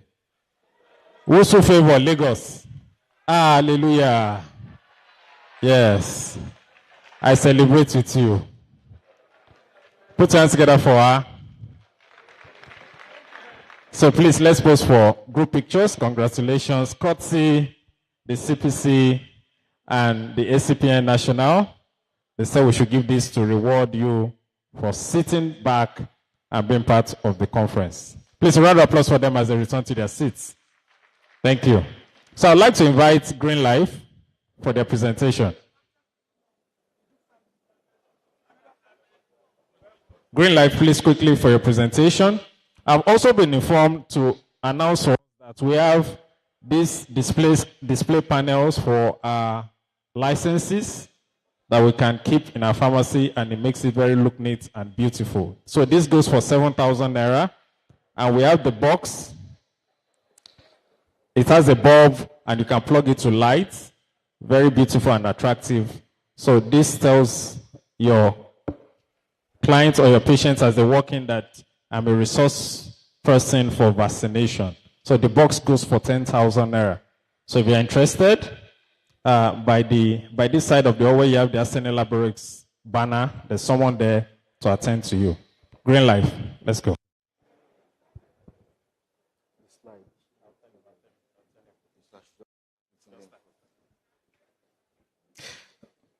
Good evening, everybody. Standing on all existing protocol. My name is Sebastian Osakwe. I represent Green Life Pharmaceutical. And today, we've come to celebrate with the CPs in the national conference. Green Life is noted in the fight against malaria, and we've been in this fight for over 2 decades now. And we want to appreciate every community pharmacist here present. During this presentation, we'll invite us personally to do personal research on a lot of things. One of these research will be done here with our phones. And in keeping with the tradition of this conference, there will be one rechargeable fan to be won by the fastest finger of the person that will do the reading for us when we get to the slide. Without much ado, I introduce to you Lonat, the effective anti-malaria. So during this presentation, we encourage the audience to do their own fact-finding. And if what we have shared with you today makes sense and you are convinced, we want you to become advocates for LONAT. LONAT has been around for 19 years now, trusted. At the launch of LONAT, malaria was imprisoned. How many of us remember that advert where malaria was confined to the custody of LONAT? So this was because following the criteria, about 7 of them set by the World Health Organization's pharmacopoeia, LONAT passed all those tests, and that is the result on the board. And thus, LONAT, in keeping with tradition, follows the World International Pharmacopoeia to ensure that everything that has to be done with drug delivery and formulation, all criteria were met. The artemether composition remains the same for over a shelf life of 3 years. The lumefantrine, because of the pharmacopoeia that was used in compounding, maintains 102%, 0.7 over the same period of time. So LONAT has been around for 19 years, delivering trust and saving lives from the disease called malaria. So I want to say something. What has changed in the last 5 years in our practice? We have seen that there is therapeutic failure in malaria therapy with the ALs. One of the panelists said one thing we needed to do was to communicate effectively. How many of us have seen presentations or prescriptions when they say 1-1? If you've seen that, raise your hand. But as pharmacists, we know that that is not the right dosage information for ALs. ALs are supposed to be taken 1 at 0 hour, 1 tablet also at the 8 hour, and 12-24 until the dose regimen is contained. So this study was done in Benin, and within the past 5 years, there has been therapeutic failure with the AL. One other thing that was noticed was that there were prevalence-resistant strains coming into the practice in the management of malaria. Within these 5 years, one formulation that has been introduced in the management of malaria has been soft gels. So these studies were done locally here in Nigeria, and they were not in any way influenced by Green Life in Ebonyi State, in Lagos State, and then there was a sub-Saharan study done in Africa. These studies are available for your reach. We can share with you links and materials to buttress these points. I will ask, it is easy to be oblivious of the obvious. They said, for you to be a professional of any action, if you repeat it 100 times, you become a master of it. So let me show you something. Consider yourself as a young child, and I present to you this gift. We know kola nut has a lot of medicinal benefits that are yet to be exhausted. And I also present to you this candy. As a child, which will you prefer? The candy or the kola nut? Of course, the candy. So, our patients are often like young children. But as pharmacists, as custodians of drugs, it behoves us to always advocate for their health and not what pleases them, right? Some patients walk into your counseling room and say, I don't like taking tablets. I prefer what? Injections. But is that the right thing to do for them? Is that the right thing to do for them? Of course not. So, if offered to make a choice between aesthetics and efficacy, aesthetics will always come out tops. You want to agree with me? So, in the treatment of malaria, our soft gels are like the candies that our children will naturally want to go for, our patients. Now, if you repeat soft gels, soft gels, soft gels for 100 times, it becomes the right thing to do. But let's uncover the truth here now as pharmacists. Okay? We'll say, can somebody within this room tell me one essential drug that is formulated in soft gel? One essential medicine formulated as soft gel, please. Okay, let's just do an example. Vitamin A, vitamin A, and vitamin E. Okay, what about drugs like metformin, amlodipine, atorvastatin, and the amoxicillin? Yesterday, I learned something for the first time, that soft gels has been here with us as far back as when? Okay, so if they have been around with us for that long, what stops us from putting these very essential medicines as soft gels? We'll see why as we go down. Because soft gels, like you rightly said, soft gels, like you rightly said, were first developed for non-critical vitamins. That was the reason why soft gels were introduced into our practice. So, WHO specifically mentioned tablets for antimalarial formulations, but they never mentioned anything on soft gels. Right? There was a book published by Daniel et al. That said one major problem that soft gel have is that stability during shelf life is a major drawback for them. Because these are very sensitive heat and humidity labile products.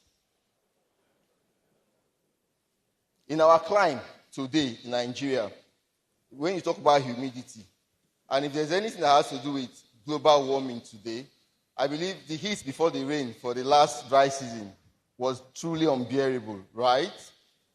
You could have temperatures as high as 38 to 39 degrees down south. My brothers from the north, what was your readings? It could get as high as 40, 42 at times. So humidity, temperature, and proper storage. Most of us might source from reputable wholesalers like the New Heights that made their presentations now, the drugstores and others. But somehow, somewhere, some of our people find their way in getting products from the open market where storage becomes an issue. This was a study done where tablets and soft gels were exposed to the normal sun for just 4 hours. And this was what we achieved. Okay? So if soft gels cannot protect itself, can it then protect your patients when it comes to treating them for malaria? Is a question that is begging for answers. Okay? So, if we look at our pharmacopoeias, the USPs, the BPs, the WHO International, and even the European Pharmacopoeia, they all use tablets for their studies. None of them mentions soft gels. If you go back and say, okay, what did WHO use? It was tablets. The next, if you look at our books, Harrison's latest publication as early as 2002 also used tablets in the analysis. And they said soft gels are very efficacious. So where is the reference standard when they were doing comparison on efficacy when antimalarials are put in soft gels.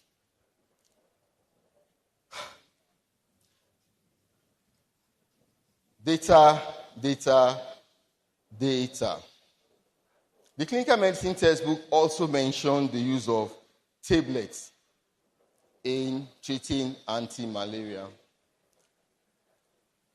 Our national guideline in treatment of malaria today in Nigeria said tablets and further for dispersible tablets for children. That is why currently NAFDAC is advocating that every pharmaceutical company should move their pediatric formulations from suspensions that are not stable to what? Dispersible what? Tablets. They are not even saying soft gels. They are still mentioning dispersible what? Tablets. So please, tell me, the current most effective authority in the prevention, control of drugs and food in Nigeria today is NAFDAC. That's the authority on it. NAFDAC says soft gel capsules are not indicated for the treatment of Pipazziparon because they are not recommended as first line. Now, fastest finger. MCM, I need a mic. Can somebody Google SPC soft gel for me quickly? Just this last one. So please. So by the time you Google this, you will discover that from NAFDAC alone, they are saying even the soft gels are not first line in the treatment of malaria. So what do you think? Is it that Green Life cannot produce soft gel? No. We have decided to do the right thing and we decided to stick with tablets and not soft gels. Please, soft gels are not present in these countries except two, Ghana and Nigeria currently. So we say that please come over to our stand if you have questions. My time is up and we'll do further justice to this. But please, when it comes to the management of malaria, LONAT, which has delivered over 19 years, will give you what you desire, where you desire, in compliance with guidelines and others. Thank you. Thank you very much. Please, a round of applause for Green Life. If you need more questions or clarifications, please go to their stand. Thank you very much. Also, I would like to bring forward before the second masterclass. The second masterclass is coming up shortly. But before that, I would like to bring forward First Bank. First Bank, one of our big partners. They've made this conference possible. And please, let's celebrate them. The First Bank of Nigeria. Please, a round of applause for them for their presentation. Thank you very much. Yeah, well,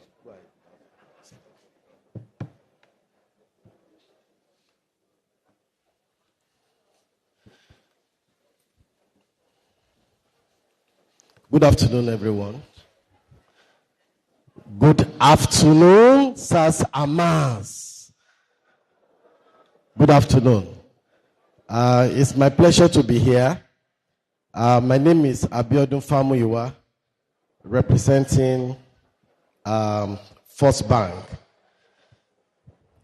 I just have 5 minutes to spend, and I'll try to keep to the time. I'll just make reference to the slide so that I can work within the time allotted. As we all know, First Bank is a household name. It's your bank. It's Nigerian bank, the oldest bank in Nigeria. And I want to also say that we have been in relationship with ACPN since 2021, going to 3 years now. And I can say that for the period we have been in relationship, we have been able to disburse over 5 billion to close to 700 members of ACPN. And our desire is to do more. Because First Bank being a retail bank, actually we are judged the best SME bank in 2023 in Nigeria and also in Africa, as we have our footprint across. Thank you very much for appreciating First Bank. So, and we actually desire to do more with ACPN this year. We have a product that we know will benefit us, and what we have actually done is that this product is non-collateralized. A lot of members have been able to benefit from it, up to 10 million and even above that, to restock and do a whole lot of things to grow their business.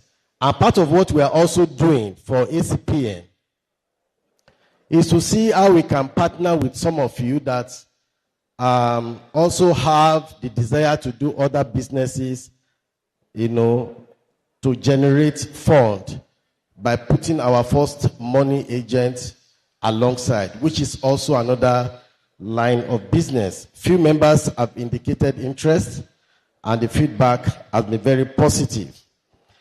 We have also been able to partner with the association to avail members of ACPN a co-branded card, which serves as both your ID as well as debit card.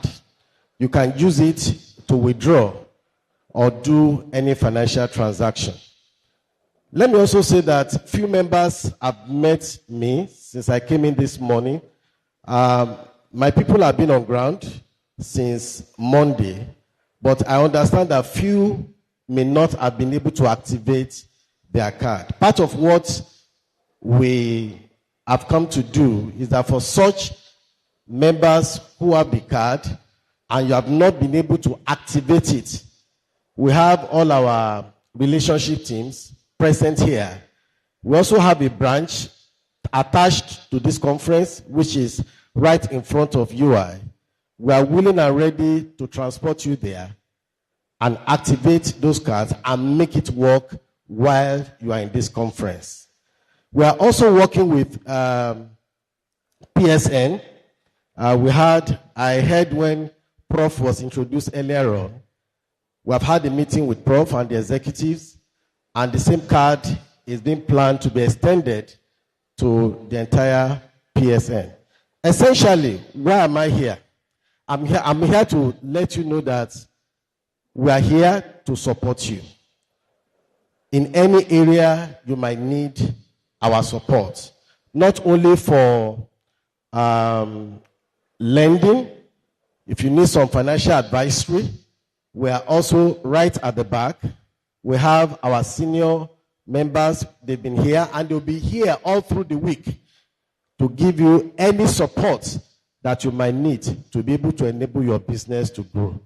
With First Bank, we are sure to take your business to the next level. Thank you very much for having me. God bless you all and have a wonderful conference.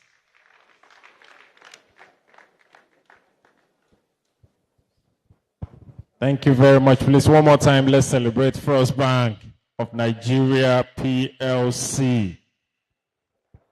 Yes, it's time for the second masterclass that we built for today. And today we'll be talking about collaborative care in oncology, the role of community pharmacists.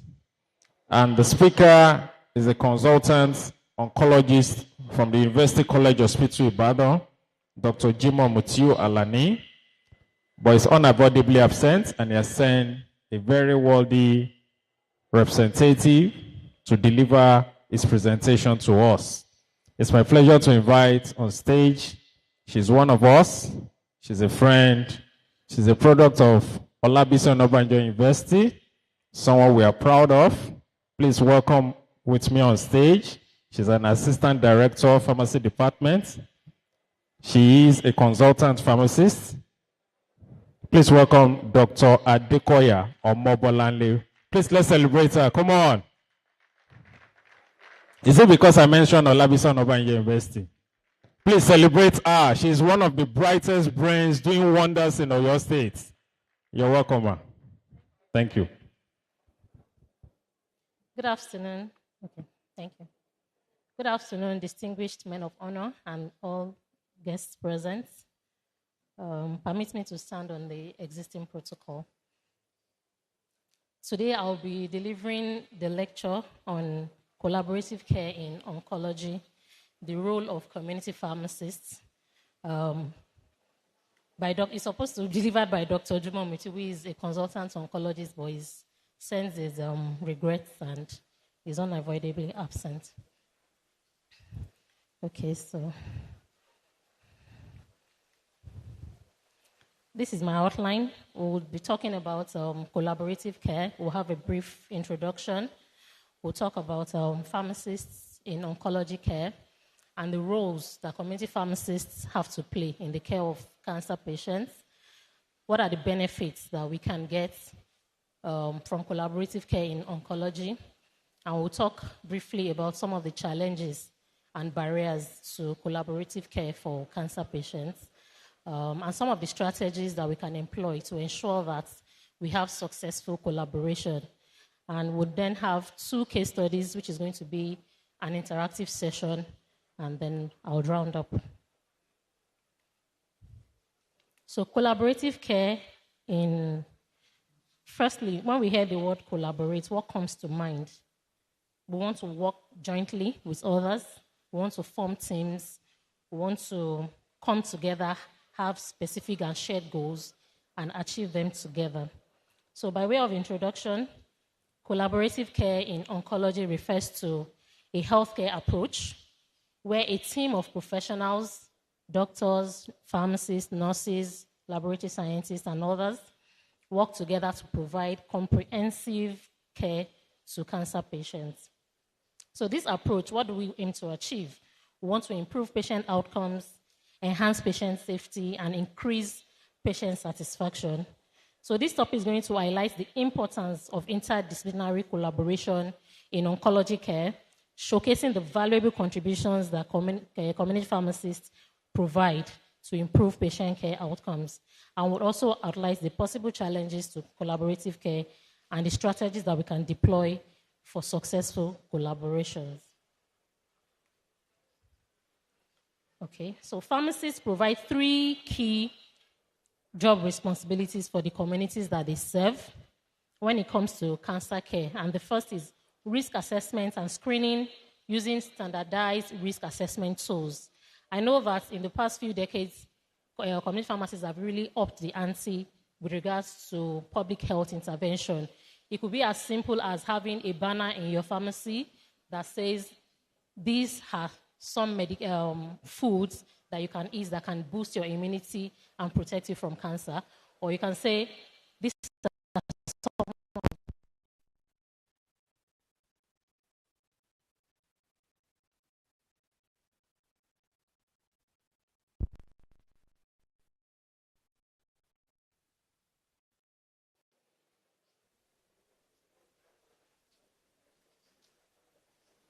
Okay.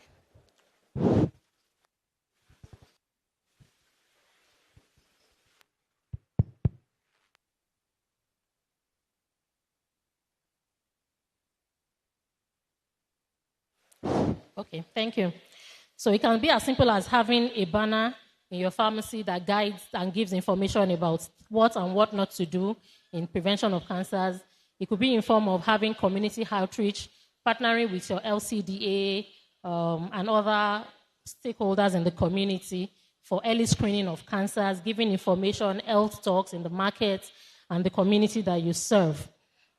Also, pharmacists can serve as medication managers. Of course, as pharmacists, our main roles in ensuring that drugs are properly indicated, that they are efficacious and safe for our patients, that our patients adhere to these medications. So pharmacists as medical managers would ensure the 5R of the drug use process, making sure that the right patients receive the right medication in the right doses through the right route of administration, and of course at the right price.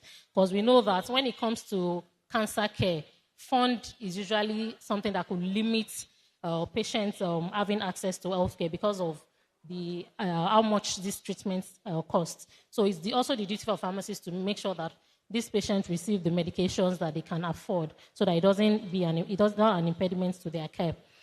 Okay, so then research, data collection, collation, and analysis. And I'm very happy that during the panel that just ended, a lot of emphasis was placed on documentation. And it's not just enough for you to document, you must communicate this documentation. Community pharmacists should be at the forefront of data collection because, like it was earlier mentioned, 80% of these patients will present to a community pharmacy before they have contact with either a secondary or a tertiary level of healthcare. So it's important that we're also at the forefront of research.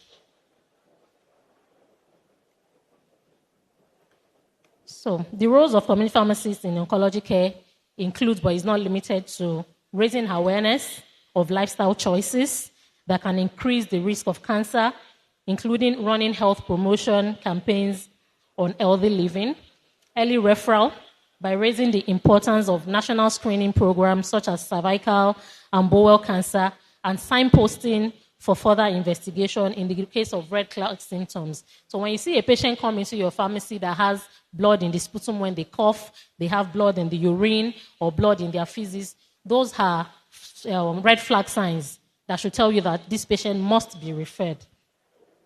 Or you see patients with severe unexpected weight loss, dysphagia, lumps in the breast and other parts of the body, or moles on the skin that are changing color, changing sizes, then those are red flag symptoms that tells you that this patient has to be referred for appropriate care in a higher level healthcare facility. So pharmacy staff will also be involved in follow-up and monitoring to manage any side effects. So patients need adequate information for them to have successful therapy. It's not enough for the patients to just get the medication and the information on how to use them. If they have information on the side effects that they ought to expect, some of the things that they should expect from those medications, it will help them to adhere because they already have that knowledge that, okay, I could experience this from taking these medications, so it's what is expected. It's not something that I will now stop the medications because of this. So all of those information are in the purview of the community pharmacist. And also, to improve outcome, particularly in medicine optimization and then palliative care and pain relief management, particularly for dangerous drugs like morphine, codeine, pharmacists are there to help these patients to titrate the doses of their medication for them to achieve adequate pain management.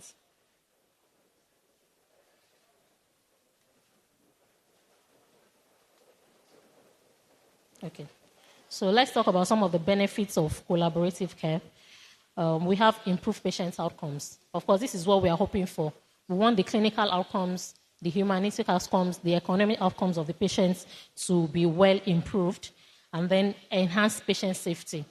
These drugs, medications for cancer care, a lot of them are toxic.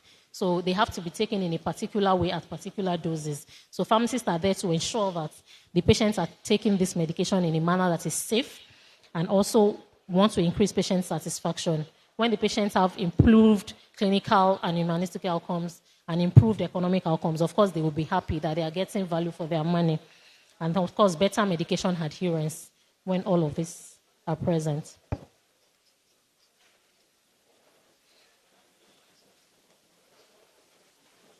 Okay, so improved patient outcomes, we'll be talking about better disease management, enhanced quality of life, increased survival rates. And for the survival rate to be increased, these cancers have to be picked at their earlier stages, because when patients present with stage 4 cancer, and it's just a matter of management, and then you'll be talking about end-of-life discussion and palliative care. But when they are caught early on, then there's something that can still be done to ensure that they can be cured. So enhance patient safety. Of course, pharmacists are there to reduce medication errors. We are the experts, detecting drug therapy problems, whether they are actual or potential, and being able to step in and provide the desired solution.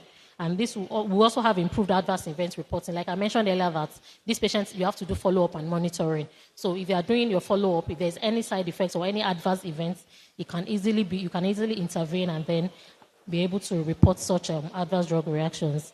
Then enhanced monitoring and management of side effects.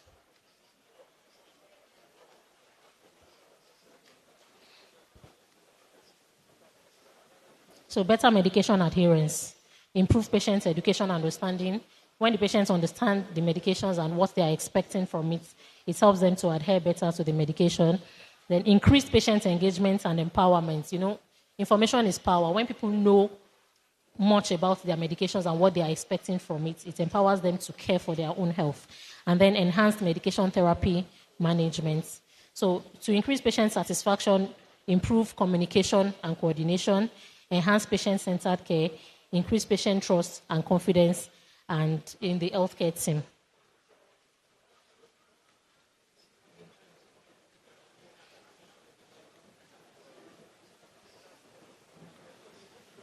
Okay, so now we'll talk about some of the challenges that we can encounter in providing collaborative care.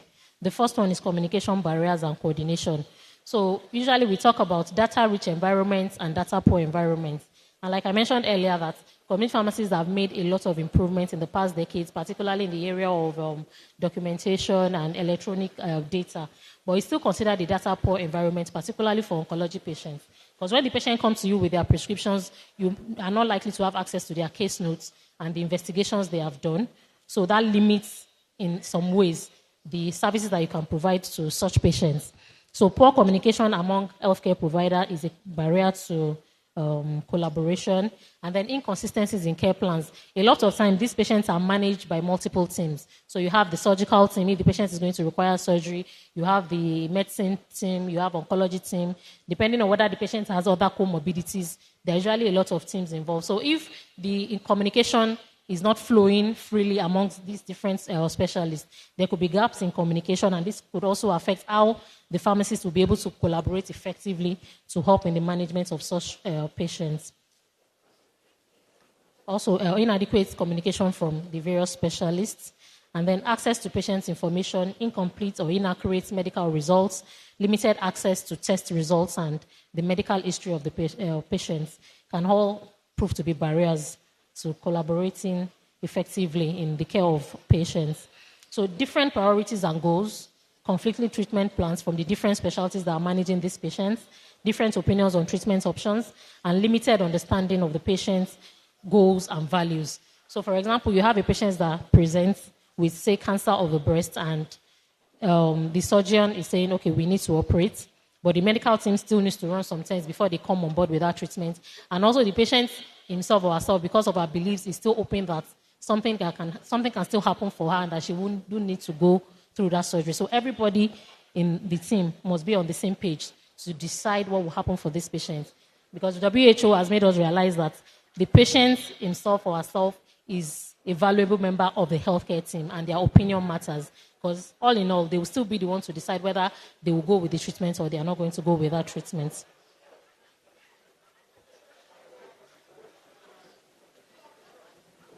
So key collaborative care strategies. The first thing, we said communication is a major barrier. So the first key strategy is to try to improve communication, establish clear communication channels, regular team meetings and updates, open and honest communication, defined communication protocols. That's the first strategy to make sure that we improve our collaborative efforts, and ensuring that we define roles and responsibilities. Everybody knows their clear roles and their expectations, what is expected of them, what they are meant to do. Then set shared goals and priorities, patient-centered care plans, shared goals and priorities, collaborative decision-making, and the patient has to be carried along every step of the way. And of course, the use of technology to facilitate coordination, electronic health records, telemedicine, virtual care, collaboratory software, and other innovative softwares will be very helpful in ensuring that we're able to better collaborate with every member of the healthcare team to help these patients.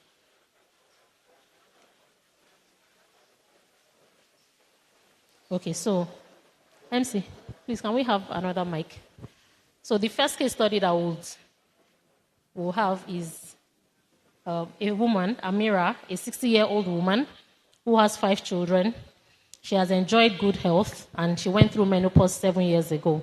Currently, she's on aspirin and statin as prophylaxis for cardiovascular disease. She presents at your pharmacy the second time in 6 weeks with copious vaginal discharge. As a community pharmacist, what will be your next line of action? So if you'd like to react, please raise your hand. Please, we are doing of this car, Police Land Cruiser NPF 8074C. Please, your attention is needed to move your car. Police Land Cruiser NPF 8074C. So, action.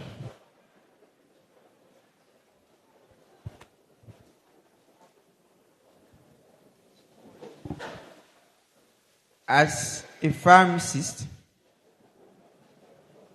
I will try as much as possible to dig in deep to get other information.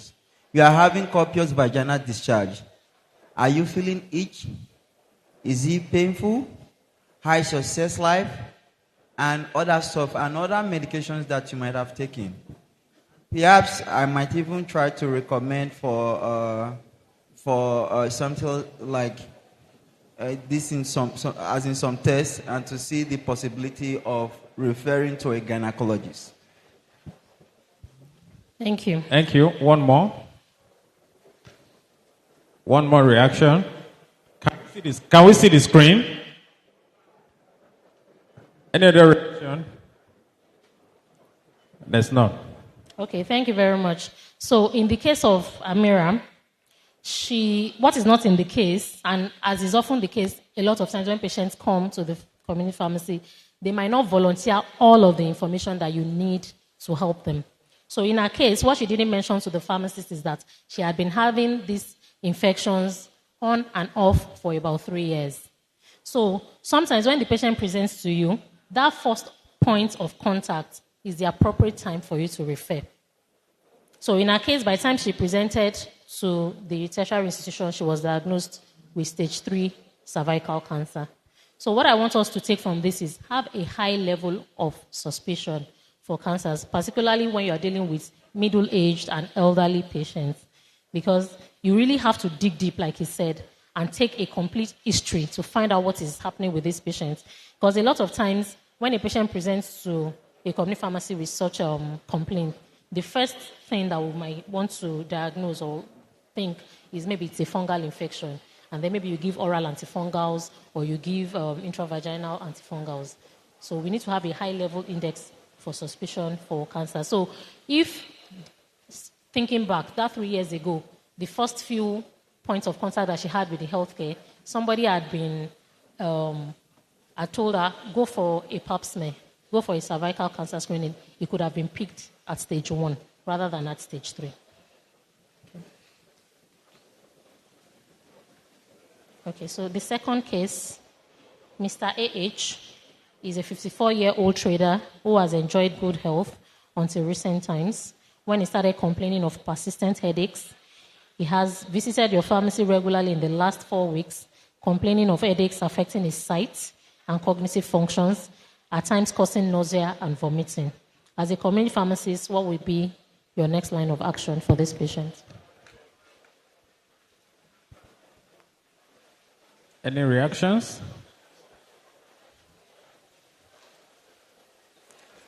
Somebody say I will recommend her to go for deliverance. Is that what we share? Okay. React, man. So I've actually had something similar to this case. So I'll ask the person to go for a CT scan and then take it to, and then I'll refer the person.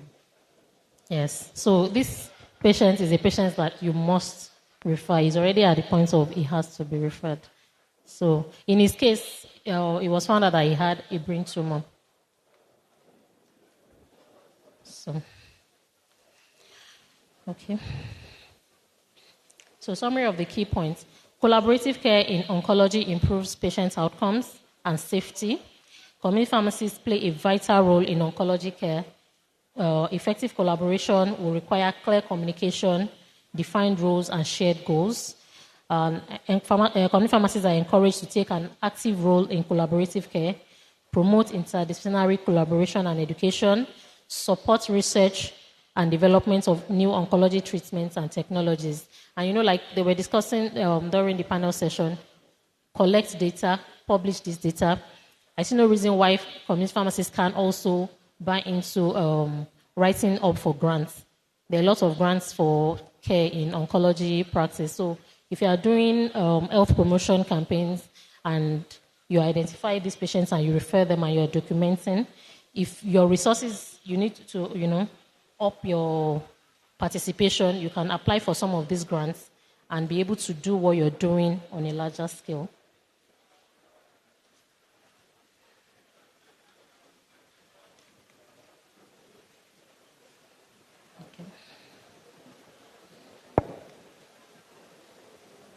So collaborative care in oncology is essential for high-quality patient care, and community pharmacies are integral members of the oncology healthcare team. Together, we can make a difference in the lives of cancer patients and their families. Thank you.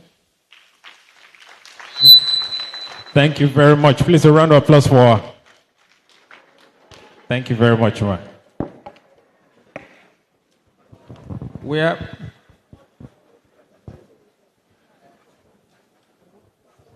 Please, a round of applause for her as she returns to her seat. We have an award for...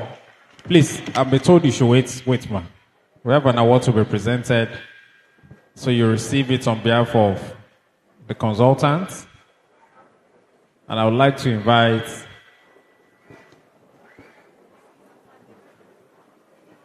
the General Secretary, Pharmacist Omokafe, to help us with this presentation.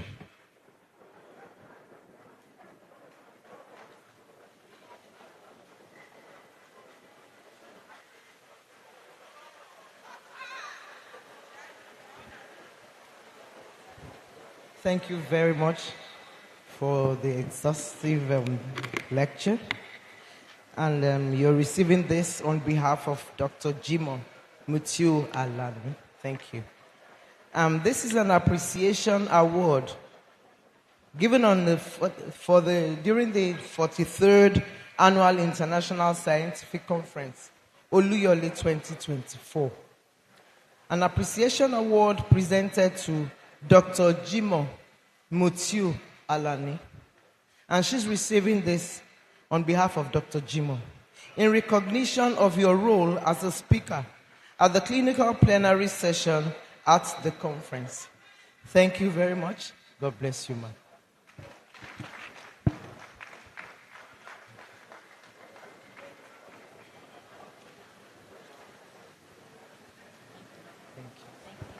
Thank you. Please, let's celebrate her as she returns to her seat. Yes, so this is another opportunity for pharmacists to look around and see how we can get more involved. And now we are talking about oncology, collaboration concerning oncology. I'm passionate about this area of practice. This area of practice because this affected someone very close to me last year. And it was my mother. She was just complaining of malaria symptoms. And then from one test to the other, she was already stage 4.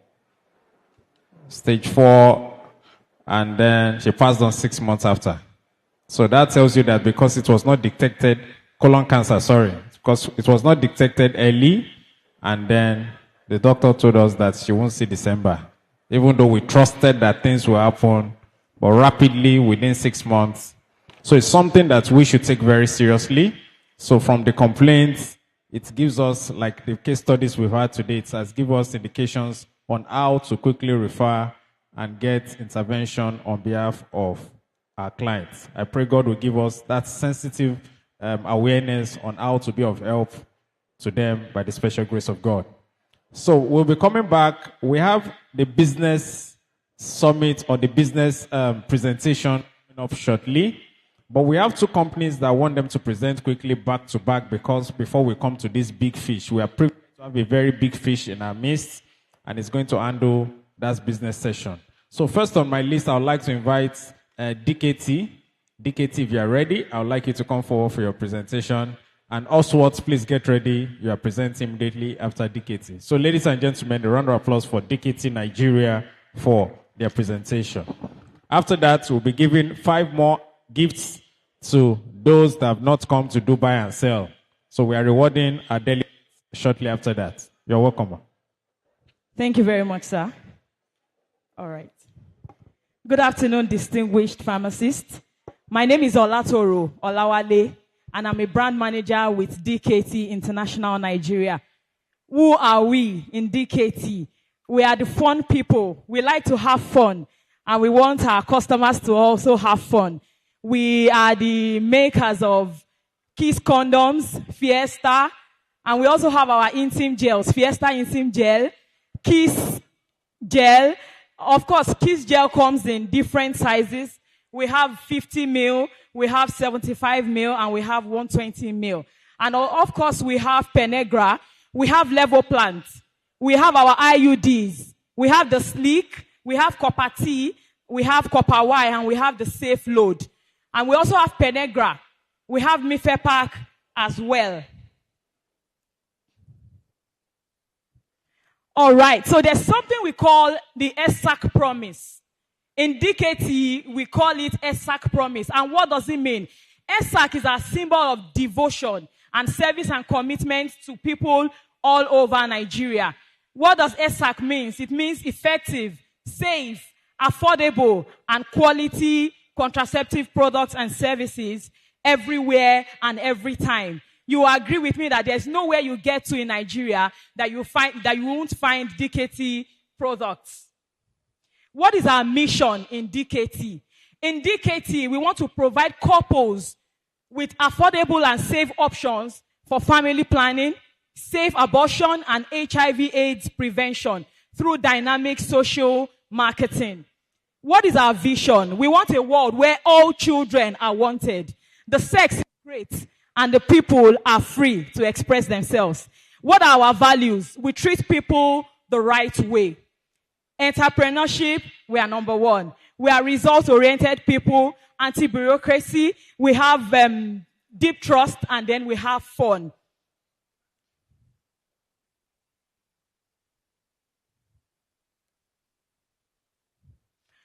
All right, so we'll be looking at Misofem.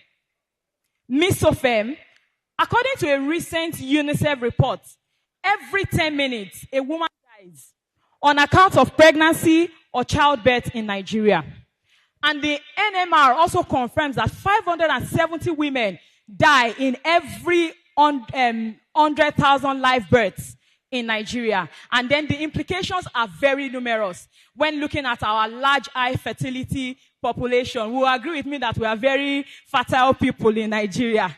It is sad to say that even though Nigeria contributes just 2.4% to the global population, Nigeria single-handedly accounts for 14%, which is very high, of global mortality rates all over the world. Majority of these deaths are said to be due, in most cases, to postpartum hemorrhage. And according to WHO, that's the World Health Organization, 99% of deaths due to postpartum hemorrhage occurs in developing countries like Nigeria. It is high time we take critical steps to change this narrative. And so with Misofem, we are now a step closer to zero maternal mortality. Also, I'll just quickly go through this. The WHO recommends that all women, every woman who is giving birth, should be offered heterotonics during the 3rd stage of labor for the prevention of PPH. Every woman should be given heterotonic. The drug Misofem. Misofem is a heterotonic containing 200 mcg of misoprostol. It is synthetic. The prostaglandin in Misofem is synthetic. It is stable at room temperature. It does not need to be refrigerated. It doesn't need refrigeration at all. The quality is top-notch. It is very effective. It is very, very affordable. And we are widely available. And then very safe. What are the indications of Misofem?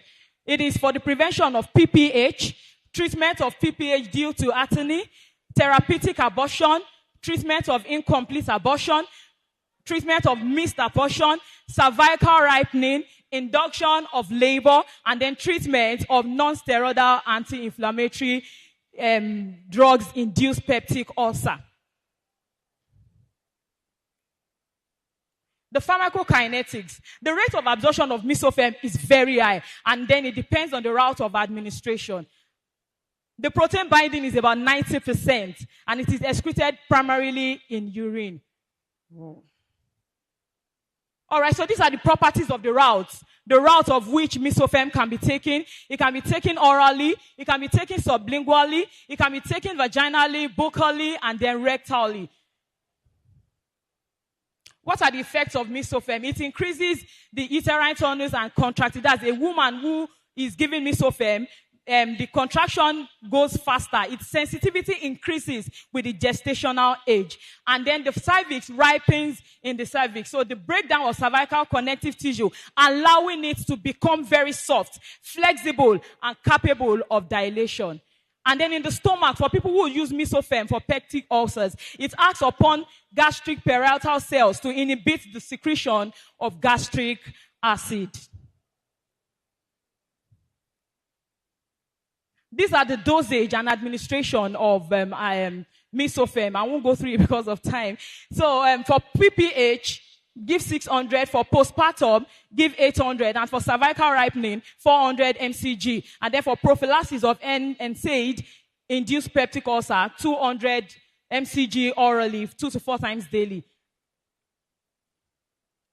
Also, this is the dosage and administration. So what is the contraindication of mesofem? The known allergy to mesofem or to misoprostol or other prostaglandins, confirmed or suspected ectopic pregnancies, hemorrhagic disorder or concurrent anticoagulant therapy, and then for inherited porphyria. The precautions. A woman who has an IUD in place, an intrauterine device, should remove before the regimen is started. And then chronic adrenal failure. Patients who have this condition should be used under caution. And then for pregnant uterus. What's the safety and efficacy of mesofem? Mesofem is generally safe and well tolerated in all women. It is very safe. The safety margin between lethal doses in animals and therapeutic doses in humans is 500 to 1,000 fold, which is quite high. No clinically significant adverse hematological, endocrine, biochemical, immunological, respiratory, and ophthalmological or CVS effects. That means that mesofem is very, very safe. And then the efficacy is between 85 and 90%. Side effects are very tolerable. Fever and shivering. Of course, we know that almost every drug has side effects. It is quite minimal. So what mesofem is produced certified laboratories that uphold world standards. Mesofem is properly packaged in an alu blister that contains moisture, thus sustaining the effectiveness of this drug. So storage would not have an effect on this, although we advise that good storage be done for all our drugs. Mesofem in circulation undergoes laboratory testing every 3 months. So that means that in every 3 months, mesofem undergoes a test to ensure that mesofem hasn't lost its efficacy. And it is available in different pack sizes to minimize wastage. We have mesofem by 4, we have mesofem by 12, and we have mesofem 2 pack.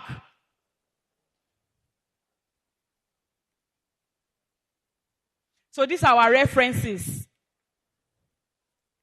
All right, so I'll quickly talk about our Penegra. Penegra is our brand of sildenafil. It is our brand of sildenafil citrate, and it is in 100 milligram sildenafil. The idea that sexual potency is limited is something that men do not want to hear of it. When you tell a man you can no longer get that hardness you desire, you've tarnished or you've trampled on the man's ego. No man wants to hear that. And so we are saying to you that the idea that sexual potency is gone in a man's life is one thing that many men do not want to contemplate. The emotional impact of ED, that's erectile dysfunction, can be very devastating, and it may lead to depression, especially in young men, high anxiety, and fear of intimacy in relationships. But with Penegra, men who have trouble getting or sustaining an erection can now achieve the hardness they desire. And so we call Penegra the grade 4 erection. What are the causes of erectile dysfunction? We have the physical causes, surgery, smoking, medication, and all sorts. And we also have the psychological causes. Okay, so Penegra is a high-quality brand of sildenafil, 100 milligrams, just like I said earlier, and it induces hard erection, which we call grade 4 erection, and it can last for extended duration, thereby enhancing confidence, well-being, and satisfaction in men. What are the medical uses of Penegra? Due to advancement in age, some men might experience erectile dysfunction due to medical conditions such as diabetes and some others, and then due to depression or use of antidepressants. What are the dosage and the administration of Penegra? Penegra should be used after seeking medical help, and it is cord. Penegra tablet is cord. So you can actually break it, take one part, and keep the other part. In DKT, when we say 100, we mean 100. The dose is to be taken 30 to 40 minutes before sexual activity. And then we advise our patients to avoid alcohol or fatty foods. And they should never exceed the prescribed or recommended dosage. Okay, I'll quickly talk about our gels. We have several promotions running. For our Fiesta, we have buy 3 boxes, get 1 free. For Progesta, we have buy 4 boxes, get 1 free. For Kids, buy 12. You buy 1, you get 1. If you buy a carton, you are getting 1 carton. If you buy 3 cartons, you are getting 3 cartons free. Thank you. We'll be expecting you. Thank you. Please let's celebrate DKT for the fantastic presentation and the promotion. Oswald, if you're ready, please come forward quickly. Thank you. A round of applause for Oswald for their presentation. Thank you so much. Thank you so much. Okay, thank you so much, distinguished pharmacists. Good afternoon, distinguished pharmacists. My name is Ehis, and I work with Oswald Nigeria Limited. Oswald Nigeria Limited is a subsidiary of May and Baker, and we are in the forefront of delivering quality and affordable pharmaceutical products. And one of that products is our Anofast gel. So this is not the first slide. One of that product is Anofast gel. Anofast gel is our unique blend of aceclofenac, capsaicin, linseed oil, and methyl salicylate. So it is positioned to give effective and fast relief for different forms of musculoskeletal pain.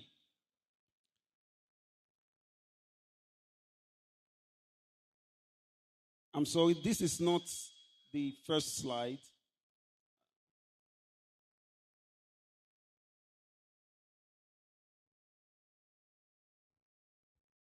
Okay, I think I'll just talk without the slide. Please, the digital person, please start from slide number 1. Okay.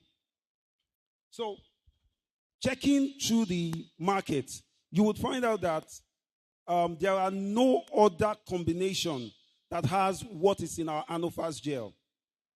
No other combination has aceclofenac, capsaicin, methyl salicylate, and linseed oil in one formulation. And that makes our Anofast gel very effective in providing fast and effective relief for all forms of musculoskeletal pain. Now, pain is an unpleasant feeling. It causes a lot of debilitation, and it affects the quality of life of patients.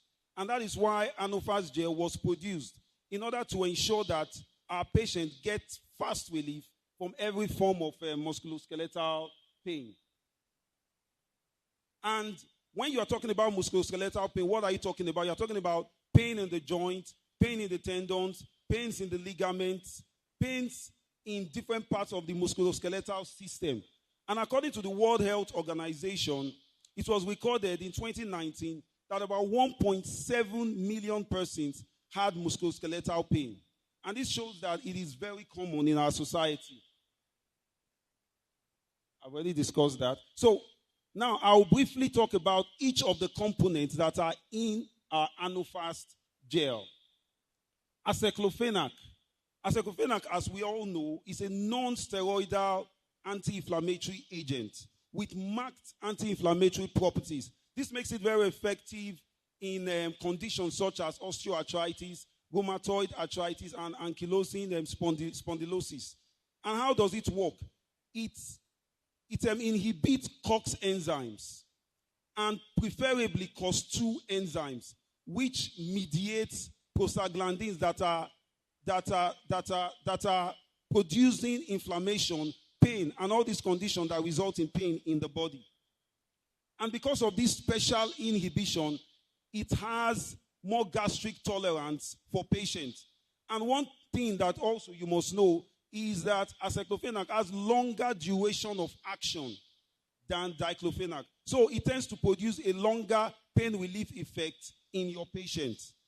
Also, another ingredient that our Anofast gel has is capsaicin. Capsaicin has been shown to be very effective in neuropathic pain. It binds to a receptor called TRVP1, and this binding results to an influx of calcium and release of some neuropeptides. And this results to an initial sensation of warmth. And after this sensation of warmth is felt, that sensory neuron is now desensitized to further painful stimuli. And this results to analgesia. So that is how capsaicin works in Anofast gel. Also, another component in Anofast gel is methyl salicylate. Methyl salicylate works in two ways. It works as a rubeficient, and it also works as an anti-inflammatory agent. Now, being a rubeficient means it causes vasodilation in the surrounding muscles, and this creates a feeling of warmth, which marks the pain that individual will have. Also, the methyl salicylate is hydrolyzed in the dermal and subcutaneous layers of the skin into salicylic acid. And once it is hydrolyzed, this salicylic acid has anti-inflammatory effect, and this helps in relieving pain. So the fourth and last component is linseed oil. Linseed oil is rich in alpha-linoleic acid. And alpha-linoleic acid has been established to produce anti-inflammatory effect because it inhibits the mediators of inflammation, such as the prostaglandins, the bradykinins, and also the histamines. And traditionally, the efficacy of linseed oil for joint disease has also been established. So you would agree with me that Anofast gel is one solution to various musculoskeletal pain. And it should be your first line in managing patients with different forms of musculoskeletal disease. Anofast gel relieves pain such as back pain, joint pain, muscular pains, sprains, and strains. And it's one solution that will give fast and longer effects on your patients, which will, in the long run, improve their quality of life. So, clinical use. So, Anofast gel can be used for pain, delayed onset of muscle soreness, musculoskeletal aches, osteoarthritis, rheumatoid arthritis, post-hepatic neuralgia, neuropathy, post-mastectomy, and other musculoskeletal conditions. And how is it being used? You just apply appropriate amount to that area and massage properly. It penetrates very fast to the site of action and gives pain and gives effective relief to pain. What are the contraindications? It is contraindicated for people that are hypersensitive to the gel, for children less than 10 years, for children less than 12 years, and it is not to be used on an open wound. So, In summary, Anofaz gel is that gel you should always think about when you see your patient with musculoskeletal pain. And one thing about Anofaz gel is that it is not harsh on the skin. It is convenient to use, and once you apply, the pain relieving effect is very fast. So it is not harsh like other topical analgesic, but it also provides fast and effective relief to musculoskeletal pains. So we are currently running a lot of promotions at our stand at the gallery. So we want you to visit our stand. And we are also sharing free packs, 1 free pack of Anofaz gel to everyone here present, so that you can have an experience of the product. So I would also want you to also patronize us and experience what Oswald, a subsidiary of May and Baker, has to give you. Thank you so much. Thank you, Oswald. Please, you have forgotten your phone, or you are dashing me. So you're not that generous. All right, so thank you for all that you've done. Please, a big round of applause to all our sponsors, our exhibitors, all of them that have come to present with us. Please, let's celebrate them, because we know they are one of our key reasons why we gather, and because they give us all that backing, they give us knowledge, they give us access to products, and they support us financially. We're grateful. So please ensure you visit all the exhibition stands before you leave. Now we are moving to the business clinic.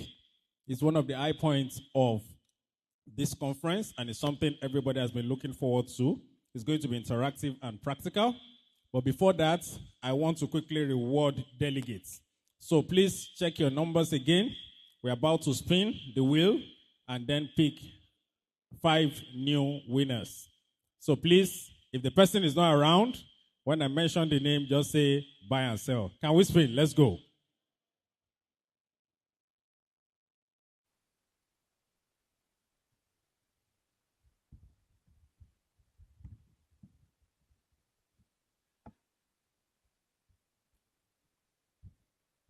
Yes, we have.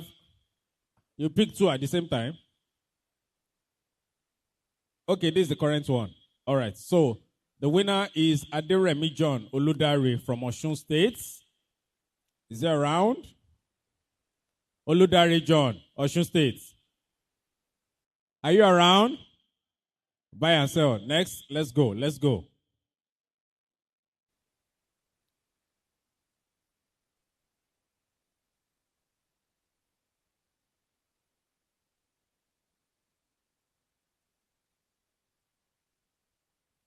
So we are picking the next winner. And the winner is from Lagos, Agege Miriam. Agege Miriam. Is she around?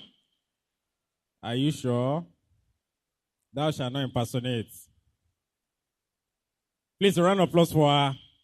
These are one of the people that have attended conference. She's attending learning, and we want to reward her. You should be clapping. Are you beefing her? Let's spin again. Next. Just wait them.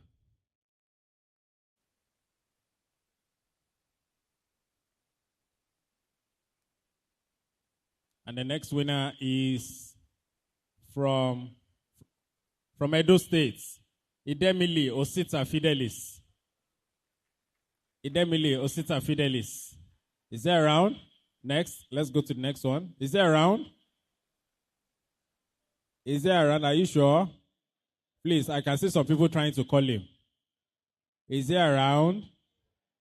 Buy and sell. Let's go. Let's go. Spin. Anybody that is walking in is disqualified. That means you call the person. We need to reward people that have been sitting down. Yes. So the next winner is from Kwara State, Oluyole Wasiu Babatunde. Oluyole Wasiu Babatunde. Is there around? Buy and sell. Let's go. Or the Association of Buy and Sell Community Pharmacists.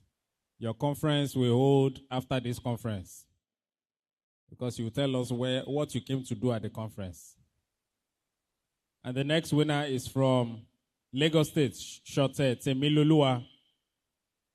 Shote Temilolua. Wow. Next.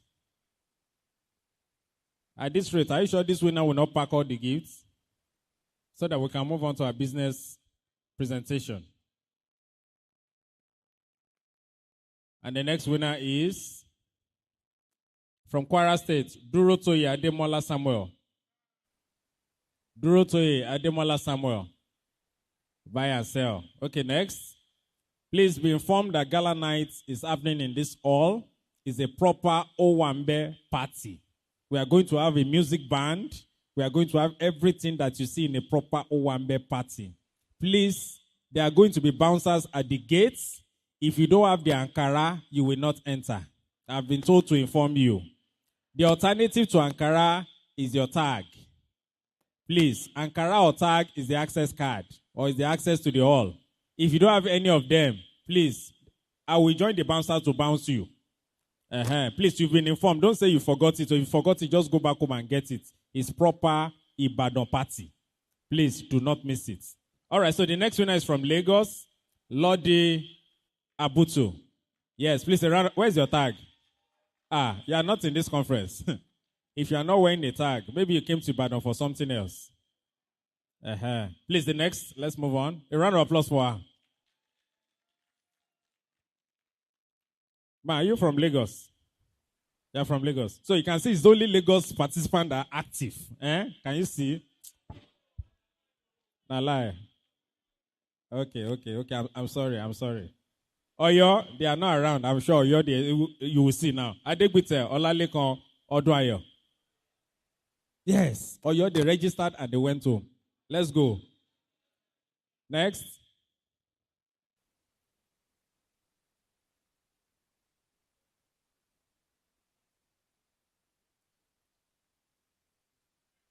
Let's reward those from the northern part of Nigeria. Kano, Kaduna, Oshun. All these are neighboring people. They've gone home. Ilesami, Duni, Florence. Is she here? They have gone. Next. Someone is saying south. The app does not know south or southwest. The app is just picking randomly. Very transparent, please. So let's go. We've gotten winners from Kaduna. This is from Kwara. Kwara is not southwest, Abi. Ali, Bako, Onyeloye. Buy and sell. Next. All these buy and sell are wasting our time. Because we have these gifts, the LOC have bought it and they said we should give it out. CPC have said give everything out. So we don't want to take anything away from here. Lagos, Madayin, Gafar. Is he here? Buy and sell. Abi. He's not around? Buy and sell. Next.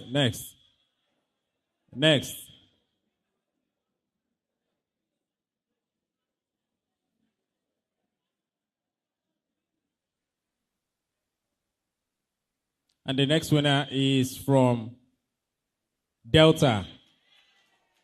Ogbonyo David from Delta State. Buy and sell. Wow. So I think this buy and sell is not a virus. Next. It's a virus that we need an antiviral.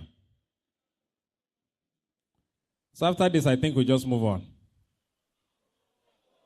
Our consultant needs to talk and he needs to move. Kwara, Suleiman Bada. Buy and sell. Please, on this note, maybe we'll continue later. Wait. I need to give you a reason. We have a consultant that's speaking to us, and he has been around since 2. If you check your time, you know how many hours he has been staying. And that's number 1. Number 2, we need to vacate this hall when you are done, so that they want to retransform this hall. This is not going to be the sitting arrangement, and minimum they need 2 hours. So you understand. So we need to just move on. So on behalf of the planning committee, I present this to you. Thank you very much. Thank you very much. Please, a round of applause for them. We'll continue on Friday. Don't worry. The gifts are here. We still have like almost 8. So please bear with us. We need to move on with the rest of the program. So, ladies and gentlemen, he will be speaking on the hidden threats, combating internal thefts in retail pharmacy. It's going to be a practical and interactive session. It's a business clinic.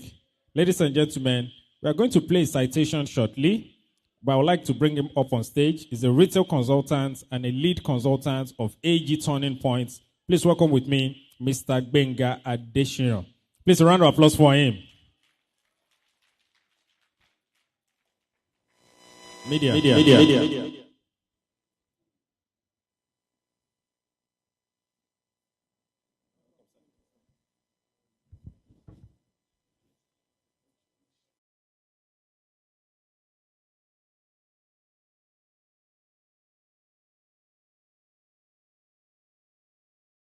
Of experience in transforming businesses across various sectors in Nigeria, including oil and gas, hospitality, pharmacy, and grocery retail. His expertise spans business process re-engineering, loss prevention, and performance engineering, with a proven track record of turning struggling businesses into thriving enterprises. As a sought-after consultant, Gbenga Adesina has worked with numerous businesses, providing practical advice and actionable recommendations to optimize operations, enhance customer satisfaction, and drive sustainable growth. His hands-on approach and attention to detail have resulted in remarkable success stories, with many businesses experiencing exponential revenue growth under his guidance. Gbenga Adesina is a frequent speaker at industry conferences and events, sharing his insights and expertise with the retail community. He is passionate about knowledge sharing and has a deep understanding of best retail operating processes, with a proven track record of delivering measurable results through his unique approach to retail execution. A highly educated and certified professional, Gbenga Adesina holds degrees in management from reputable institutions in Nigeria and the United States. He is an associate of the Institute of Brand Management, a member of the Nigeria Institute of Marketing, a project management professional, UK, and a full member of the Chartered Institute of Loan and Risk Management. As a lead consultant at AG Turning Point, a retail consulting firm he founded in 2008, Gbenga Adesina continues to drive business growth and success for clients across Nigeria.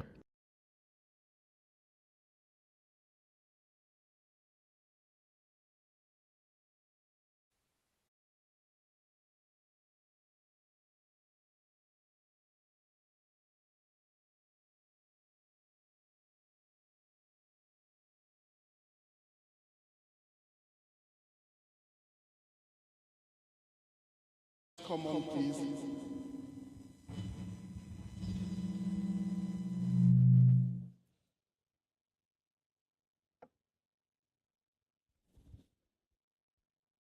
I'll be looking broadly at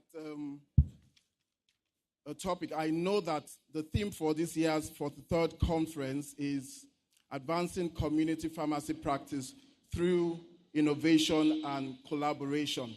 But I want to pitch something out of that broad theme. I'll be looking at advancing community pharmacy practice through progressive business review, and I will come down to how we can combat internal theft in retail pharmacy. Okay.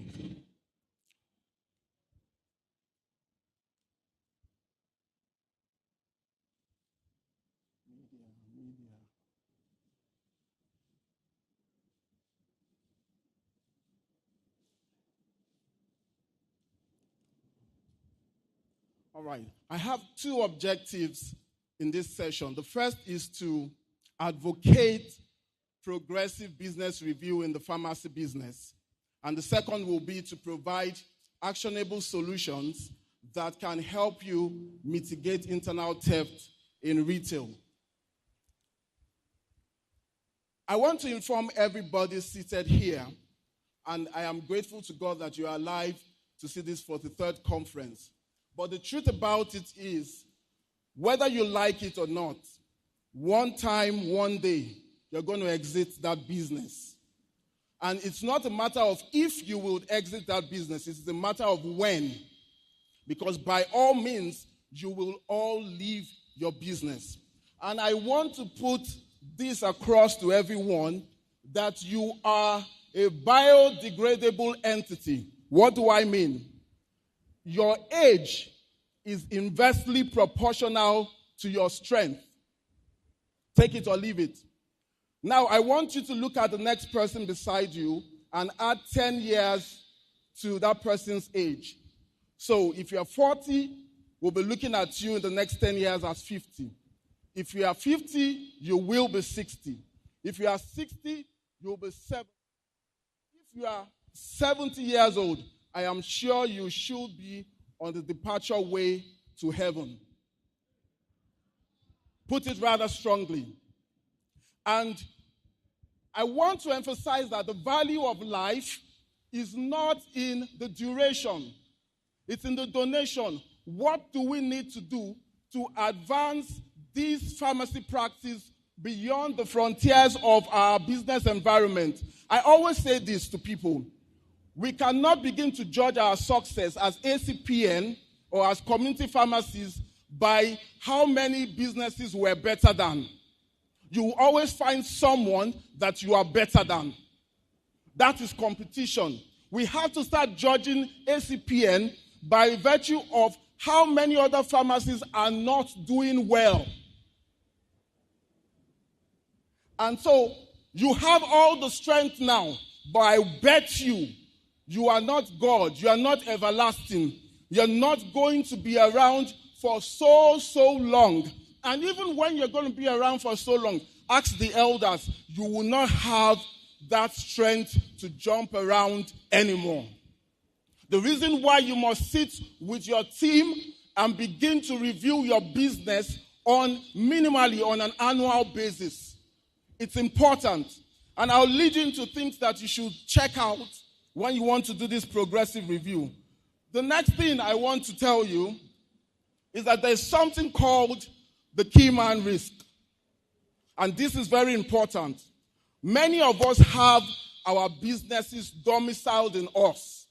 You sign the checks, you place the orders, you do everything. Business does not move without you being there. You are a key man risk in your business. And every time, if you want to innovate and collaborate, one of the things that you must consciously do is to eliminate this risk. Any business that must strive must make sure that the business is not domiciled in one person. And so you try to do everything like you are El Shaddai, but you know that anybody who wants to take that kind of responsibility shall do what? Shall die. Because you are not El Shaddai. Key man risk is when a key employee leaves the company. And when he's leaving the company is stranded. Key man risk is placing knowledge and skills in one person. And this is where to ask ourselves some very honest questions. Because I made up my mind before taking this invitation, and I asked the LOC chairman that would you give me the opportunity to be very honest with you? And that if I step on your toes by the things I am saying, please don't throw them away. Hang them on the shelf of life. You might have to relate with these things later. And so many of us are a risk to our business. This is why once the person who has all this responsibility domiciled in him or her exits the business does what? It dies. And you can't be talking of innovation and collaboration if you cannot look at continued business existence. We want to be around for a long time. And the way to get around for a long time, I want you to know, ladies and gentlemen, and let me say this at this point. Do you know that God did not make man such that we can die and be forgotten? The only way God made us to perpetuate our experience and our legacies is always through leadership.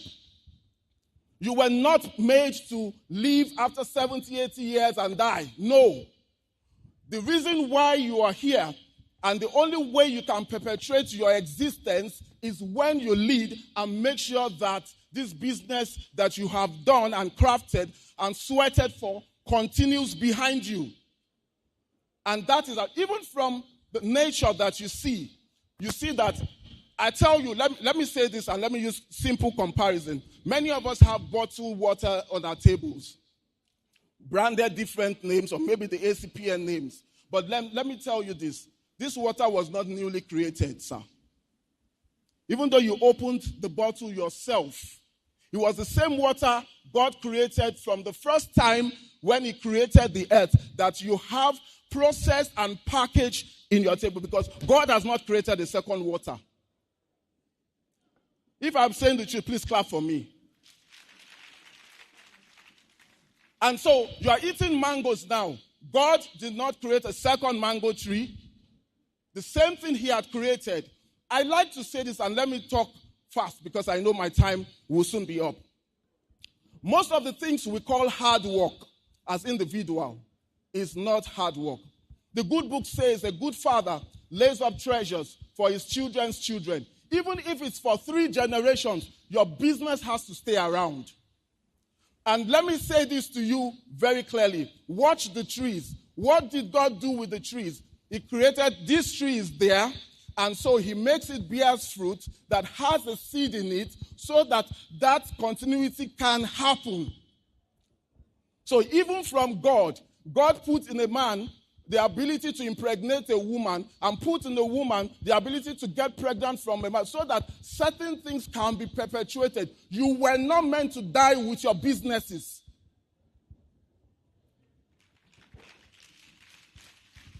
And I've come to tell you, because I am one person who has interacted with the community pharmacy space a lot, and I've seen that a lot of us don't get it, that we need these businesses around for so long. I'll move from there and talk about the next point. And this is the fact that a new generation is taking over the business space, whether you like it or not. So, let me say this. There are some of us who have children who will not do the community pharmacy practice. And the reason why is not bad. Please allow them chase their dreams. They can prosper and be bigger than you. That's fine. But my question is this. Even if you have to sell that business, what kind of business must your current business become so that you can sell it at a very, very juicy amount? Because many of us will not have kids who will be pharmacists. This world permits that we allow them do their own vocations and do their own biddings. But your business must achieve a particular setting and level so that even if you are going to sell it, many of you can witness this. There's a brand called Chivita, and I'm not here to advocate any, that was recently acquired by Coca-Cola. And you can bet how many billions that brand was sold for. Why? Because they were taking constant business reviews to improve. One of my mentors would always say, if you do not review the approach, you will not improve what? The results. It's not magic. A new generation is taking over. The times will come when it will be almost not honorable to have a retail pharmacy brand that is not successful. The time has come. And so these people are taking over with all passion. And they're doing better things than we have done before. Another reason why you need to review your business. Many of you drive different kinds of cars. But I tell you, a Toyota is a Toyota in any part of the world. True or false? Yes. And that's why many of us have Tokumbo cars. They weren't manufactured here. It functioned where it was. It's functioning here. If we sell it again at whatever value, it will still function. The test of your pharmacy business, sir and ma, is the universal appeal it has. If what you are doing in Ibadan or in Nigeria or in Sokoto cannot compete internationally, you are not a successful pharmacy brand. And I'm here to tell you. I'm here to tell you that. I'm telling you this because I see so much potentials and I know that you can do fantastically well. Recently, a supermarket brand went to Canada to start off a branch, and that's Ibadan in Lagos. And you would have asked yourself, what does this guy know? What gave him the confidence to take his brand from Nigeria to Canada, and he has one there? If we did what we needed to do, most of our pharmacists wouldn't have left this country. I know that hurts, but that's the truth. And please let me take you on 3 more points before I move into the real business. Read this with me. Trees don't hang around the grass, even though they started from the same place, because grass does not grow mangoes. So this is grass and a tree. We start in the same place, but because the tree will consistently review itself, it will grow beyond the limitations of the grass.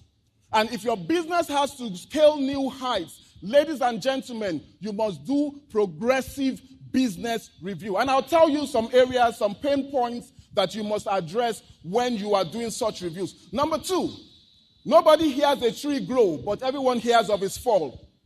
That is true, right? Yes, when you are growing, nobody is seeing it. But the day you fall, ladies and gentlemen, everybody knows you are falling. The reason why you must review your business. Number 3, failure is an orphan. Yorubas knows this adage very well. Success has what? Many mothers. If I'm saying the truth, mothers, clap for me. The reason why you are always happy at success is because somewhere in your DNA, you know that there is something called winning, and you want to do so well. Failure is an orphan. Success has many mothers. Most of you are disappointed by the current trends of things. But permit me to say this to you, that the greatest source of disappointment in life is that you expected that things will remain the same. That's why you are shocked. And that the greatest protection against disappointment is the expectation of a change. So anytime I expect that things will change, I am insured from disappointments. What do we call crisis in business? It's simple. The change that you did not expect. And it just happened suddenly and destabilized you. And so I am advocating that you need to constantly sit down on a periodic basis and review your business hook, line, and sinker. The first thing you might want to review, you might ask me, you're talking about progressive business review. What am I supposed to be reviewing? Number 1, your people. Permit me to say this, ladies and gentlemen, that whatever your staffs do, listen to me loud and clear, because this would help you. Whatever your staffs do or do not do will show up in your data. So if you're complaining of low sales or whatever, you need to start troubleshooting what kind of staffs must I have to make sure that my business is progressive. I always say this to pharmacists. There's a difference between the pharmacy profession and the pharmacy business. And I'm here to tell you because I have consulted, this is my 16th year as an independent consultant, doing business process reengineering, performance management, and the likes, and I have seen that how people enter. Most times when you are short-staffed, you just allow any kind of person and say, let him just be there meanwhile. That is where you miss it. And most times when I do restructuring, the first thing, people who have enjoyed my service in this audience will tell you, I wipe out the whole workforce and I start all over again. Because how they enter matters. What kind of people do you have in your business? If you have a vision, you can begin to tell what kind of persons do not belong with your vision. Number 2, your processes. We like to travel abroad. We like to go everywhere. One of the things we admire about the foreign countries is the level of organization that we see in them. They are so organized. It's impressive, so orderly. And then when we come back to our space, we do otherwise. Processes you will need to review. I want to move fast because I want to talk more. 3, customers. With the current immigration rate and the death rate in Nigeria, you want to begin to ask yourself, who, if you have defined your customers properly at this point. Number 4 is loss prevention. Now, let me say this about loss prevention as very important.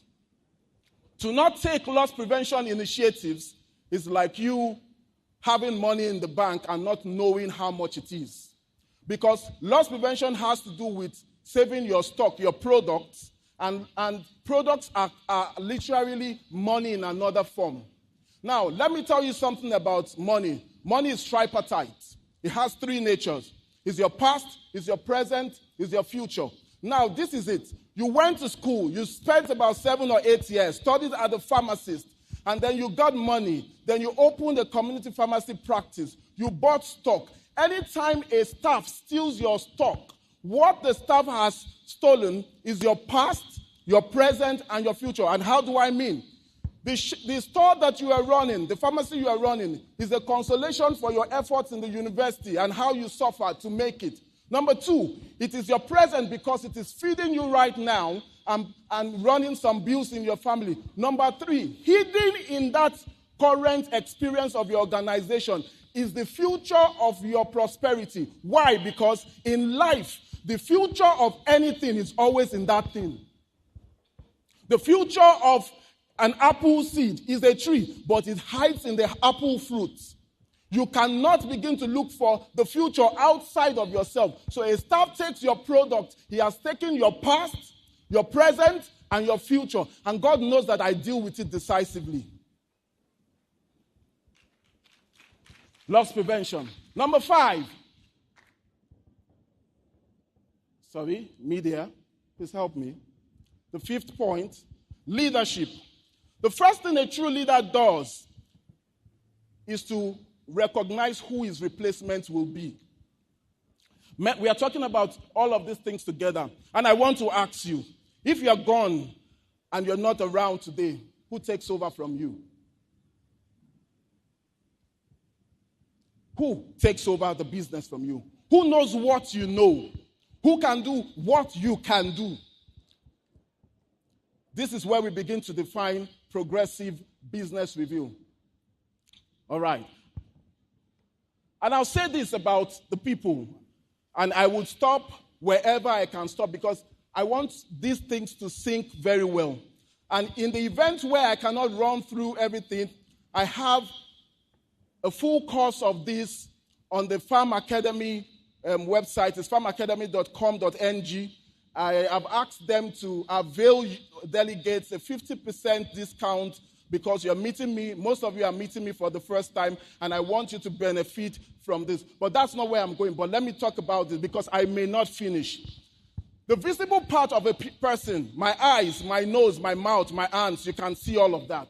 Number 2, there are some tangible but covered parts. My liver, my kidney, my intestines, that if you take them out, I am no longer going to be alive. The third part, which is the most important part that I would emphasize in this meeting, is this, the intangible part, but they are important. That even if I have my eyes, the physical parts, my nose, my mouth, my liver, and everything functioning, and this other part, the reasoning, the imagination is not working well, every other thing is useless. Now, many of us get deceived. We see people, and because the person is wearing a nice makeup, comes for an interview, we feel the person can be employed. I have seen beautiful dustbins, ladies and gentlemen, that it is dustbins, but the content is rubbish. And this is not, I've lost consciousness for handsomeness because I have seen handsome hand robbers. And so this is where we begin to pitch what exactly we should look at. Why is it that the animals can't shape? Why is it that the lion can't shape? It lacks a sense of reasoning and questioning. And I will tell you that you must begin to employ staffs that have what we call creative rebellion. Creative rebellion. The likes of most of the things that we are doing now. I'm waiting for the time when the pharmacy profession will begin to query and advance some things. We talk of Microsoft today. The person who founded Microsoft did not finish school. Querying things enough. Creative rebellion. You buy iPhones from a college dropout. His name is Steve Jobs. And this is why we need people who can query things. Most of us CEOs in the retail space, the problem we have is the moment you see a staff that sounds more intelligent than you feel intimidated and you want to reduce him to your own experience and knowledge level. No, sir. And you have to start getting comfortable with people who will challenge your thinking, not stay there. If we must progress. If you want to clap for me, it's okay. Please do that. Thank you. Thank you. Thank you. Don't employ people because they are skilled. No, I always value good character. You can always train the skill. Now, you've seen recently a particular South African brand had a store somewhere in Ibadan, and you heard the story, where one of the staff would come with a POS machine, and she was doing her own transaction. So when they sell, she uses her own POS machine to take the payment. And by the time they had realized, she has siphoned 14 million naira from the business. No wonder they left Nigeria. We showed them the Nigeria in us, that we have skills. Now, ladies and gentlemen, as bad as that is, that person does not have what we call good character. And there are ways to determine all of these things when the person newly joins your organization. There are integrity questions you must ask. There are background checks you must do. Many of us see references on their CVs and we don't even call those references to validate those people. Anyone who is not solving the problem in your organization, sir and ma, is what? A parasite. And when people enter your business without anything to offer, what do? They tamper with what is there. They don't have anything to offer. Many of us feel that by enticing them with money will make them stay. I tell you, when you do too much with money, they begin to love what is in your hand and not what is in your heart. And there has to be a balance. I advocate incentives and all kinds of benefits, but ladies and gentlemen, there has to be a balance. Creative rebellion, which is what you must watch out in your staffs when you're recruiting and you're having them, or when you're reviewing your business. Do you think the current crop of staffs that you carry now will see your business to the next level? And you have to be honest with yourself. And if they are not, I tell you, you know what to do. Show them the exit door and start all over again. Let me go back to creative rebellion. I always say this, and you might choose to believe this with me. Academics is not education. Thank you, sir. Academics is not...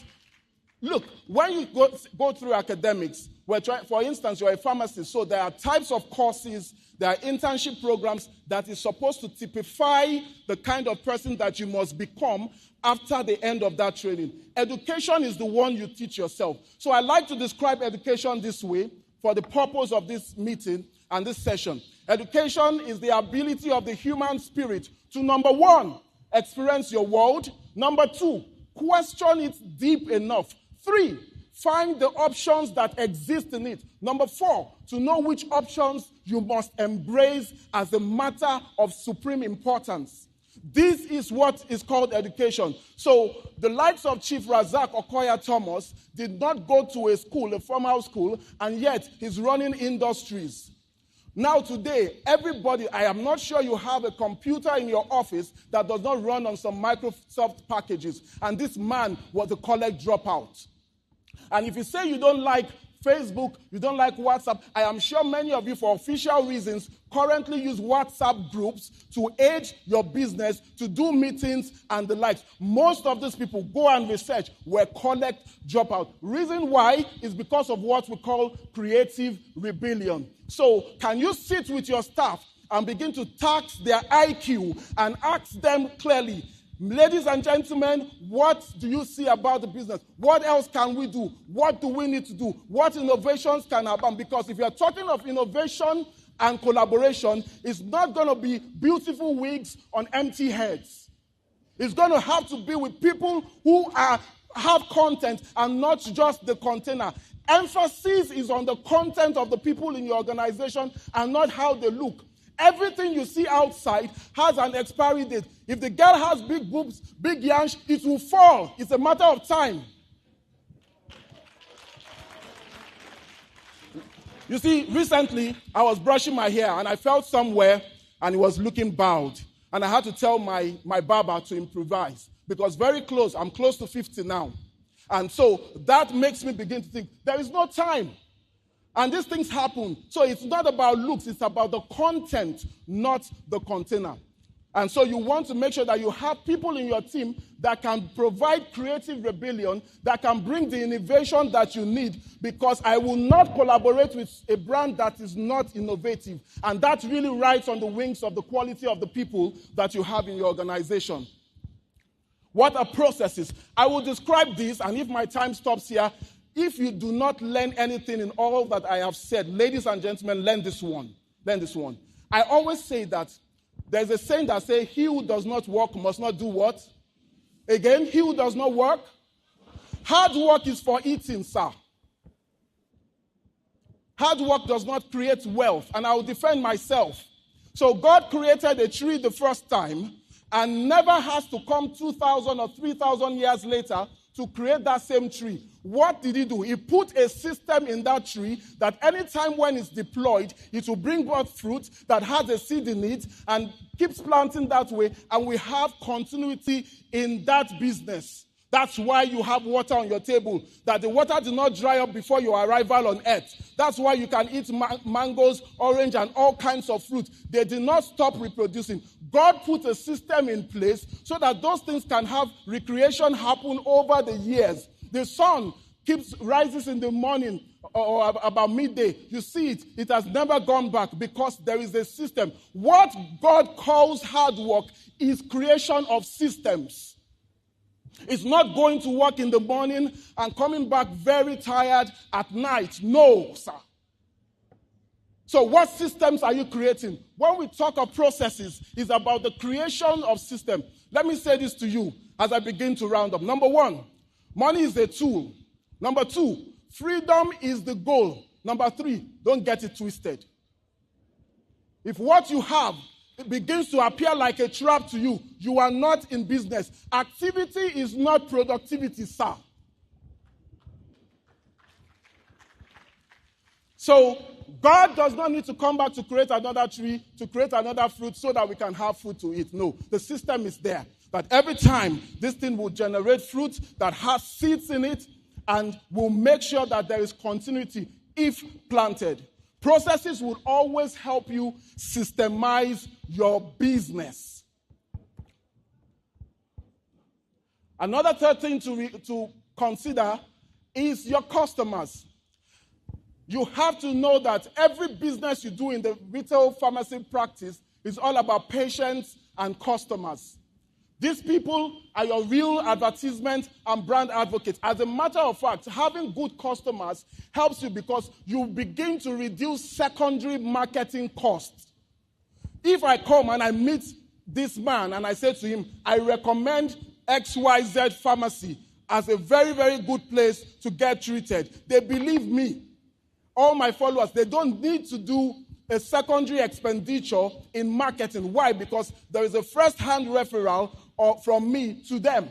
Customers are your real advertisement. So if you are looking at where to save money in your business, do good customer service. Number two, the customers are the today, tomorrow, forever of your business. They are your bottom line personified. You cannot be talking of profits if you do not work at your customers. And what do you need to do? Very quickly, you must know their age, demographics, gender of the buyers, income level of your buyers. What do they buy? When do they buy? How? Because some of you are running operation hours that do not favor those that want to buy from you. And so you need to begin to play with this data and begin to check with yourself if am I opening at a time where people are willing to spend their money? You must have a technology and software. I'm sorry, ladies and gentlemen. I'm really sorry for the expediency. Oh, sir, we have given you 15 minutes. You are not going anywhere. Please clap for the media people. Please. Thank you. Hold on, sir. Please, ladies and gentlemen, he has not started the topic. Please help us go to 11 mitigation strategy. I understand that he's still building foundation. He has not even started the house. So it's still foundation that we are at. So please, I pleaded with the LOC, should please help us, give us extra 15 minutes. Sir, go to that slide and start from there. The course is online. If you want the full course, it's loaded. The problem is that you cannot talk about safety in pharmacy without laying some foundation. So any house that you build on a faulty foundation will crash. So that is why it took his time to take us through this process. But if you want to enjoy it fully, Go to pharmaacademy.com.ng and then you see the courses there. It's 15,000 naira online to go and learn it. And if you come to panel happening in Lagos for this year, he's speaking this same topic for 3 days. They are doing it. So what we are trying to do is a crash program. But please, LOC has given us 15 minutes. Please, whatever you can do in 15 minutes, we'll be very grateful. Please, a round of applause for him. Thank you very much for the time again. All right, now let's look at some very disturbing statistics on the screen. We have retail sales revenue lost to theft. And we're saying that by the end of 2024, it will climax at $132 billion. And I want you to do the maths in Naira. And I want to bet that this, again, does not include the figures from the African retail businesses, because this is from the National Retail Federation from the US. And that by 2025, $143 billion will be lost to theft. You know, we don't keep records here.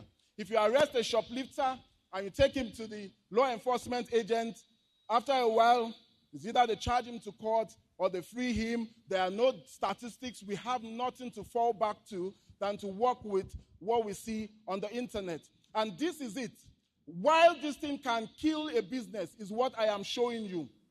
And that with all these figures that you are seeing, your pharmacist figure is not yet in it, because it will happen. And I'll tell you why it will happen. Number one, look at the light green shade on the pie chart that you're seeing. 42.7% of retail shrink happens from the hands of employees. Like you're about to say, thief no be spirit in your lole.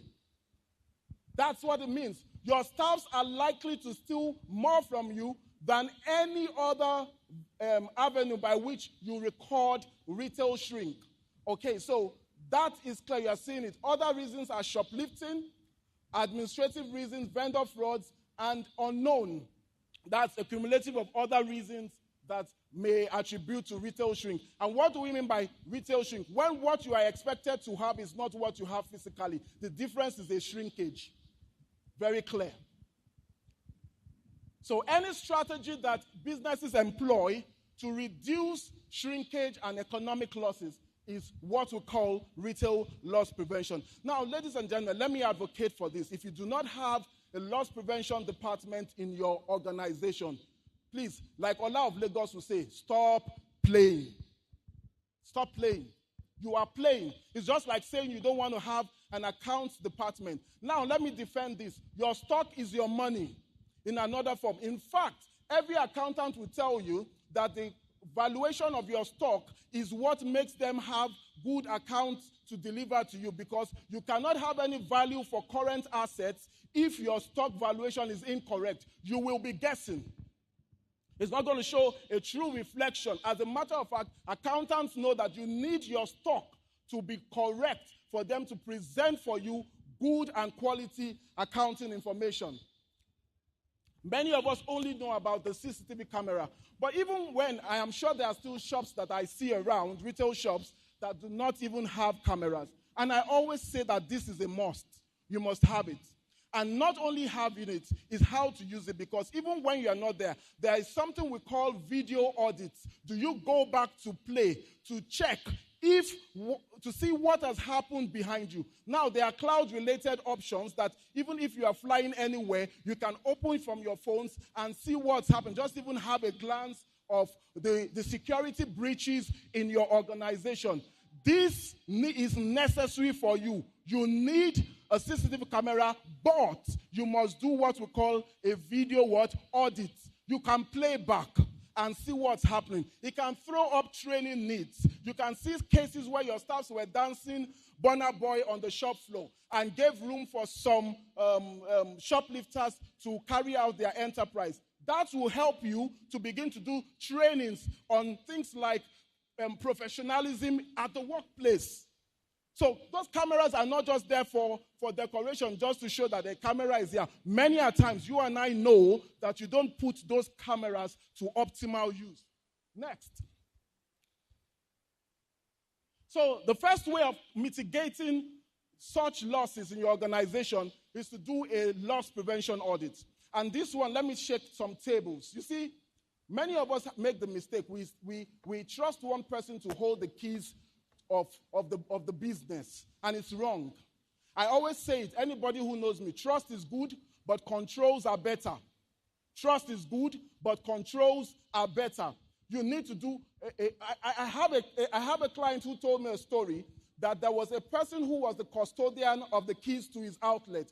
And the lady would come with her younger brother every morning. And because she would come a bit earlier, they thought she was a punctual staff, not knowing that the lady was making early morning sales and taking that money to give a younger brother who comes to her with work, and that one takes it back home, and that's feeding money for the morning. So before every other staff comes to work, they have cashed out.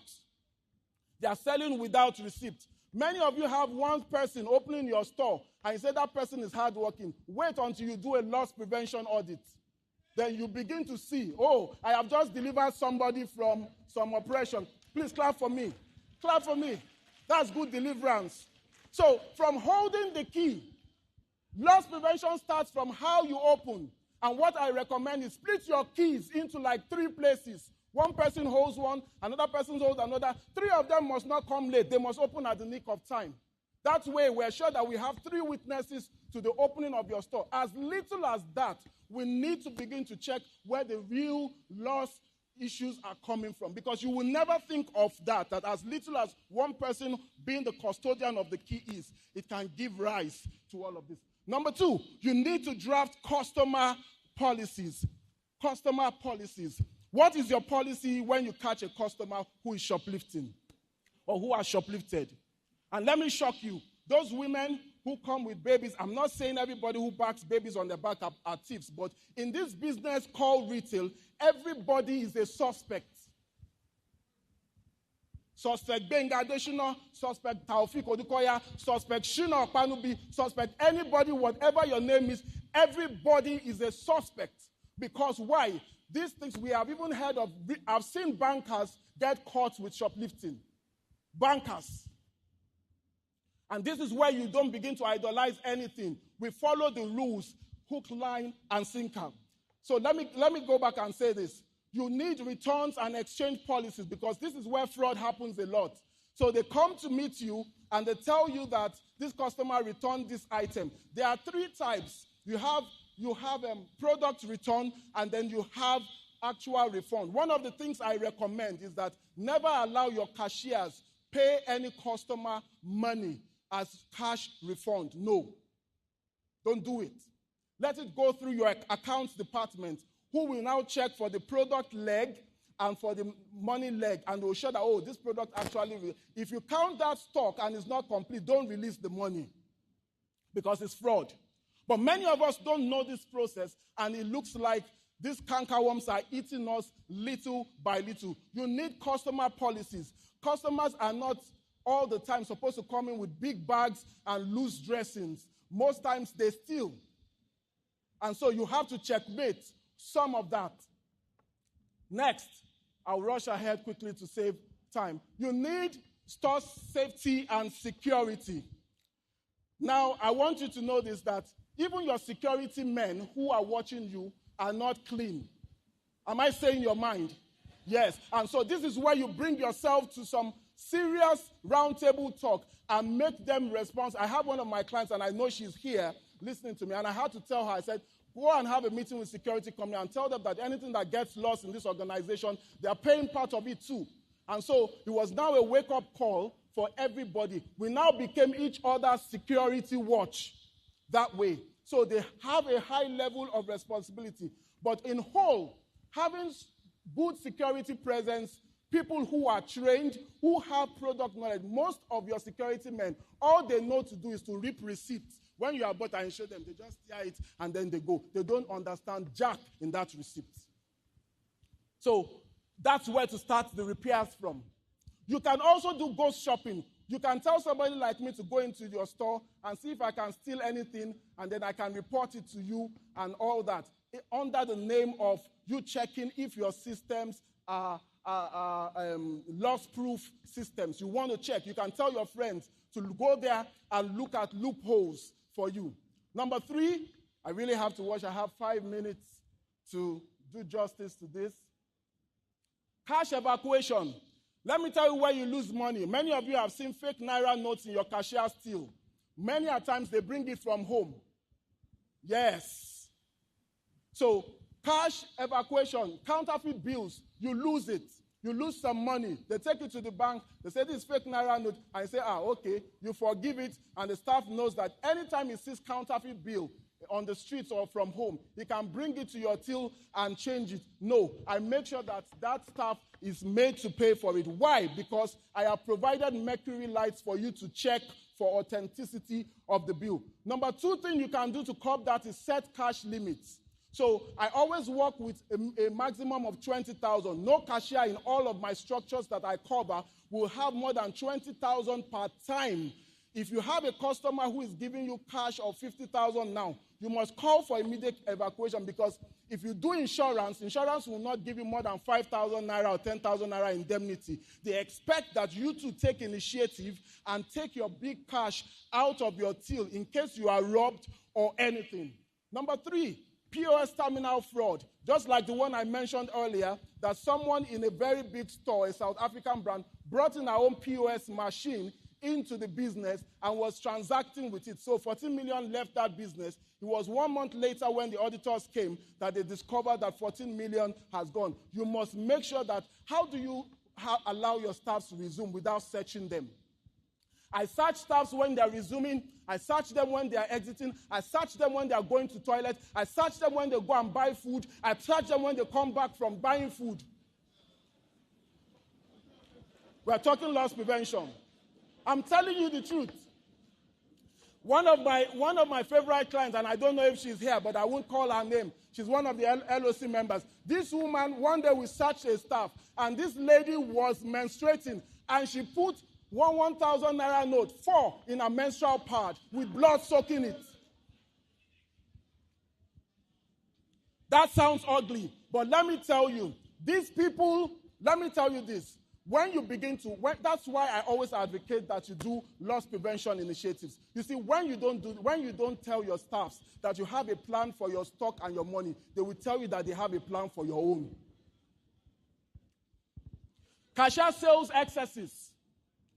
Many of times, a cashier is supposed to, the system records 100,000 naira sale. The cashier is reporting 120,000. And you say, she has excess. Thank God, not shortage. What excesses mean is that products have left your organization without going through sales.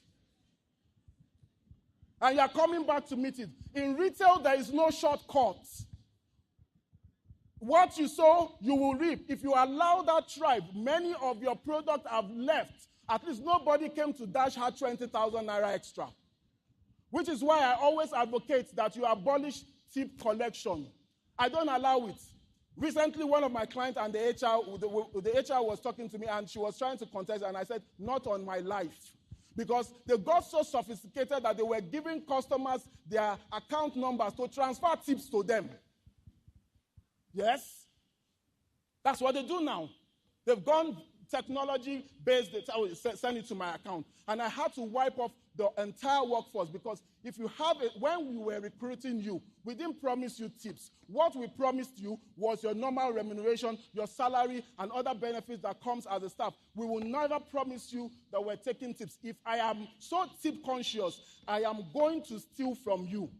And this is one of the things that I always advocate, that when staffs resume in the morning, please let them declare the cash they came to work with in a register.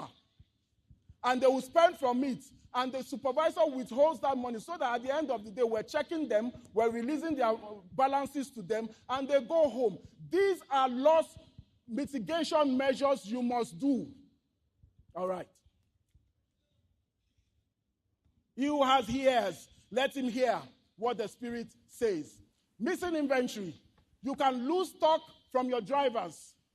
Those ones who have needs, they will just take it. I've seen a driver who bought bread on the road, took a can of sardine in the van, and ate it before he got there. The only thing that made us detect was because the buses had trackers, and we saw that there was a time this guy stopped on the road, because at the receiving end, they reported their variances immediately, and we needed to check. Did the driver stop on the way? Yes, we saw that. He didn't have to stop. the vehicle was properly fueled, there was no damage. Oh, this guy executed some, and that's where we started probing from. Number 2, your distribution center, what you call your warehouse. Ladies and gentlemen, this is also one place where you need to go and check very well. Most times they don't take complete inventory. Most times they are mixed up. It happens in your inventory system. This is one place you want to go and improve on. And the deliveries done by reps most times come with mistakes. Comes with a whole lot of mistakes. So you must have a system that monitors your procurement team. I recently handled a case for a big brand in Ibadan that has about 30 outlets, and that procurement person had acquired 5 landed properties, 5 plots of land, and she was on a salary of 80,000. Yes. It's you that does not have a vision and mission. Those thieves that you have employed and have called your staffs have a vision and a mission for their finance, and they want to execute it through you. Okay, so we took it up. We took the landed properties, of course, sold them out and recovered our money. But this was the trick. Each time they sent her to trade fair, she was always inflating those bills. Add 10 naira for me. And you're buying for a company that has about 30 retail stores. You know what 10 naira in such magnitude will mean. It was enough for her to have even built the house. She was just buying those properties. So we just did a random investigation, took receipt, called the person like we were calling from Abuja, and we're willing to buy so much from the person. Give us price. The person gave us a very, very different price from what she had given us. Procurement team. And you talk that, and you say you are losing money. There are so many leakages in the organization that you have to block. Ladies and gentlemen, my time is really up, and I have to respect those that. If you want more, there is more at pharmacademy.com.ng. 50% discount will make you pay about 10,000 for this, my ultimate loss prevention workshop. Thank you very much for having me, and God bless you all. Thank you very much, sir. Please don't leave the stage. Don't leave the stage. We have a presentation for you. So as I said, so you can see, just go to the number 4 and it's still going to 11. Online, the course is a 3-hour course. So if you want it, go to pharmacademy.com.ng. So we have a presentation for him shortly. Sorry, we won't be able to take questions. I hope you understand. So, but he will still be around. You can just meet up with him if you have to discuss. pharmacademy.com.ng. Pharma Academy. 1A. The A for pharma starts the academy.com.ng. We can take 2 questions. So. 2 questions. 2 questions. Thank you. 2 questions. Please, I want those that have not spoken today at all. 2 questions approved by the national chairman. You have any questions? Just 2? Those that have not spoken today. Excuse me. So just go straight to the point, sir. Well, my colleagues, I want to go straight. Now we were enjoying what you are saying, just cut it off. I want to say this because this man has worked for me in my retail and my wholesale, and we have seen a drastic change in our operations. All I want to say that he should give his name, his address, everything. We can contact him for further. Please, let us do that. Please. He may be of help to your establishment. He has done it for me in my retail, in my wholesales. Don't just look at him and discard him. If you need services, get his address and get him. He can work in anywhere in the country. Thank you. Thank you. One more question. Yes, sir. Thank you very much for this wonderful presentation. Pharmacist Abraham is my name from Lagos State. Please, I just want to ask, for a young pharmacist that is just starting, all this you have listed, I may say maybe I have a little bit less than 10 years experience in community pharmacy. I can see some of these being some of the challenges we face. I want to ask, someone that is just starting up, have not made up all this money to probably do some of these things. What are probably some way out of this? Because I'm sure this will also spend us. For example, put us CCTV camera, employ some procurement officer, because some of us, we are the same procurement officer. We are still the one doing the pharmacy job. We are still the one doing the selling. And we still monitor some of these staff to make sure they are not preferring from us. So I don't know. That's my question. Thank you very much. Okay, thank you. Let me just rush out the two. My father here, Goodall, is my father. We're very close. He knows me through and through. And the truth is, I have two people who can manage and can tell you anywhere I am, anytime. That's Taufik Odukoya and Shina Opanubi. If you need me, reach out to them. They will get me anytime. That's one. Number two, sir, going back to your, I don't know if you've evaluated how much you've really lost. Because when you say you are small, how much have you been losing as compared with fixing these things? Now, I mentioned the first thing of, number one, when your staffs come in the morning, first thing, do not give your keys. I want to assume that you are the one that goes home with the keys to your outlet from what you are saying. Okay, but if you have a trusted person, break that trust into 2 or 3 and make sure it's not one person. That's number one. Number two, when they come in the morning, let them declare the cash they came in with.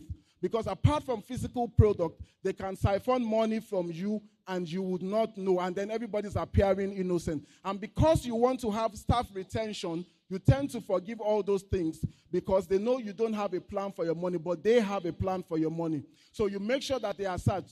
Thirdly, anytime they are moving, make sure you even have a break timeline.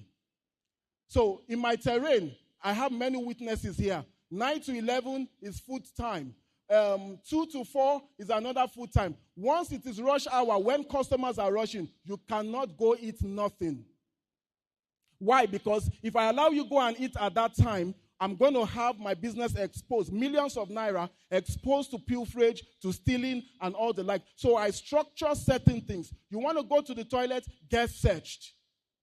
And you go. You are coming back, we will search you because I can bring an expired product and come and swap it with the one that is not expired in store. There are so many ways you can put all these structures in place, even without CCTV. But I always say that by all means, get some closed circuit television. And if you have it and you are not maximizing it, then it will be your fault. Because it's not enough to have it. It's a matter of doing audit. Go back and watch it and see what happened in my absence. That's why you begin to see the sycophants in your business. People who are doing eye service. It's only when uncle is around, they appear like they are hardworking. You see the true color of how people react when you are not there. Or you do a clouded service that allows you view from the comfort of your phone wherever you are, watching these things. That's little ways you can begin to bring in loss prevention initiatives. Don't allow them use bags. Don't allow them use phones. Else, they will take credit alerts into their phones when you are not there. There are lots of things you can do without even if you had all this technology like most of my clients do, we do all these controls. These retail controls are there. They must be there. I hope I have satisfied you a bit, sir. Thank you, sir. Thank you very much. Thank you. Thank You have delivered us. Thank you, Thank sir. you so very much. I Thank can you. see my people with very good attention to what you have said. And I believe our businesses will change. So, Pharmacist Adagasu, Chairman Board of Fellows, please come and present this award on our behalf. Ably supported by Pharmacists. Ejiro for Ibu one more time. Thank you.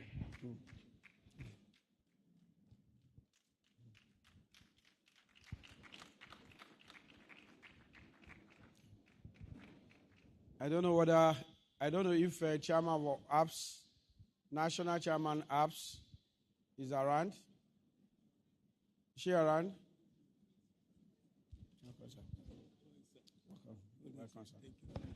Very beautiful presentation. Thank you. Yeah, only 50.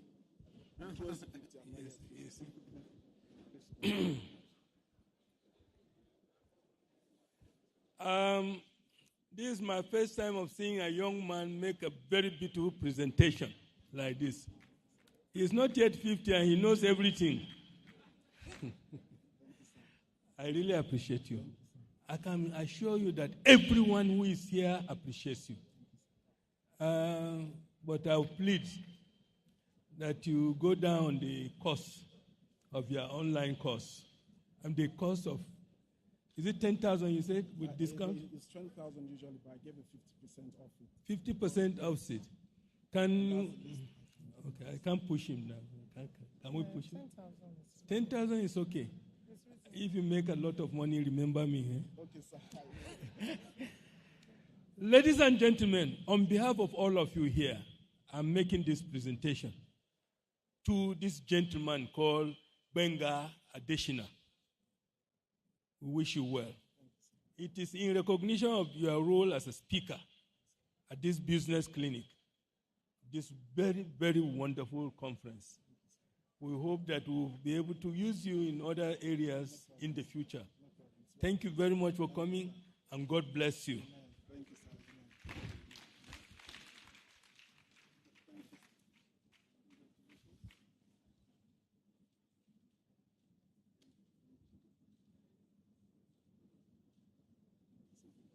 Thank you very much, sir. Yes. I wish you well. We'll get in touch with you, sir. Yes, sir. Thank you, sir. Thank you so much. Thank you so much, sir. Thanks, sir.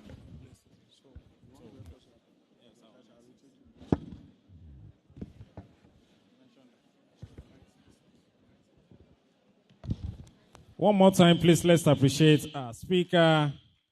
Please celebrate him if you know he has impacted you in one way or the other. Thank you very much.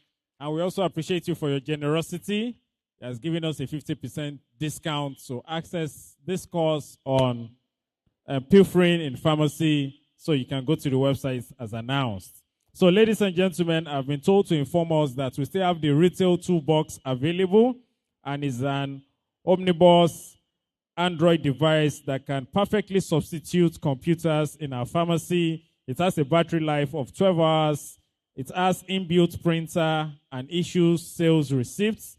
It has points of sales for collection of funds, can support download and use for documentation and inventory software tools, LSAV, and P2P. So please, if you're interested, it's available. Just talk to any of the national executives. They can get it for you. Don't forget the license holders, the pharmacy adverts.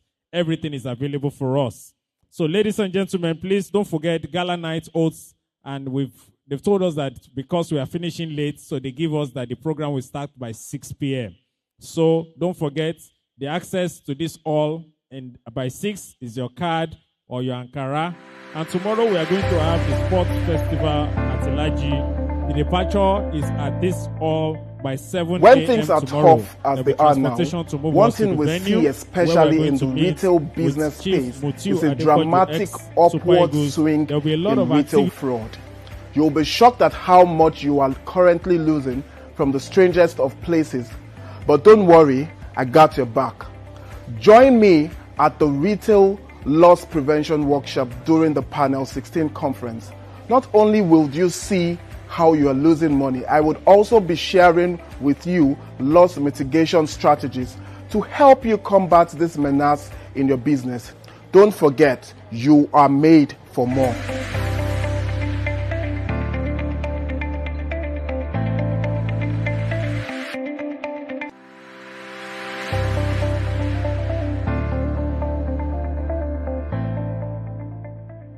Hi, I'm Benga Adeshina, a retail strategy consultant with about 2 decades retail experience working with some of the biggest brands in Nigeria. In these years, I have worked with some very brilliant retail pharmacy businesses in Nigeria, and I've seen them grow from very humble beginnings in becoming a formidable retail and national brand. I have developed a power playbook which every time when it's deployed always delivers results irrespective of the business state at the time of my involvement. Join me at the 16th edition of the panel, where I'll be taking 3 very important retail workshops. The first session is tagged Make the Money. The second one, Save the Money. And the third one, Grow the Money. I bet you don't want to miss this. I promise you, these sessions will blow you away. From what I see in the retail pharmacy space, you all haven't simply scratched the surface yet. Indeed, you are made for more. See you there.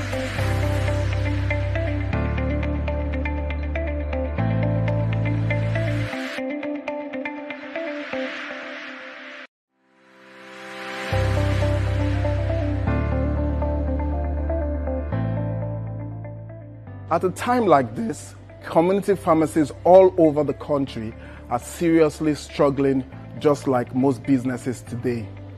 Interestingly, a number of pharmacies are doing good business even at this time. The good news is there are strategies to deploy to ride these turbulent waves. Join me at the Revenue Hack Business Workshop during Panel 16, where I'll be taking a deep dive into guerrilla tactics and strategies for unlocking untapped value in your retail business. Believe me when I say you are made for more.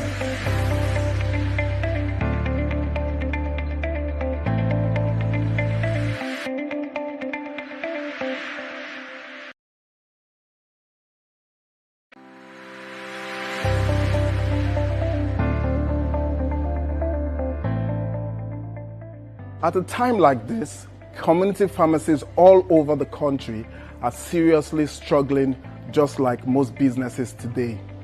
Interestingly, a number of pharmacies are doing good business even at this time. The good news is there are strategies to deploy to ride these turbulent waves. Join me at the Revenue Hack Business Workshop during Panel 16, where I'll be taking a deep dive into guerrilla tactics and strategies for unlocking untapped value in your retail business. Believe me when I say you are made for more.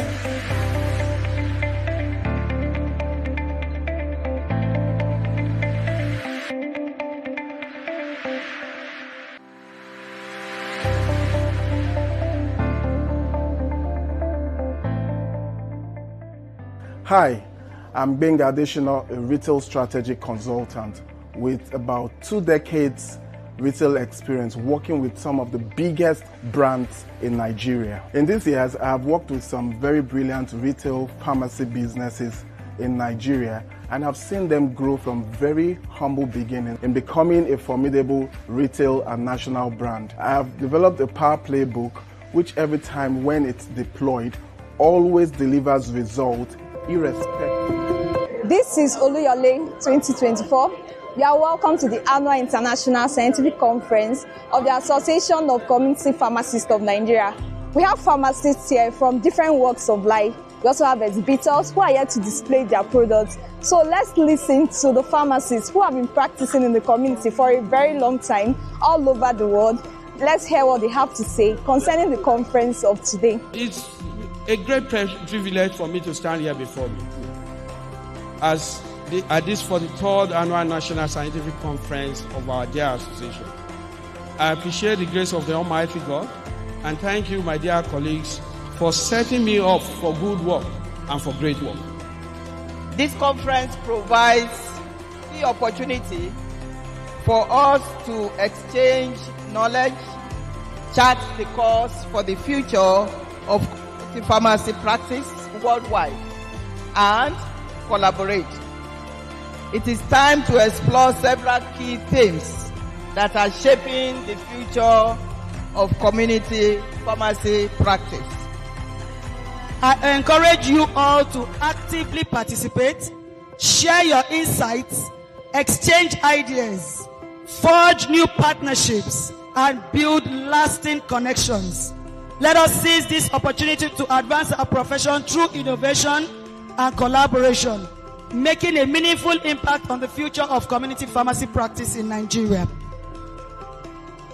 I encourage you all to engage actively in discussion, share experience, and explore innovation that can address the challenges faced by community pharmacist practice in Nigeria.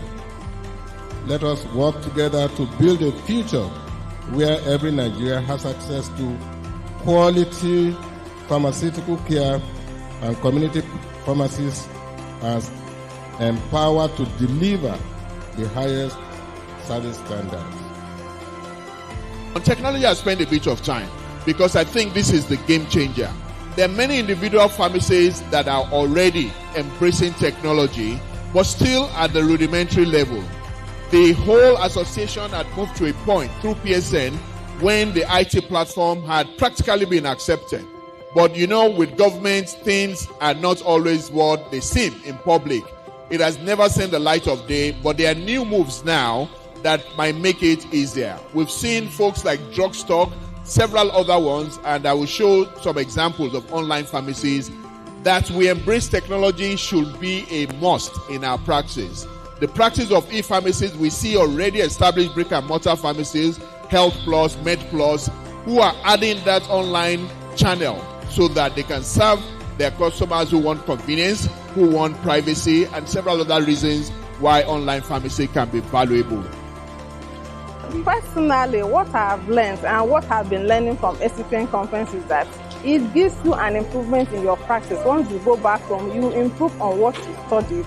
Like now, we have learned about all the digital, how ACPN is being digitalized. The community pharmacy practice is being digitalized now.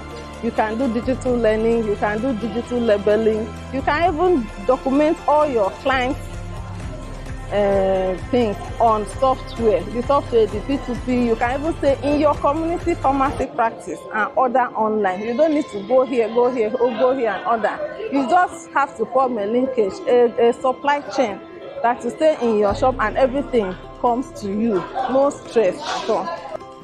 So many things. We had a discussion around supply chain and then how better to run the pharmacy with modern technology, keeping accurate data, patient's data, that will help you to project the drugs you need to stock, and then how the drug trail has been over a period of time. So it helps even the manufacturing sector to be able to manufacture our rights. Then for us in community practice, it also gives us an idea of what to stock, and then also to prevent issues of stock out or expiry of products, which is a major challenge in every community pharmacy. A lot of the times in the past, the focus was on the treatment, the medicine, the people who are treating, but the patient-centered holistic care is making it necessary for healthcare professionals to come together and collaborate to deliver, amongst other things, pharmaceutical care. This is the 21st century. Any attempt to be building on the blocks of the past, the markets, whether it's illegal market or even a properly organized pharmaceutical market, is something of the past. It still has its role, but we must be planning and already working concertedly for the future by deploying technology. Finally, it's my orientation has changed concerning my management of my my inventories, and over here I'm able to get proper management of data, which will translate, that will help me not to lose my money, so that my money can be intact and my patient also can be well monitored, and then they can have the best out of the practice. I've learned that when it comes to availability of drugs, drug chains is also very important, and collaboration with the wholesalers, retailers and wholesaler collaboration is the most important thing. That for you to be able to access facilities from wholesalers, you must be very close to the wholesalers. And another important thing I learned was that you need to know your stock that move frequently as a retail pharmacist. The 20% of the stock that move frequently, they are the one that gives you more money. You must not be out of stock of it.